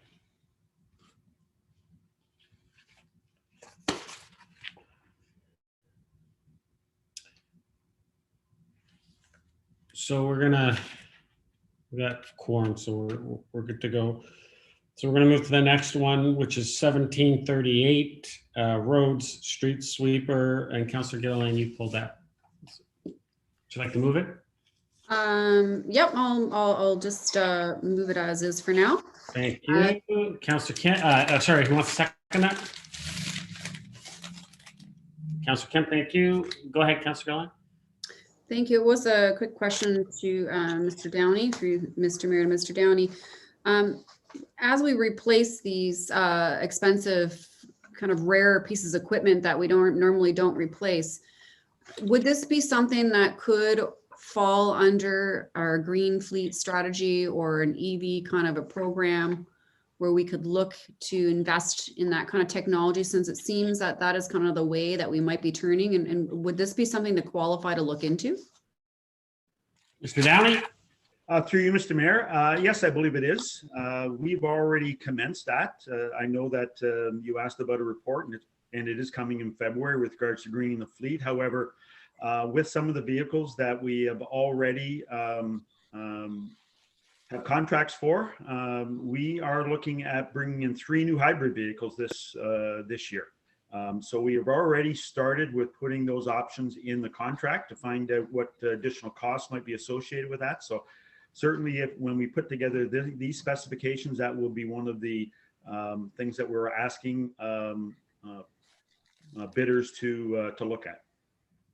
Councillor? Thank you. So are you saying you didn't have anybody come back with an EV sweeper of sorts that doesn't exist, or it wasn't part of the procurement, or? I don't know that it exists. I'm just saying, if this gets approved and we put the tender out for a new sweeper, that's one of the options that we will be with the tender. Perfect. That's all. Thank you. That's it. Thank you, Councillor. Any other comments or questions on this one? Councillor Gardner? Thank you, Mr. Mayor. Mr. Downey, did you say that you're looking at potentially 3 green vehicles? Mr. Downey? Through you, Mr. Mayor. No, what I said was the vehicles that we have already purchased from last year's capital budget. We put an option in the tender, and we found that they were cost effective and within budget. So we have moved forward with procurement of 3 hybrid vehicles. Actually, 1 in facilities, 1 in operations, and 1 in bylaw. Councillor? That's great. And as we're purchasing new vehicles, could we take that same strategy and see what the cost difference would be? Mr. Downey? Mr. Mayor, yes, that's exactly what I just said to Councillor Gillian. That is an option that we're going to be putting in. I just don't know about the heavier equipment, such as street sweepers or trucks or icy surfacers or whatever else we might be looking at. This was fairly easy. There were SUVs that we were looking at, and so we know that those hybrid vehicles were available. I don't know whether they're available in something like a street sweeper, but it's well worth looking into. Thank you. Thank you. I wasn't clear on that. And hybrid, you're talking about gas and electric? Mr. Downey? Through you, Mr. Mayor, that's correct. However, that might not be the only thing that we might be looking at. So I am interested in any new green technology that might be available in this equipment, and so we'll be doing some research with regards to it. It certainly is direction that we've received from council, so we are taking it further as far as we possibly can. But as I said, we'll be reporting back to council in February with regards to other options that are available to us with regards to greening the fleet. Councillor? And would we be taking into account, I don't know if we have electric charging stations at the JOC, so we'll be looking into also the cost of those or any other technology that we need? Mr. Downey? Through you, Mr. Mayor, that's exactly correct. So that's part of that report, that if we are looking at that, then the installation of charging stations and that type of thing, or whether it's a different type of fuel that we'll be using, whatever, we need to look at those operating implications. Thank you very much. Thank you, Councillor. Any other comments or questions? Seeing none, I'll call a vote. All those in favor? Opposed? That carries. Next, 1744, Parks Utility Trailer. Councillor Gilliland, you pulled this one. Thank you, through you, Mr. Mayor and Mr. Downey. Okay, would you like to move something first? I'll move it as is for now. I just have some questions. I might change that. Thank you. Someone like to second it? Move to approve. Thank you, Councillor Gardner. Go ahead, Councillor Gilliland. Thank you. Through Mr. Mayor, Mr. Downey, looking at this trailer and, I'm glad to see that we did get a long use out of this, this item. Just goes to show you that some of the repair and replace do go beyond the expected life cycle. But, having a look at your evaluation of your equipment and what it's been rated as 3, and 3 says system is functioning well, no repairs expected at this time as the evaluation with the cost. So that kind of tells me that although there might be some repairs needed at this time, that it really is not necessary. So is this a mistake in the reporting of the 3? Or if it is, then I understand. But if this is not, then maybe we don't need to repair or replace this right now. Mr. Downey? Through Mr. Mayor, it's a little bit of both. I have to admit, it's a little bit gray with regards to how that works. We're somewhat limited by what we can and cannot identify within the report. It needs new tires, so and it also says it's safe. It's got some corrosion. We think it's time that this looks to be replaced. It's not a dangerous piece of equipment, and if it needed to go another year, we'd put another year into it. But we need to take a look at all pieces of equipment, figure out how that works into our fleet to asset management strategy, and within our reserves, and figure out what do we need, what's our priorities for that particular year. So even though some repairs are required for this, as we say, it's not unsafe, but if we do keep it, we're going to put some new tires into it, and we're going to need to deal with some of the corrosion. Councillor? Thank you. I guess that's one of those things when you buy something that's, way back when, and, they just don't make them like that anymore, and, we do have another piece of equipment here that, has hardly lived its lifespan at all. And I don't know why. I mean, it's, I understand the evaluation, and, obviously I didn't pull it because the evaluation, there was an extreme need for a piece of equipment. It was maybe 10 years old. This one's really old. Maybe this is just one of those pieces of equipment we can just hold on to, and just if it's not posing, it's functioning well, needs no repairs exactly right now. Like, is this something that we can just wait for a bit and just kind of, if we're going to be saving any money anywhere, maybe this is the spot. I know it's not a lot, but every bit counts. I don't know what you think about that, Mr. Downey, but your input would be good. Mr. Downey? So through Mr. Mayor, if I was looking at an alternative strategy, I think the trailer needs to be replaced, and it will have to be replaced at some point. I would like to see us move forward with the purchase of this trailer. We are always in need of trailers, and I think at some point we need to dispose of this one. Disposal is part of it. I think we've identified $1,000 as a trade-in value or something along those lines. But I would recommend that we do move forward with this. However, if we're feeling that we want to maintain those reserves, our concern is we've identified priority items within the limited reserve that we have, and next year there'll be additional pressures. So when we get back to this, I am concerned about it. So I would recommend at this point. Councillor? Great, thank you. Thank you. And sorry, I'm bouncing back. Do you guys hear me twice? Yep. Go ahead, Chris. Is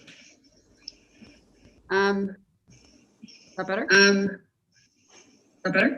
Yeah. Okay, it's gonna have to repeat. I don't know why.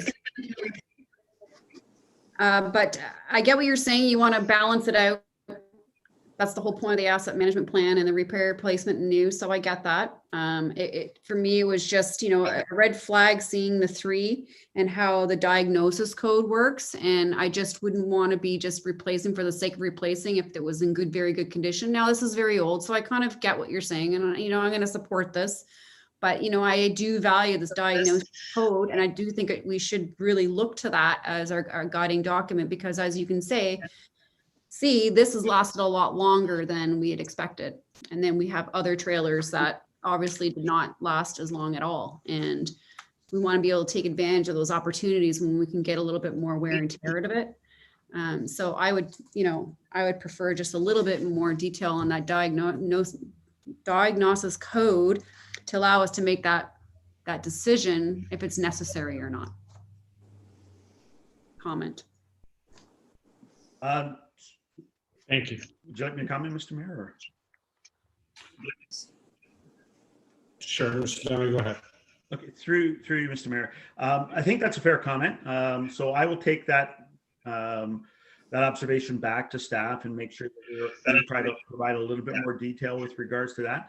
I certainly can understand the confusion a little bit with regards to the sheets, and if there's some additional information required, more than happy to do that. But as I say, I feel comfortable recommending moving forward with the purchase of the trailer, and I'll take back those observations and make sure in the future that we have a little more detail. That's great. Thanks. Thank you. Councillor Thompson. Thank you. Through you, Mr. Downey. Just to clarify something, when everybody's bouncing back. So when I read the report, I see safety concerns. You talk about safety erosion is quite severe and extensively, and you talk about a strong possibility the trailer would need to be pulled off the road. So is there a safety issue with this trailer? Mr. Mayor, the trailer, in order to ensure that it stays that way, we're going to have to put some work into it. So that way, we're going to have to put some work into it. Or should we work into it, or should we back? Sounds like a stadium. Boy, it is bouncing back. Sounds like a stadium. It's awful right now. It's awful right now. At this point, we want to put some, and we're feeling that additional costs in this trailer is not cost effective.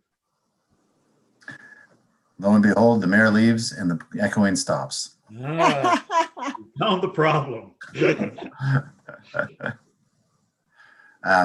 My opinion is I'm comfortable replacing the trailer. I hear Councillor Gilliland's point with regards to the metrics they're using. It seems a little strange to put good 3, and then at the same time in the description, make references to safety issues. So, that's what creates a little confusion for me. But, based on the life cycle, based on what I'm reading, I'm comfortable moving ahead.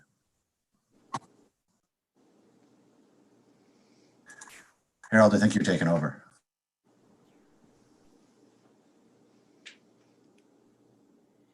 Oh, I didn't realize he literally left the room. Okay. I guess I had a comment through, I guess, me, Mr. Downey. Just for clarification, the item is for $15,000, and in the report it says it's valued at $1,000. Are you just amortizing that over 15 years, or is that a typo, or am I misunderstanding?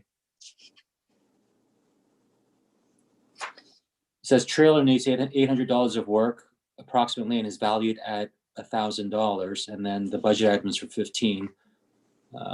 Can you confirm, please? So through you, so we put the replacement value in because it's part of the whole package. However, those when we go and replace a vehicle or a piece of equipment, that goes into the reserve or back into the reserve. It doesn't help offset the cost of purchasing that particular piece of equipment. Okay. We'll see the same thing with the street sweeper. Okay. Thank you. Any other comments or questions? Councillor Gardner? Thank you, Mr. Chair. My comment is the same. I wouldn't, you said you're looking at replacing priority items, and you see a code 3 that it just doesn't jive. So with respect to priority, maybe if it's a safety issue or if it's not, $800 is not a viable cost if we're only going to use it for one more year. So perhaps that could come into the mix. Sir Downey? No, I think those are all fair comments. So I've heard you loud and clear, and I will make sure I take that back to staff and make it a little bit easier for everyone to understand when they see it at the capital budget. Thank you. Great. If there are no other hands, I'll call the vote. All those in favor? Opposed? Okay, that passes. Mr. Mayor, I'll give the chair back to you. Thank you, and I apologize. I got kicked out. I guess my Zoom was acting up. But which one did we just finish, Councilor Kim? 1744. Okay. Thank you. All right, Council will move to 1750, AFLC Skate Park. I got Councilor Thompson. It was actually Councillor Gallo that pulled it. He beat me to it. I would have pulled it anyways. All right, Councilor Gallo. I'll put it on the floor for discussion unless Councillor Gallo wants to move something. Councilor Gallo? You want to just leave it just to put it on the floor and then we can figure it out, or? Sure. Yeah, I just have a few questions. So. Okay. Someone want to second that? Councilor Humphries, thank you. Councilor Gallo, go ahead. Actually, I was hoping maybe staff could just go through, because this is somewhat of a complicated and it's got an interesting story. I was hoping someone could bring us up to date on this, and then I can ask my questions. Mr. Downey? Certainly. And by the way, good afternoon. Thank you, Mr. Mayor. So as you know, we came forward with a staff report identifying the need to look at the skate park. We had a consultant report that gave us options with regards to some work that we could do at the skate park, and council recommended that we move forward with the removal and replacement of the skate park. However, you also wanted some input on the users as to any modifications that they might want to see with regards to that skate park. So we did a survey of the users, and they had identified some additional items that they would like to see in the skate park. They were pretty happy with the design. However, they were concerned that there was no shade structure. There was no water bottle filling station, those types of things that were not originally put into the facility. And so they wanted some upgrades made to the existing facility. We took those upgrades and we then started moving forward with design drawings and specifications. And as we gather more information, we then are providing that to council. So the original estimate that we looked at was a simple repair and replacement.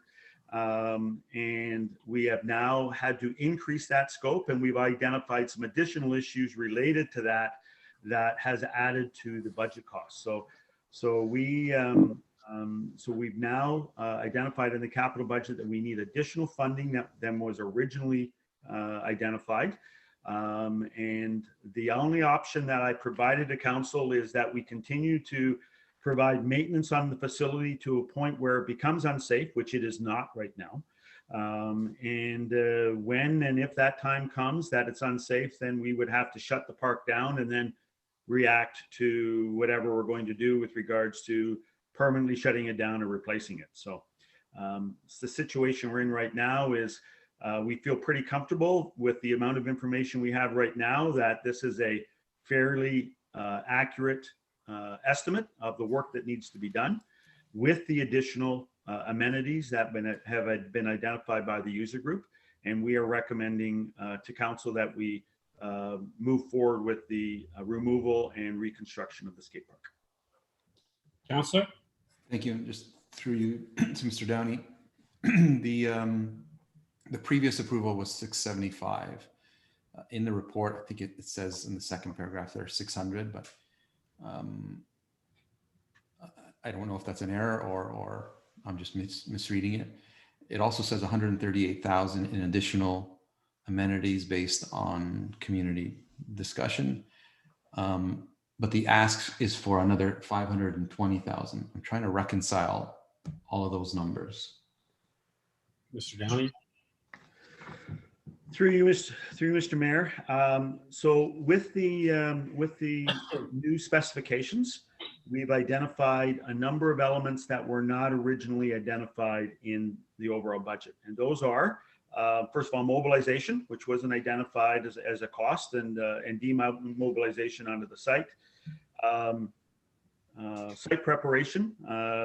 We now have additional information on the site preparation and removals, as well as the earthworks and grading that were not detailed in the previous report. The water filling and the jug filling station, the site structures and elements, the park furniture, and the upgrades to electrical, because they want the facility lit now as opposed to it not being lit presently, all add up to some additional costs. We have estimated the tender will come in just shy of $1 million. Additional to that are consulting costs associated with the design and the contract administration of the work. Councillor? So the original 675 did not include removing the old skateboard park. Did I understand that correctly? Mr. Downey? Through you, Mr. Mayor, quite frankly, I thought it did. And then when I find out that when we get into the work and we have our consultants take a look in more detail about what it actually costs to do these things, we're finding there wasn't sufficient funding. So as I got better information, I got better numbers, and that's what I'm presenting to council. So my numbers were based on the information I had previously. However, now that we've done more work, we have more information and better numbers to present to council. Councillor? So if I mean, I'm just trying to do the math, 520 additional dollars, 138 was for amenities. So some whatever that is, 380 or 370 is additional to remove, add lighting. Well, I guess lighting is part of the 138. Grading works and any contingency. Is that right? Mr. Downey? I apologize. Yep, that's correct. That's absolutely correct. It also includes a 13% on our HST, but we get some of that back. But right now, the way the tender is set up, as I say, they have estimated the cost coming in just shy of $1 million. Councillor? Okay. I'm sure everyone else is just as frustrated as me that we're spending, 1.14 plus 8, $2 million. It's just incredibly frustrating to see, and it's really, quite frankly, a waste of taxpayer dollars. But it's something that I believe the community wants and needs. It's just a very disappointing situation that well, I won't hash it out, just very disappointing. Thank you, Councillor. Councillor Thompson?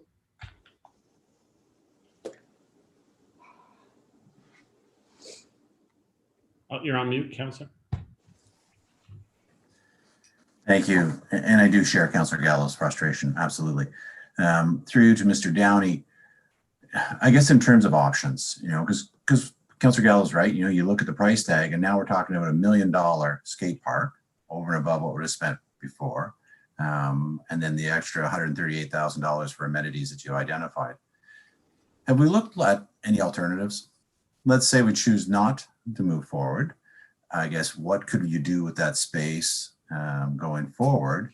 And, you know, could you expand on the skate park facilities over by Hickson or somewhere else? I share that frustration, and I'm having a hard time moving forward to say we have a $2 million skate park.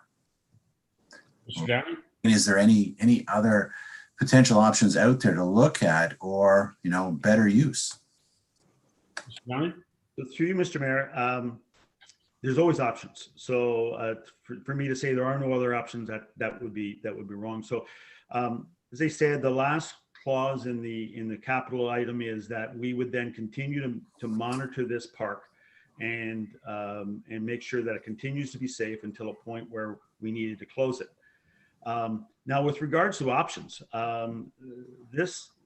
we like the location of this because of the proximity to the youth center. So that was the whole point of putting it at the leisure complex. So we would like to see it stay at the leisure complex. However, as you know, council is also contemplating some other improvements to the SARC. And maybe this is something that we relocate to that project. So when we are considering that project, we consider something along those lines. I'm not 100% sure whether or not that's even a doable thing, but I believe that this is the best location. I believe that we should be looking at replacing at this location. If there's concern with regards to timing, we wait until it becomes a point where we need to do something, as opposed to from a safety perspective. We're not there yet, and I can't tell you when we will be, but that would mean that there would be a closure of the facility prior to us being able to move forward in any aggressive fashion with regards to getting it replaced. So, so those are your options. Leaving alone or relocating it someplace else. But as I say, I really like the idea of it being at the leisure complex. It's a strong relationship to the youth center. I agree with you. I think it's in the right place, but at the same time, you know, as we've seen the costs escalate, and you know, you certainly hope that this issue would never reoccur again. But I guess I just really want to get a better sense of, I guess, all the other possibilities out there before finally saying yes for myself, because I am concerned about the price tag, and, you know, what if it were to repeat again and this turned into a bit of a money pit. But I'll leave it at that comment. Any other comments, questions? Councillor Kim? Thank you, Mr. Mayor. Through you to Mr. Downey. Mr. Downey, the mitigation that staff is employing thus far, which is patching and grinding, how long can we continue to mitigate and have this skateboard park be safe enough for public use? How long? What's the lifespan just using the mitigation? Mr. Downey? You, Mr. Mayor, I couldn't give you that date. I couldn't give you that time because there's too many factors related to how quickly it could deteriorate. I know that it's deteriorating, and I know that we're moving towards a closure of the facility. So when that date is, I can't tell you, but I know that based on the way it's constructed right now, it will not last, and we are, for lack of a better word, putting patches on it in order to make sure that we keep it open, we keep it safe. So I wish I could give you a date. I can't. The longer it goes, the more work we're going to have to do. And as you can appreciate, we're going to do everything we possibly can in order to make sure that that stays open. But ultimately, we are going to either have to shut it down or replace it. And we're recommending that we move forward with the replacement now, as opposed to getting to a point where we need to shut it down. Councilor? Thank you. I'm experiencing buyer's remorse, and I'm afraid that if we put in another 1.1, 1.2 million, that we may face similar decisions maybe 5-10 years down the road. Seems like the skateboard park, the ongoing maintenance required and the risk seems far higher than other assets that are more viable options. So I'm not in agreement with going ahead with this actual item. And you know, my feeling is that I'd like to see what other options are out there in terms of usage of the space, and other amenities that we can provide for the residents in a less costly one at that as well. Okay. That's it for me. Thank you, Councillor. Councillor Gardner. Thank you, Mr. Mayor. I'm all over the place on this. The first thing I'd like to say is we have considerable egg on our face already with respect to this. So when we do shut it down, and if we do rebuild it, I'd like it to be in a planned way so that perhaps we can build it when it's not a high usage time for the skateboard park. So I'm not sure that we should just let it go and then, you know, wait till we have to. How stable is the ground in this area? Mr. Downey. So through you, Mr. Mayor, I believe that's the problem. We have got some instability underneath the skate park, and we have some water underneath the skate park. I can tell you I'm pretty familiar with the soils in Aurora, with all the amount of projects that we put forward, and I can tell you we haven't had a project yet that haven't had an issue with soils. Most recent one is, as you may know, is the fire hall, and you know, an additional work had to be done in order to make sure that we made sure that we had a stable foundation for that new fire hall. So it is an ongoing issue. We had it at Church Street School. We've had it at the senior center. We've had it in almost every single project. So I think our number one priority with regards to any construction we do in this area is to make sure that we have a stable base.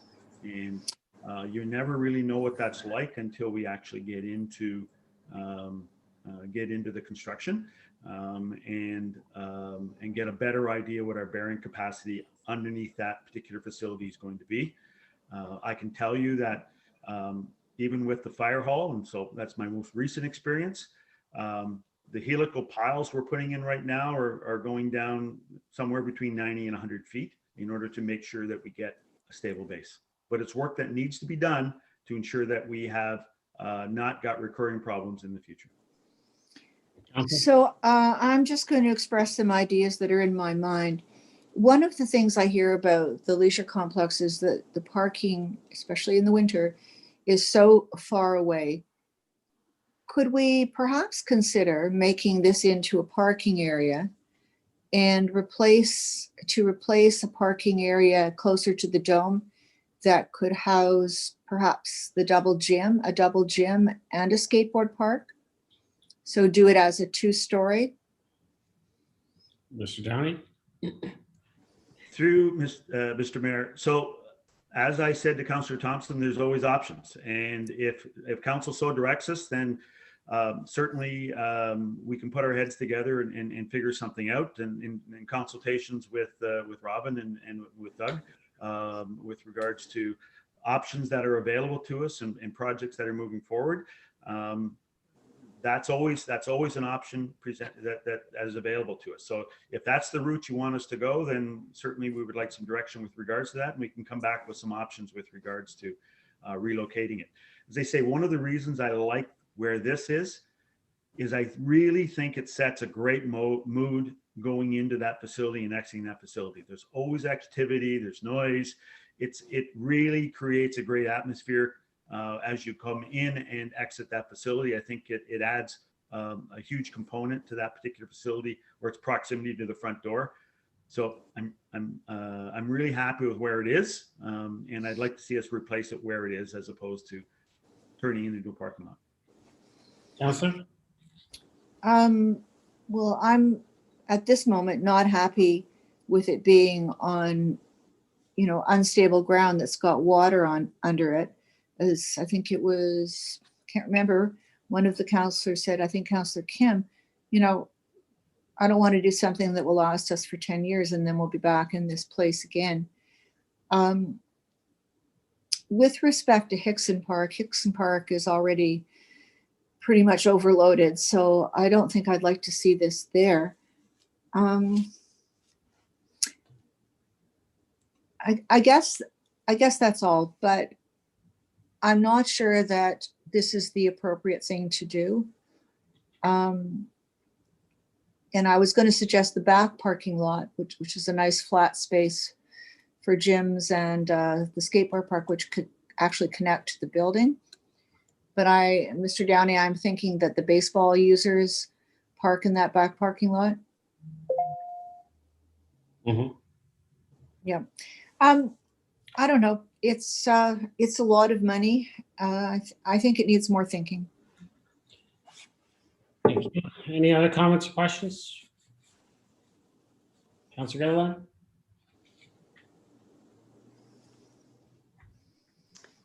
Thank you, through you, Mr. Mayor. Just simply a comment and just listening to everybody's feedback around the table. It sounds like to me that most people want to have a report back to council on some alternative options.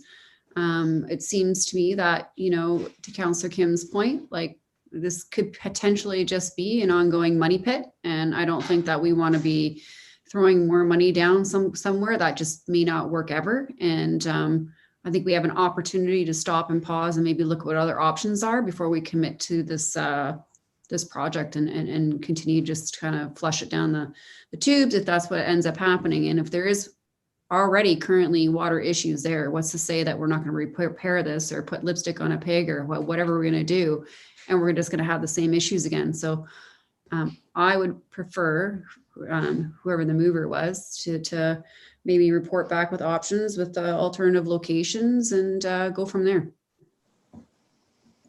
Thank you. Any other comments or questions? Councilor Gallo, second time. I'm sure it's in a previous report somewhere, but just listening to everyone, through you, Mr. Mayor, to Mr. Downey, when GEM engineering did their investigation, was there any other options that they had? I have no idea, to salvage what's there and fix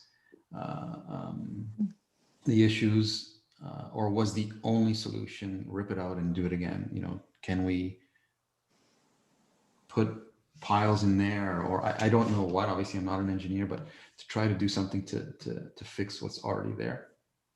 Mr. Downey?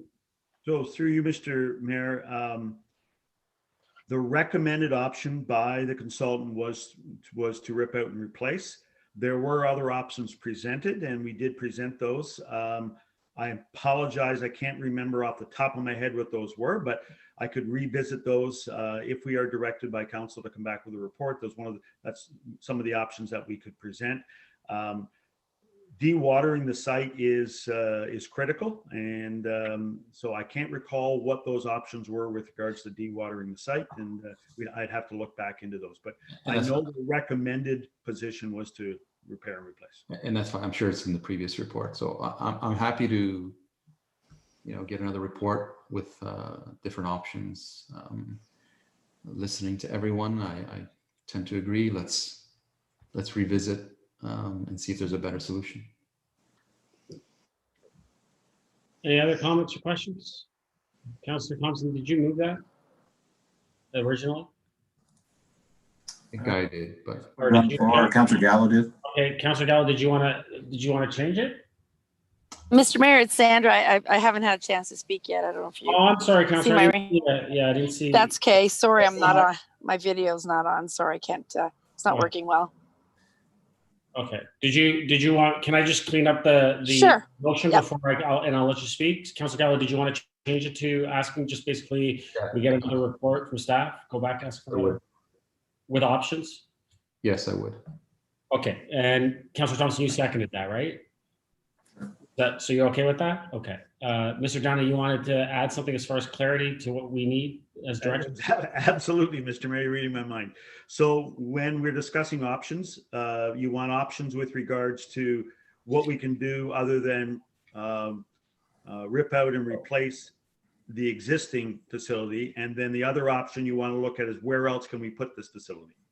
Am I understanding that? That was the sense of the conversation around the table. Yeah. As long as we're on the same page, that's great. Thanks. Okay. Okay. Councillor Humphreys, go ahead. Hi, thank you, Mr. Mayor, and I agree with all the conversation around the table for sure. Just as a note, and I'm okay, you know, if there's other options and considerations, but I know that skate park today is being used like crazy. There's kids there all the time, even though it's in bad shape, and I love that. I was on Mavrenack. There's a smaller skate park there that's always busy. I mean, it's great for the kids. So I know this is awful. I'm like, you know, Councillor Gartner said, it's, you know, we got egg on our face on this one. It's really disappointing. But the kids, it's amazing. It's great recreation for them and a place to go instead of skateboarding in the middle of Yonge Street like our kid used to do. So it'd be awesome if we can get this fixed properly. Perhaps some assurances that it's, you know, that this Canadian winters, you know, there's some sort of material that we could try to protect ourselves with. If there's gonna be a different spot, you know, sure, let's listen to what staff can come up with. But to Mr. Downey's point, I love where it is right now, just because of, it just seems everything's vibrant and happening, and there's youth and all ages all coming together, and it's just great. So anyways, I just wanted to share that, but looking forward to the report and next steps. Thank you. Councillor, any other comments or questions? Councillor Thompson, second. Thank you. And just to clarify, you know, I would love to keep using the skateboard park. I do agree that it's well used. You know, it's a great location having there. But I just, before investing $1.2 million, you know, I would like to be able to see all other options, and so that way I can have some confidence moving forward that this truly is the best decision to make. And so that's why I'm just hesitant to move forward at this time. Would love to see those options, be it, you know, there, somewhere else, what are other alternatives you can use that space for to complement the facility. And then, you know, I'll be more prepared to make a decision on whether or not $1.2 million is the right thing to do. Thank you. Any other comments, questions? Call the vote. All those in favor? Opposed? Aye. That carries. Mr. Clerk? Thank you, Mr. Mayor. And through you, I just want to get clarification. Whether is that a conditional approval, or is that just a report back with options and nothing about? I don't believe it was a conditional approval. I believe it was just to get a report back with all possible options, whether it be in its current location or in looking at a new location. And then council will decide at that time. And Councillor Gallo or Councillor Thompson, feel free to correct me if I'm wrong, but I believe that there was no conditional approval on this one. Councillor Thompson? Well, I will say there was a previously approved amount of $685,000 approved. There certainly wasn't any conditional approval to increase the amount. Yes, and I think that's what we're discussing, is that there was no conditional approval to increase the amount. So yes. So thank you. Thank you, Mr. Ford. All right, council, we will move to 1752 Emerald Ash Borer Management Program. Councillor Gardner, you pulled this one. Would you like to move to it? No, I can't move it at the moment. Okay. Did you want to move something else? Or did you just want someone else? Well, other people on council may want it to be moved as is. Councillor Thompson, you want to move to approve it? Okay, second, Councillor Gilliland. Go ahead, Councillor Gardner. Before I can approve it, I have a little story. So I was walking on Devlin, I think it's called Devlin Place. There's an ash tree there. When it had its leaves on, it had a couple of compromised branches, and I spoke to staff, and I believe the answer was that it was going to be cut down. But now that the leaves are off, it has quite a viable structure, except for those two branches. So with respect to the success of this program, Mr. Downey, what would you say it is to date? Mr. Downey? Through you, Mr. Mayor, you mean with regards to a percentage of trees that are treated? Saved. Yeah, I haven't got that number right in front of me. I can certainly ask staff to provide that to council. It's a fairly high number, don't get me wrong, I mean, percentage wise, but I wouldn't want to give you a number and mislead you. So I haven't got that number right in front of us. I know that it works. I know that it's not 100%, but it certainly has made a positive impact, and that's why we're asking to continue the program. Councillor? Thank you. The question that perhaps you can answer, not right now, if we treat a tree and we don't save it completely, but we do, it's still viable, are we cutting it down or are we actually saving it as is? Mr. Downey?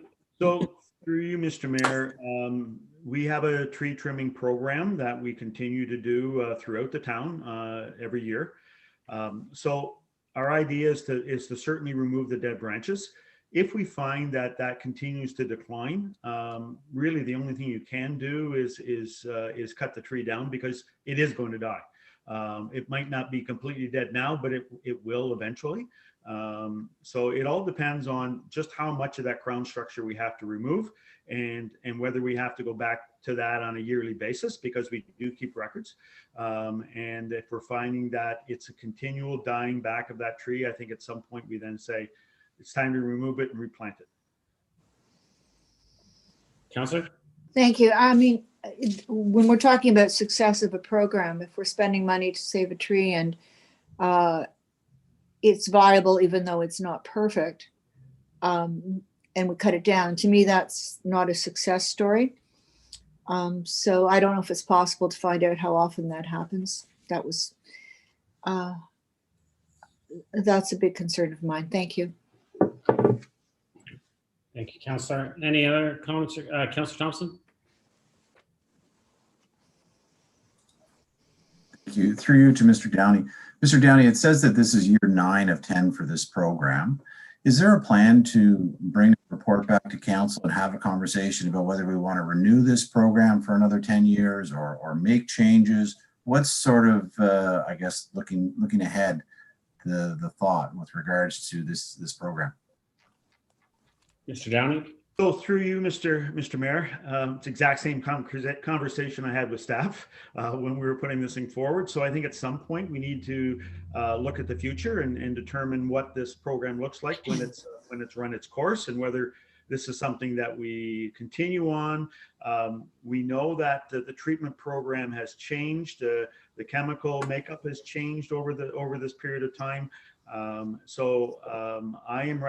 asking staff to come back with a report of how successful this has been and what's our next step, and do we move forward, and how do we move forward, and what are the cost implications with regards to that. So that's already on our radar. Well, that's wonderful. I'd be supportive of that. I remember when the report first came to us 10 years ago, roughly, and we started looking at options and what was available to do. And that was the conversation. We made a decision at that time. But like you said, things change, council changes, chemicals change. And so I would welcome an opportunity to revisit this and say, is this still the best plan, or is there some other approach that we can do? But since we're in year 9 or 10 of this program, I'm comfortable continuing to put funds away for this program. And that's really what this sheet in front of us is we said we would commit X number of dollars every single year into an account that is specifically for this issue. And then we can debate at council if we want to change the program up or how we're going to resolve the issue. But we need to have funds in this account year after year, one way or another, to deal with it. And so I support the budget change, and I welcome an opportunity to revisit the 10-year plan. Thank you. Any other comments or questions? Councillor Gallo? You, Mr. Mayor, just for clarity, the budget change is to 270. 2021 is the last year of the 10-year plan. Is that right? Mr. Downey? We have funding to 2022. Councillor? So the budget change is 270, but if this is the 9th year of a 10-year plan, 2021 So 2022 is the last year of the 10-year plan? Mr. Downey? I think I'm looking at the dates in the report. So I can't say whether or not 2023 or 2021 is our last year, but regardless of that, I want to bring a report in before we get into that final year. So you're going to see a report in 2021 with regards to the Emerald Ash Borer and how to move forward, which I think was Councillor Thompson's point. So what we're looking for is approval for funding in 2021 with council's knowledge that we are looking for funding in 2022 at this point, but you're not approving it. Councillor? So I'm just trying to understand the budget change. And forgive me if I don't remember what we did last year, if every year we come back with 270, or did you have a budget of 1.9 million and then are asking every year for the 270? Mr. Downey? Through you, Mr. Mayor, that's the way it was set up. We had to come back each year and ask for funding, and we've done that. Okay. When we provided the report initially, we gave you what we felt the capital requirement was going to be. And so we are, and the direction at that time was that we needed to come back on a yearly basis and ask for funding. And that was fair enough, because back 10 years ago, we didn't know whether or not this was going to be successful or not. And council wanted the opportunity to say, you know, on an annual basis, is this something that we want to continue to do? So that's the reason for coming back on a yearly basis. Okay, thank you. And just from my reading, looks like 2022 is the last year of the 10-year plan. But I look forward to see the report. Thank you. Any other comments or questions? I will call the vote. All those in favor? Opposed? That carries. 1758. Boardwalk resurface Mackenzie Marsh. Councillor Gilliland, you pulled this one. Would you like to move it to approve? Yeah, I do. I guess my questions are, I wasn't really around here when this was built. Okay, if I could just get a seconder. Someone like to second that? Councillor Kim, thank you. Go ahead, Councillor Gilliland. Thank you. So I wasn't here when this was built, and you know, just understanding wood types and whatnot. And here we are in a situation where, I guess the very first question I asked was this hemlock ever treated? Mr. Downey? Through you, Mr. Mayor, no. Hemlock was a material that was used to build homes and barns, and it's a very robust material. The concern is the environment that we put it in has changed, and the material, we wouldn't have used it if we knew we were going to be in that damp a situation on an ongoing basis. So that's really what's happened here, is the condition of the environment that it was put in has changed. Councillor? Thank you. I mean, I guess with a little bit of my background in horticulture and landscape design, I just don't know if hemlock would have been the material I would have chosen, just because it has a reputation for having a very, very short lifespan in general. Pressure treated obviously has a very long lifespan. So it's unfortunate that we're in this situation, having to replace it very soon after. But at least we've caught it, because it would cost a lot more sooner than later. So my question, I guess right now, I mean, the price of wood is through the roof and it's pretty much tripled. So is this something, if we were to approve today, that we would maybe go and price out in the spring when prices do fall down? I just know that on a personal level, on any projects right now, everybody's putting their new wood projects on hold, pressure treated in particular, because the prices of wood. Mr. Downey? Through Mr. Mayor, yes, we would actually be holding off a little bit, or at least getting a better idea of what that cost would be. And we're kind of hoping that we do see the cost of lumber go down. If you may have seen, we're doing a contract right now at Yonge and St. John, and there's a boardwalk there.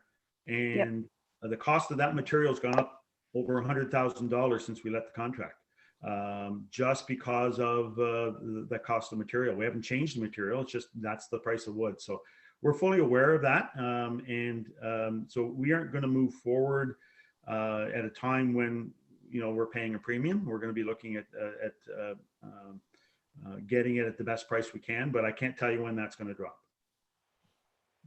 Thank you, Councillor. Thank you. I guess that was really my main concern, was just making sure that, we do pause and step back. I have no problem approving this. Obviously, for safety reasons, it needs to be replaced. Obviously, we can't go back in time and say shoulda, woulda, coulda, not used hemlock, but just to make sure that we're not purchasing in a very high value market. I guess that's really my only comments. Thank you. Any other comments or questions on this one? Hi, Mr. Mayor. Just a quick comment. Sorry, I'm sorry that you can't see me. Just to you, Mr. Mayor, just in terms of this, and I actually remember when this was put in and people were worried about the impact to wildlife, and we were so pleased that it didn't impact it all. In fact, it's beautiful and can easily be observed through the marsh there, which is really nice. I'm not an expert at this, but is it inappropriate to suggest materials other than the pressure treated, but be a synthetic type so that you've got composite, so that there's a lifespan of, or is that just way out of the question? I just thought I'd ask if that was investigated. Mr. Downey? Mr. Mayor, it wasn't investigated in my knowledge, Councillor Humphreys. I can certainly get a quote for that. It's going to be fairly high, certainly higher than what we've got budgeted right now, but it's something that we can look at. As you can appreciate, it's going to have a forever life expectancy, but and so there's a cost benefit to that perhaps, but we can look at putting in something other than other than pressure treated. Yeah, no worries. I don't want you to go through much trouble. I'm happy with pressure treated, and it's fine. But if there's an opportunity to take a look at it and then see the cost, like you said, the cost benefit of a lifespan of pretty much quite long versus maybe I guess a 15 to 20 year on this. Maybe we could take a peek at that. But thanks, this is good. Thank you. Thank you, Councillor Humphreys. Councillor Cameron.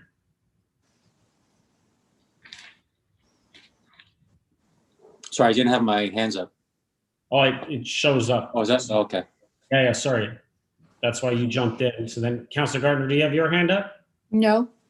Okay, well, that shows up as well. So, okay. So anybody else? Comments, questions? Councillor Gilliland, second time. Thank you. And just a really quick comment to what Councillor Humphreys is saying, and I thank her for trying to think outside, thinking outside the box and trying to investigate other opportunities. Just my own personal opinion, I don't think the composite would be the best product to be using in the natural setting. A couple of reasons. The material is super expensive. Also, it gets very hot on the feet, and I'm sure the animals as well will be really hot. And I've also heard that it scratches and marks a lot differently than wood.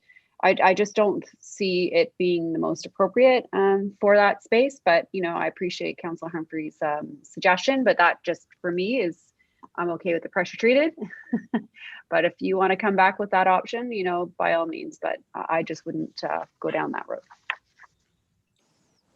Thank you,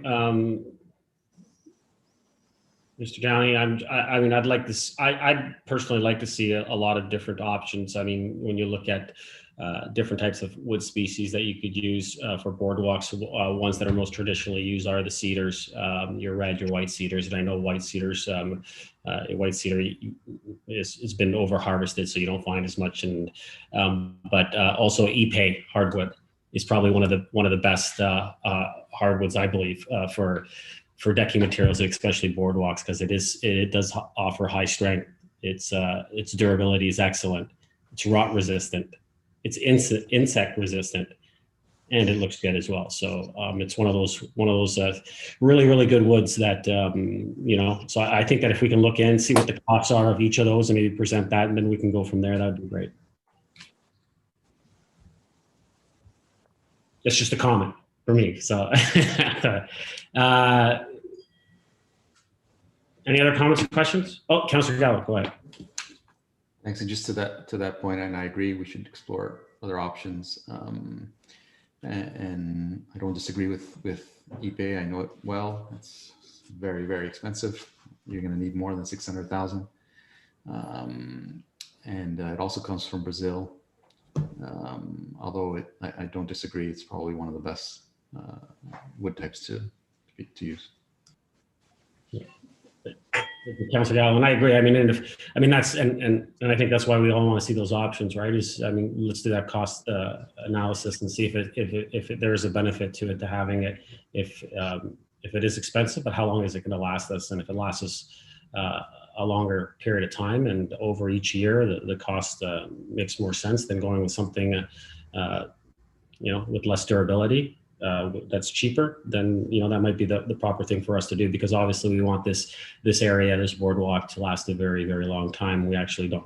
I would think forever. So, yeah, no, definitely. So Councillor Gillen, you moved this to approve it. Did we want to change that, or did you just want to go ahead with just an approval?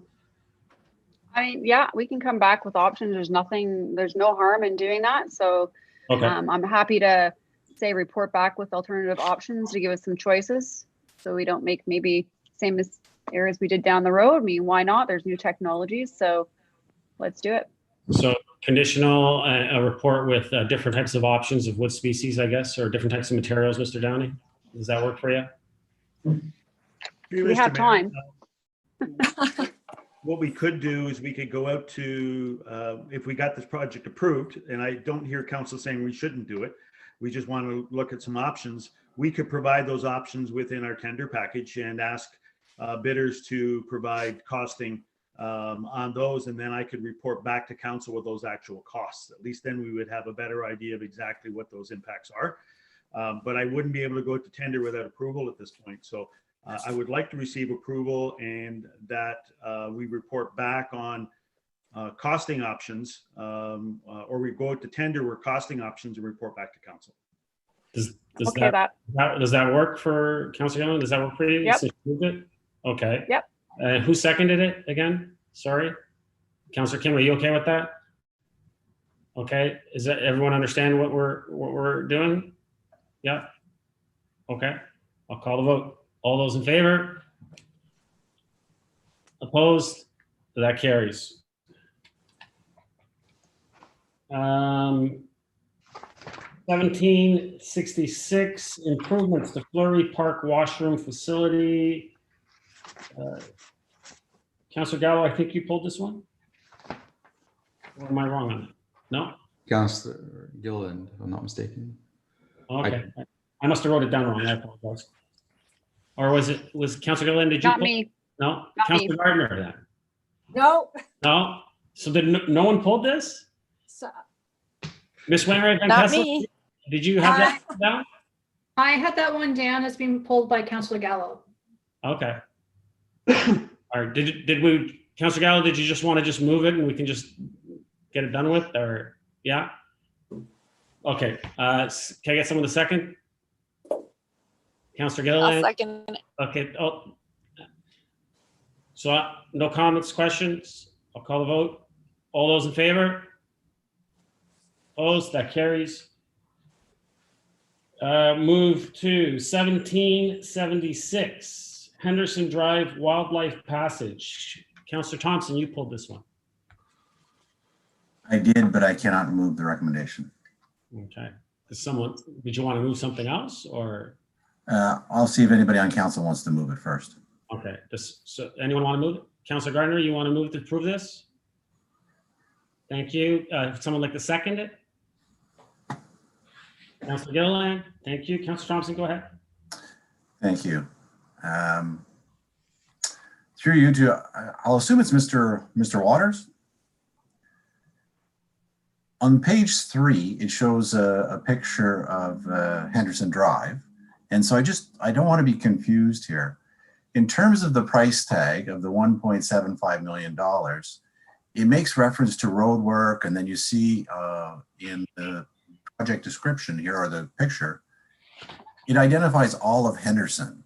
But yet, when I read the description, it talks about just putting in a sidewalk from Bathurst to Watts Meadow on the south side, and of course that wildlife passage again. So I want to be clear what the $1.75 million is allocated to, or 1.675 million.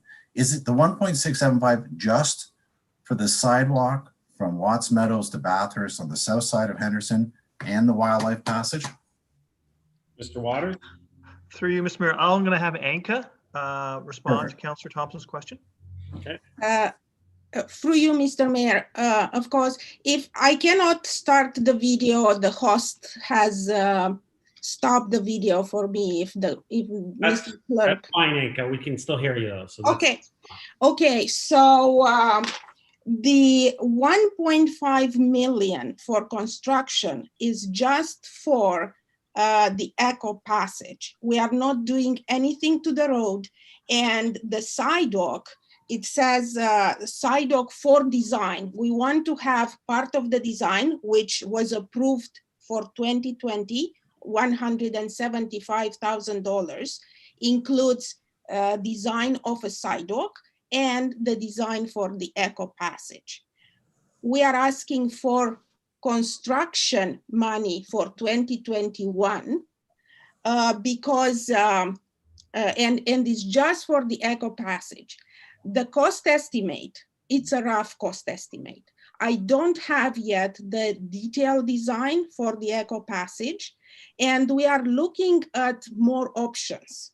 There is a drainage culvert on Henderson where there is the hot spots for wildlife. So we are looking at either retrofitting the existing drainage culvert to insert ecological elements for eco passages, or remove the culvert and have a new culvert there that has an ecological element for wildlife. So because of this, the cost is it's rough cost estimate. It might be a lot less than that, but if we have to remove the drainage culvert and replace to a new drainage culvert, it will be the expensive. So at this point in time, I don't know how much it will cost. So that's the reason I didn't make changes to the budget for construction, but it doesn't include anything on the road. Councillor? Thank you. A follow-up question is regards to the sidewalk. So the south side of Henderson is Case Woodlot. And so I'm just curious why we're recommending a sidewalk on that south side from Watts Meadows to Bathurst. Because, I mean, obviously we have one on the north sides, but if it ends around Watts Meadows, does it even connect to the sidewalk that comes down Tamarack Trail, or is it not going to connect there? And when you get to Bathurst, you can't go south on Bathurst on that east side because there's no sidewalk there either. And so I'm just trying to understand the rationale for having that sidewalk on that stretch. So perhaps you can expand on that. Yes, for you, Mr. Mayor. Yes, of course. That section was highlighted as a section where there is a missing sidewalk. Henderson is a collector, and we have sidewalk on the north side of Henderson, and on the south side, it's missing. On all collector roads, we have to have a sidewalk on both sides of the road. So it's just looking at the feasibility of having a sidewalk, given the fact that there are grading challenges, and it might not be even possible to have a sidewalk there. But we included it in the design of 175,000 that was approved, to see if we cannot do it in-house. We need to have an assessment done by a consultant if we are going to be able to build a sidewalk when we will rehabilitate the road. The sidewalk will not be included in the construction for next year. And, another question through you to Anka. I know you said the 1.5 is a really rough estimate, but if you had to separate the two, out of that $1.5 million, what do you think is the portion for the construction of the new sidewalk, and how much of that is for the portion of the eco passage for wildlife? Through you, Mr. Mayor, I would say if for eco passage, again, eco passage and the drainage culvert, to replace the drainage culvert would be anywhere between 500,000 to 700,000. If we add an eco passage that is separate from the drainage culvert, it might be incorporated if our consultant proposes that, depending on the hydrologic assessment. It's probably we can go with $700,000-800,000 for both combined, but it's a separate one. We have to add to $700,000 another maybe $200,000, 250, and then the rest would be the construction of the sidewalk. But we do not plan to have the sidewalk built part of the eco passage. It will be together with the road rehabilitation, which is scheduled, I think, 5-6 years from now. Councillor? Well, it's interesting. We had quite the long conversation about, water meters and, the installation of antennas and the return on investment of spending $2 million on that. And yet here's a project before us for, $1.7 million. And, I'd love to see us do the same sort of thing where we talk about, the value of this investment to the community. Same thing when we look at something else, because I know that the people that I've talked to and mentioned this product and the cost, they were shocked, to say the least. And so I definitely can't approve it as is without getting more information and understanding about what exactly are we, the costs around this, and trying to separate those two components a little bit more or have a better understanding. But yeah, that's my comments. Thank you. Councillor Gilliland.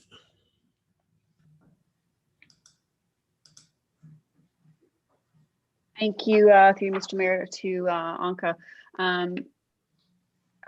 Councillor Thompson, thank you for clarifying that page 3, because that was kind of confusing. I do love the initiative of this project and where it's going. It seems really in the premature stages, and I think that's kind of like what I'm hearing from some of the people around the table here. And I think it would make sense to at least kind of find out kind of the nitty gritty of these details. And I think the costing, I think you're probably just aiming really high. If that was like the most expensive way would be to remove the culvert and put this eco passage. If we were to retrofit the existing one, it could be a lot less. Maybe this project may only be $200,000 project. And I think maybe that's probably what we want to hear and come back and say, with a report saying conditionally approved based on a report on options of, how we would move forward with it at that time. 1.7, that does sound a lot. My initial reaction when I saw this and referred to the map was I thought we were redoing a road all the way from one end all the way to the other, and it was just incorporated and kind of doing it in tandem. That was kind of my takeaway. But I would suggest also, reporting back to council conditional or I don't know if you want to say conditional or based on different options and what that looks like. But obviously, myself, I would obviously look at the retrofitting the existing culvert, and I think that would be the least expensive option for, I think, what we're trying to achieve for the wildlife. And it's no secret we all care about it. But let's make sure that we're investing in the rate of return that makes sense with our budget, especially during a time of COVID. We want to be very sensible in how we are using the taxpayers' money. So that's my 2 cents. I don't know what the mover thinks, but I will let her comment. Councillor Gallo. Thank you, and through you to Anka. What's the timing of this project? It sounds like we're still waiting on the consultant to come up with, to answer a whole lot of questions. So is this something imminent, or do we see it happening in 2021? Anka? through you, Mr. Mayor, I see it happening in 2021. We started late with the consultant design. It's underway. We just started. That's the reason we do not have these answers. Consultant has to combine engineering, ecological, and hydrologic data. And this is what they are doing now to give us the best solution, and also the cheapest, the best solution for these. And I was myself, I was torn on what to do with the money and for construction, because I didn't have data. And I was thinking, rather than come back to council and ask for more money, I said I will put the worst case scenario in the budget. But definitely I can come back when I have the detailed design completed. I can come back with a report to council to show all the options that the consultant will put in front of us. Councillor? Thank you, and I'm leaning that way as well. It makes sense. I wouldn't be willing, based on what I've heard, to commit those funds just yet until we have the data, as you say, and have it come back to council, and then we can make a more informed decision then. Thank you. Any other comments or questions? Councillor Gardner. Thank you. Anka, could you chat through you, Mr. Mayor, to Anka? Anka, you said that we need to have sidewalks on both sides of the street. Is that according to our own rules or to MTO? How does that work? For you, Mr. Mayor, this is according to our sidewalk policy that and not it's municipalities are all have this policy that collector roads have sidewalks on both sides. Thank you, because this is one of the roads that I drive on, and I don't ever see anybody, well, rarely see anybody walking. The big issue of the residents in this area is that there's no stoplight. And I heard that we were going to be putting one in. The sidewalk issue has never come up. With respect to retrofitting the existing culvert, is that culvert there for floodwater management? Mr. Mayor, yes. Yes. So that could be a problem if we're trying to save the turtles and they get flooded out while they're going through the culvert. So am I missing something? Anka? Through you, Mr. Mayor. No, that's the reason the consultant is looking at all these data and engineering and hydrologic data to see if we can have this combined. I'm not sure. I don't want to give you my gut feeling, but because I want to rely on the data that the consultant will put in front of us, most likely it's going to be a separate passage, but we are looking at the capacity of the culvert. If we are there and we do the work and we need to upgrade the culvert, we'll do that too. Councillor? Thank you. And I understand why you're bringing it to council now, but I consider it premature. So I'd like to wait till you have more data on this. Okay. Any other comments or questions? Councillor Thompson, second time. Thank you. Through to Anka again, just so I'm clear though, I looked back, so I was wondering about the 175,000 that was previously approved. And I looked back to last year, and so the project at that time was titled Road Resurfacing Henderson Drive. And I read the description, and it's predominantly about the mill and the overlay and the road, project reconstruction of Henderson. And then I look at today's capital sheet, and now we're calling it the Wildlife Passage. So I guess that's where part of my disconnect is that when I approved the project last year, I thought that the consultant is primarily working on the road. And now I get the impression the consultant is primarily working on a wildlife passage. So can you shed some light on why we've changed the project from road rehabilitation to wildlife passage? And is the consultant spending most of his time on the wildlife passage or on the road? Anka? For you, Mr. Mayor, the consultant is not spending any time on road rehabilitation because it's going to be done in-house. And even last year, that would be something that we wouldn't do because it is due to the regional work on Henderson and the fact, and I know it says that road rehabilitation, but in 2019 we done the pavement assessment for townwide, and we realized that Henderson doesn't need to be rehabilitated now. It didn't depreciate too much, so and at the same time, council asked us to include on Henderson the Echo Passage, the road passage. So we requested funds for design for 2020, 175,000 for the Echo Passage and the feasibility of a sidewalk. Given the challenges and the marsh area, if a sidewalk is feasible there. But the consultant is not doing, the terms of reference for the consultant are not dealing with road resurfacing in any way, shape, or form. Councillor? I guess, when I read the previous project, I have a different impression of what I was approving than what we're talking about today. So, I won't be in support of this, and I look forward to getting more information.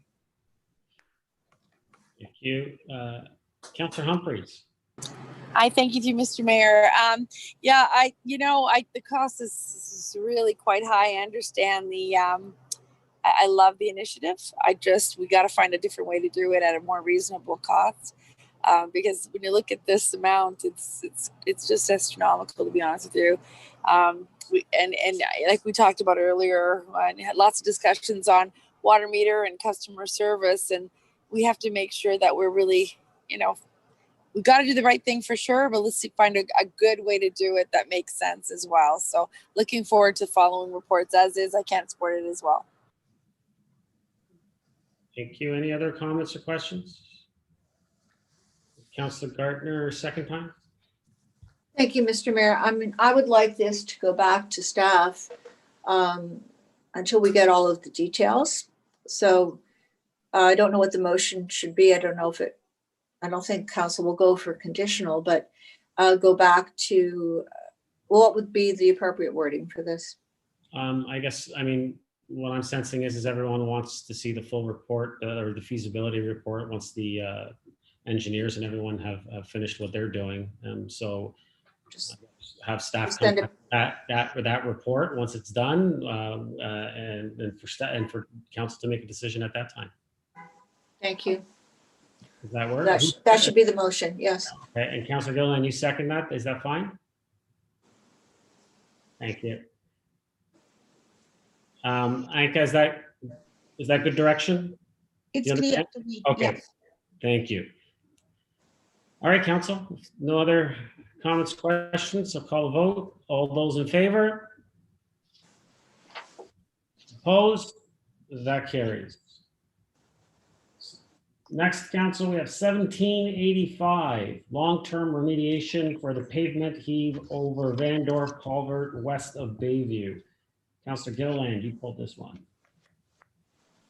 Thank you. Through Mr. Mayor to Anka. Sorry, just gonna put it on the floor.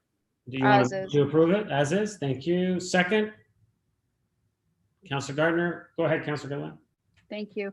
Through Mr. Mayor to Anka. I guess a question of kind of about the integrity of this culvert, and it seems like it's an ongoing issue over here. And I'm just, maybe I'm just questioning the best practice for, I don't know if it's like the engineering, the procurement, the product, what it is, but it seems that it's been a continual issue, and this on Van Dorp Side Road, whether it's on the east or the west side of Bayview.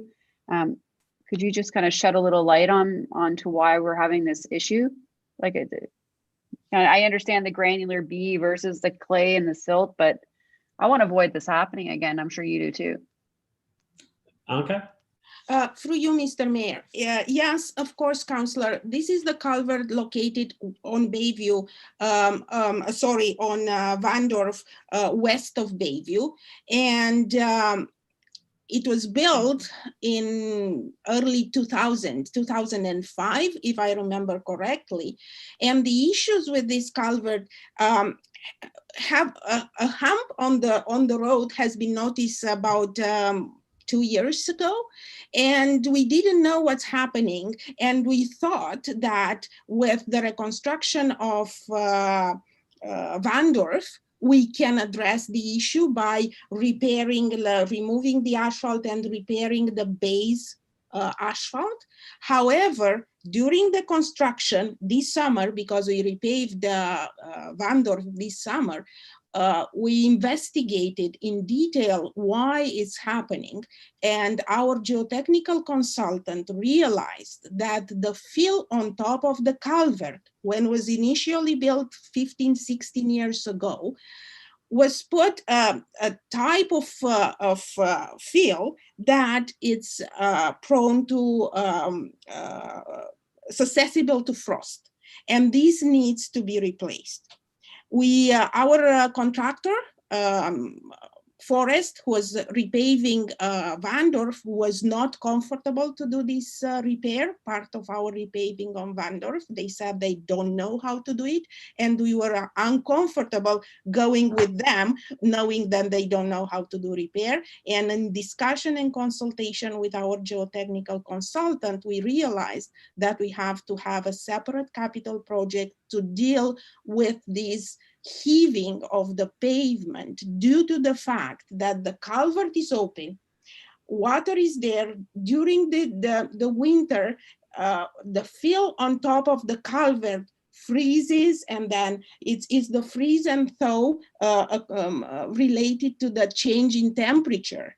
And if the fill is not the appropriate fill with certain voids in there, then the heaving of the pavement will happen and will be worse and worse with the time. This was not a problem after construction. It was not a problem in 2010, 12, 13. It started to be a problem 15 years after the culvert was put in there. The culvert is in good condition. It's in good shape. We only have to deal with the fill on top of the culvert in such a way to avoid a fill that is frost susceptible. And that's the reason we have this project and request for additional funds to deal with this. Counselor? I don't know if. Yeah, no, you answered that for me though. That's great. And I'm happy to support this going forward. And I'm glad that, Forrest had identified that there was an issue there and, passed the baton over where it was appropriate, and it was identified appropriately, as opposed to just going ahead and just patching up the Band-Aid, realizing there could be a problem again. And I guess it's just kind of keeping note, just, obviously we're a town built on water, and we've always had a lot of problems. And as Mr. Downey had said, there hasn't been a project where we haven't had some sort of interference with water, and just, fill is just so important. And as far as any base is concerned, especially with asphalt, and hopefully, we take that as a best practice and learning lesson with moving forward with any of these kind of projects with culvert. Here we are looking at Henderson, and I don't know what's going to happen with that culvert there, but just making sure that maybe we take a step back and look at the fills that are being used to kind of avoid this moving forward. So I'm just really pointing it out for, our best practice moving forward and how we do these construction projects that's around a lot of wet areas. That's all. Thank you. Thank you. Any other comments or questions? Call the vote. All those in favor? Opposed? That carries. 1788, damaged storm pipe off Henderson Drive. Councillor Thompson, you pulled this one?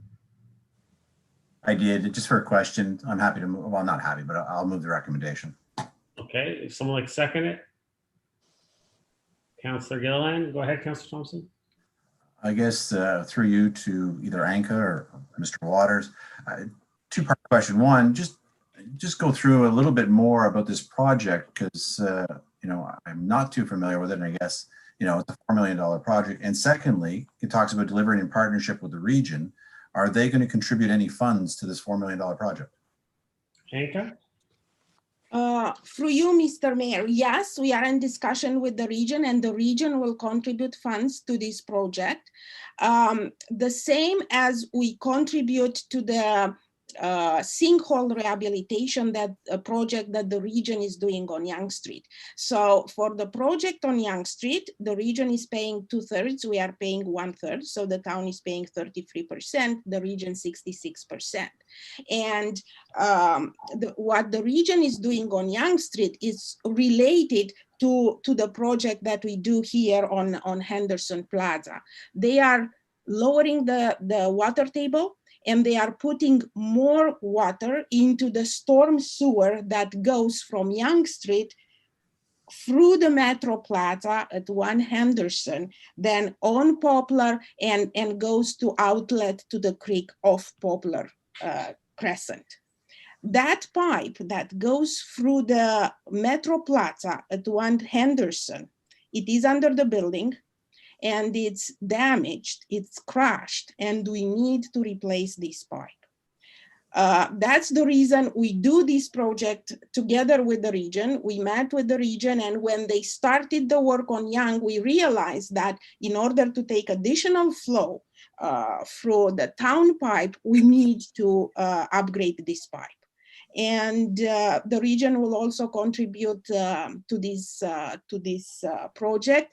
We are not, I don't know how much, probably it will be 50-50, but we didn't yet clarified how much the region will contribute on the town's project. Thank you. I guess because we haven't confirmed their contribution, that's why it doesn't show up as a funding source in the project sheet? Yes. And the fact that we will advance the money, we will build, we will pay the contractor, and then based on what we negotiate with the region, we will invoice the region. Thank you very much. Thank you.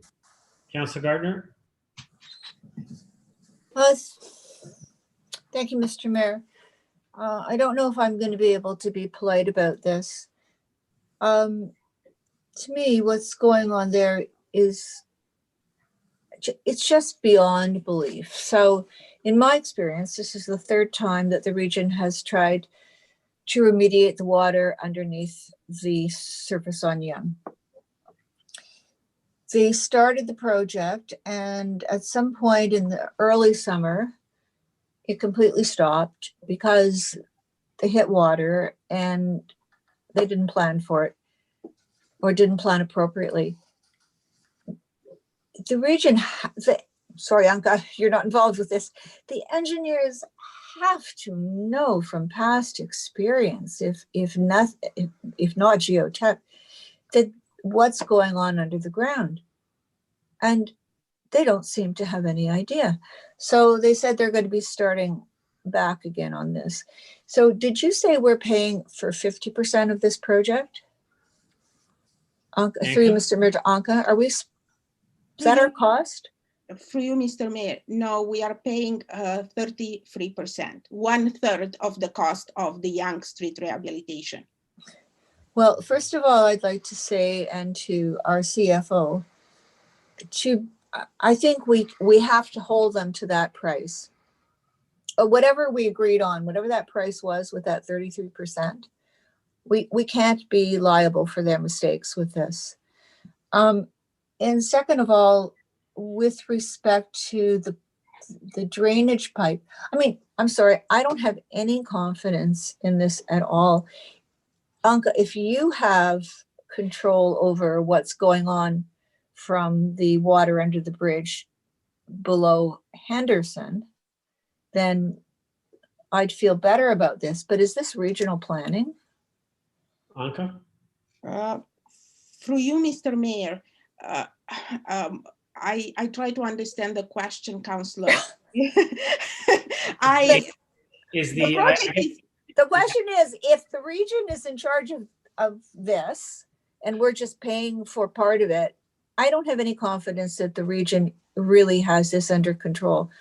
And certainly they're not, I mean, the schedule is off maybe 6 months, maybe more. So I don't know, I'm handing it to council. This is my information. They've just sent out a recent notice that they're going to give it a try again. But first of all, we have to be very careful with how we finance this, and that we have assurances, some kind of assurance that this is going to fix the problem, and we're not going to be on the hook in the near-ish future, I'd say for the next 20 years, for any work that has to be done with this. So my counselors are very bright about these issues. I'd like to know what you have to say, but we just can't spend any money for the region's mistakes. Through you, Mr. Mayor. From what I discussed with the region and what the region told us, and we attending meetings with the region and their engineering consultant about the project, this is the first time the region is trying to do a long-term rehabilitation of the sinkhole on Yonge Street.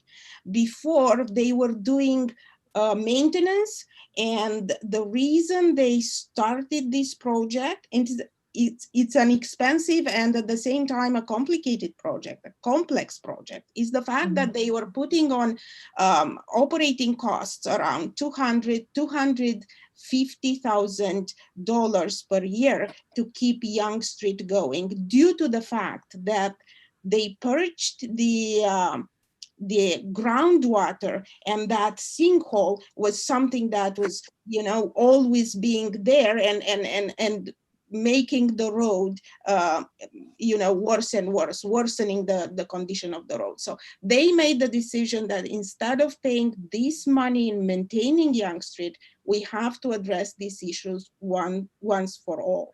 And this is what they try to do with this pipe, lowering the groundwater, making sure that the sinkhole doesn't form there, address this issue. And given the fact that 1/3 of the drainage area, it belongs to the town of Aurora, this is how we establish this cost sharing based on the drainage area that goes into that pipe. 2/3 is regional, 1/3 is town of Aurora. I hope that this project, which is, yes, it takes a long time. The fact that it takes so long is the fact that the region didn't budget accordingly, and they had, you know, they had surprises when the bids came in. They had to find more money to advance the project, that they have some issues on site with permits to take water and the watering of the site area. But I hope that at the end they will be able to deal with this properly.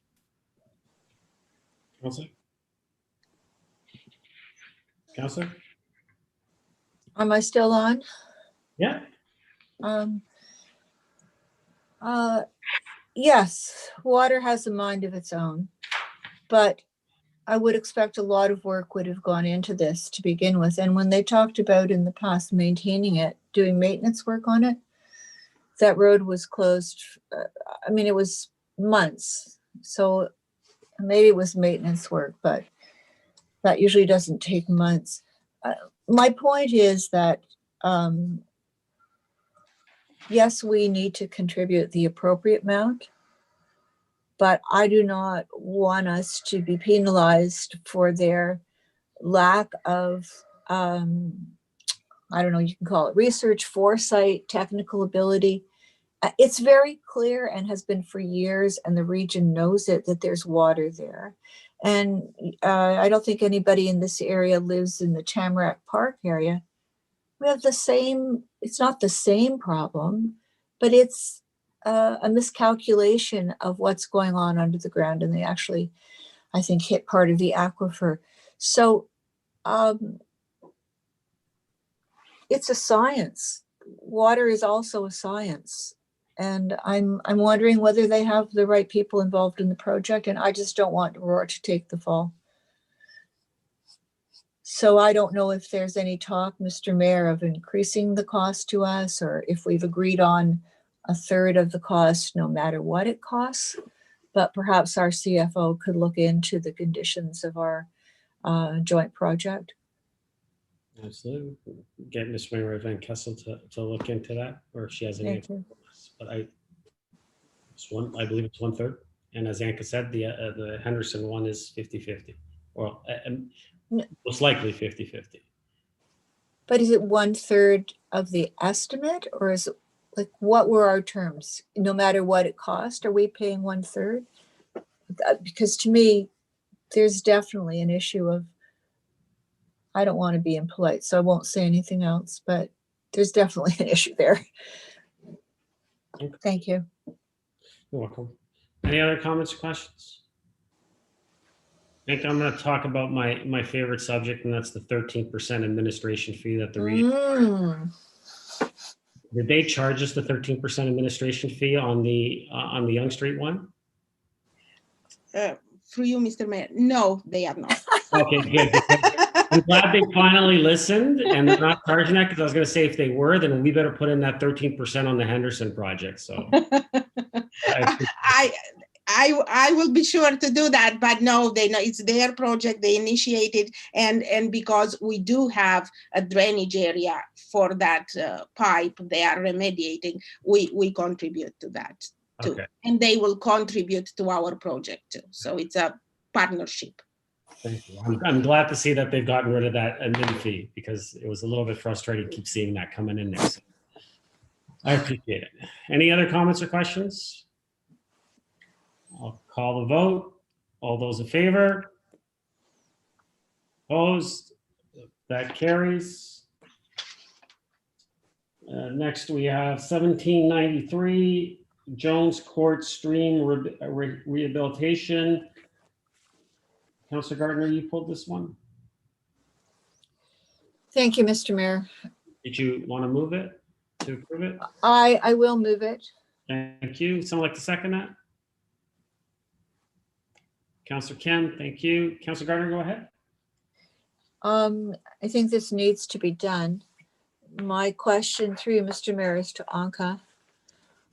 Anka, we have something that we refer to in this, or in council, as the Brookland fiasco. And part of the Brookland fiasco, to me, was not stabilizing the stream banks with the appropriate, and actually it's unsightly, and planting. So Uncle, you and I have spoken about this. I think part of the problem with that was the contractor. So I just want to make sure with respect to this that the stream bank is going to be stabilized appropriately, and it will look at least presentable for the residents. Anka? Through you, Mr. Mayor. Yes, and stabilization will be done appropriately, of course, will be approved by Conservation Authority. Lake Simcoe Region Conservation Authority is looking at the type of planting that our consultant is proposing, and they do approve this type of project. So we will need approval from Conservation Authority. They do have this policy of using native species for planting, and the native species look wild, look unkept. It's not, they do not want grass. They do not want mowing on the creek embankments, because they say it has to be wild. It encourages the wildlife also, but it's what is their policy, because of very park-like setting. It has to be maintained, and they say grass clippings, these will go into the creek, and they don't want to see that. But definitely everything that we propose there will have to be reviewed and approved by Conservation Authority in terms of bank stabilization and vegetation. Councilor? I'll have two comments on that. And Anka knows how much I respect her work and her. If Lake Simcoe approved the plantings that were put onto the Brookland stream banks, then I'm not very hopeful. And with respect to the parameters that Lake Simcoe requires, there is a home on Tyler, north side of Tyler, that actually owns the stream banks that adjoin the stream. And it's picture postcard perfect. And those are all plants from Lake Simcoe. They're all native. So, you know, there's different levels. And if we're going to do it, I think we need to do it so that it looks okay for the residents. Thank you. Anka? Through you, Mr. Mayor. Yes, we will pay attention to that, and we will, I will make sure when the consultant proposes planting on these, I will raise this issue. So we have something that it's more, how to put it, better looking type of, embankment stabilization. Thank you. And just follow up, do we have money in the contract for that? I mean, we don't need a lot of money, but do we have enough money? For now, what I'm asking is for the design work. So Okay. this is the design. I will come back to council later when we have the detailed design completed to ask for construction funding. Councillor? Thank you. Thank you very much. I also had a question on the I think the Devlin one. I don't see that it's, possibly it was pre-approved. Might have been. Which number was that, Councillor? I have no idea. It wasn't one of these sheets, Mr. Mayor. Okay, if it's one of those pre-approval, did you? Okay, so it is we've got Anka at the moment. It is 42079. So that was previously approved. Can I get this one done with, and I'll let you ask. Of course. Thank you. Course. Thank you. Any other comments or questions on this one? I'll call the vote. All those in favor? Opposed? That carries. Okay, Councillor, I'll quickly, I can ask, go ahead, ask your question. Thank you. Through you to Ms. Mahal. I know that area pretty well. That is, that's quite low land. Are we doing this because we need this for flooding protection? Are we doing it because we've got damaged, I don't know, anything damaged in the area? Okay. Through you, Mr. Mayor, we are replacing a culvert that is undersized. We are looking at the creek erosion. The creek is eroding. There is also a stormwater management pond in that area of Teasdale Place that will need to be retrofitted, again, part of this design. So the project includes creek rehabilitation, erosion and sediment control for the creek embankments, culvert replacement, and stormwater management upgrade. Thank you. And to Councillor Thompson's unspoken comment, I've only become familiar with this in the last 6 months or so. I guess my question is, when we're doing flood remediation work and we have an area like this that is, it's just floodplain and it's not going to flood anything, we still need to do this remediation?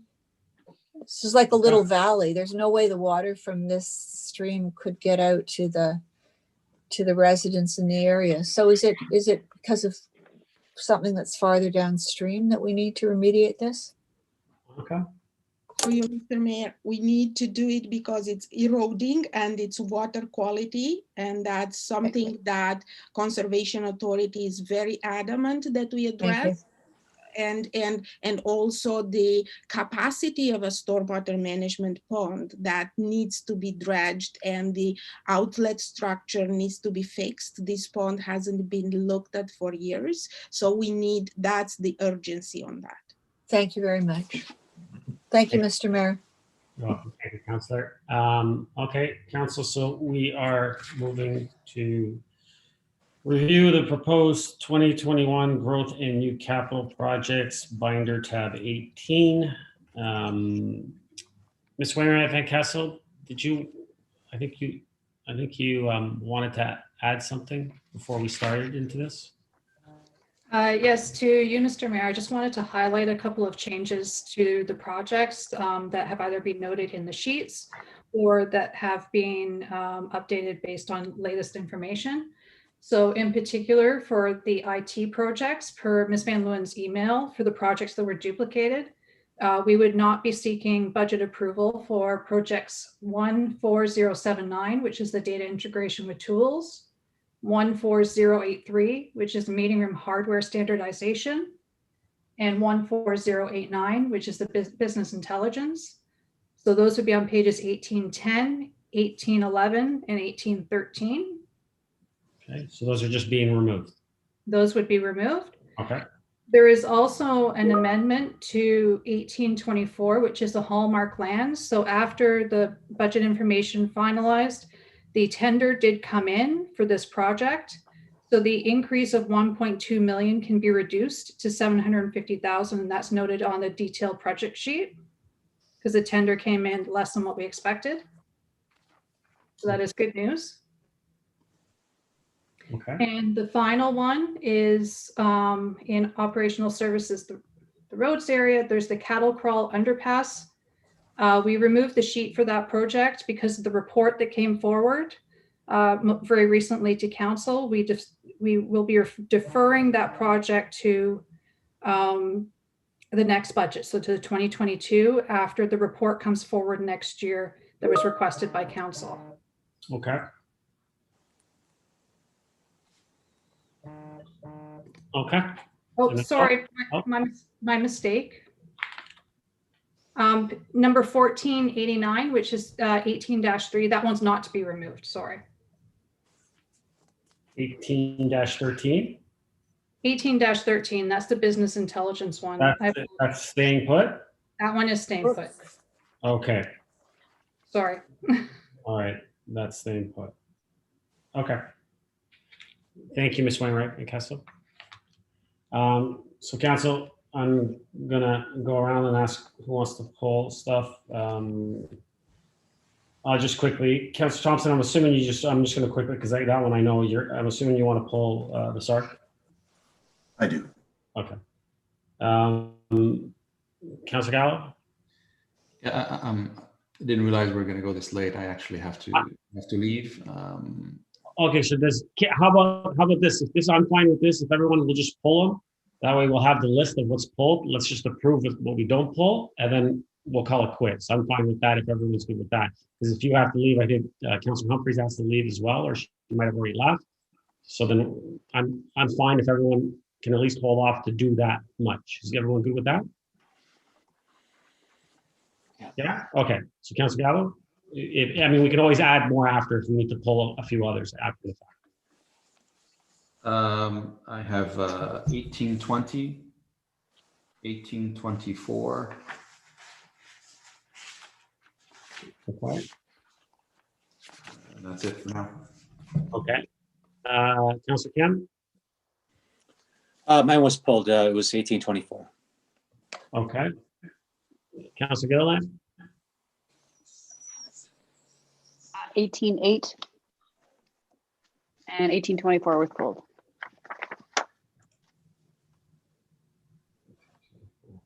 Okay. Councilor Gardner? I think I'm fine. Okay. So can I get a motion to approve the? Sorry, Mayor Maracus, I have one more that. Oh, sorry, Councilor Thompson, I forgot you. Yeah, go ahead. 18-35, the snow removed. Okay. Yeah. And then even though they were previously approved, I want to make two notes to talk about. One is 72113, the new recreational facility that has a approved budget of $2.4 million. Okay. 1006, the fire hall, that has a approved budget of $15,930,000. And perhaps we can get this one out of the way real quick, because the last time I saw a budget for the fire hall, it was under $14 million. So perhaps Mrs. Wainwright Van Kessel or Mr. Nadarozny can clarify why it says $15,930,000. Okay, so if let me get this approved. Sure. So we didn't poll, and if everyone's comfortable, we can just ask us that quick question and then we can get out of here. Okay, I'll call for an adjournment after that. So that's fine. So if I can get a motion to approve the proposed 2021 growth new capital projects that were not pulled for separate discussion be approved as presented. Councillor Thompson, second. Can I just ask, are we not allowed to pull? You said we can pull afterwards. We can pull afterwards. It's one continuous meeting. So I mean, Councillor Humphreys is probably going to want something, so we can. But this is just we're just moving along. That's all. And then you can pull something. It's as Councillor Gallo mentioned at the beginning. Nothing is necessarily approved until we finally approve the budget at the last meeting. Okay, so if we have questions about the presentations, like cultural services or like the Aurora Sports Hall of Fame or something, we could come back to that because that's kind of a separate conversation. Yes, we're going to go through everything still. If you remember from the last budget, we go right to the last minute. Okay. All right. All right. So does someone want to second that? I think Councillor Kim did. Okay, Councillor Gilliland. All those in favor? Opposed? That carries. Quickly, Councillor Thompson, you just want to ask about the fire hall because I agree it's probably be a quick answer. Go ahead. 11016. It's just the budget amount says $15,930,000. Last time I saw a price tag for the cost of the fire hall was $13,567,727. And so why do we have a previously approved budget figure that's higher? If we can just get some clarity on that. Sure. Mr. Downey or Ms. Wainwright Van Kessel?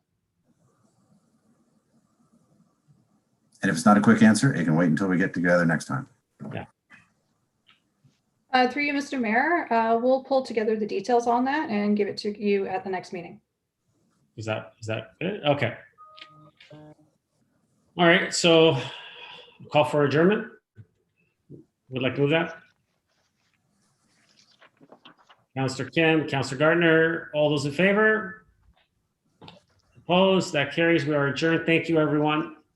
Good work. Thank you.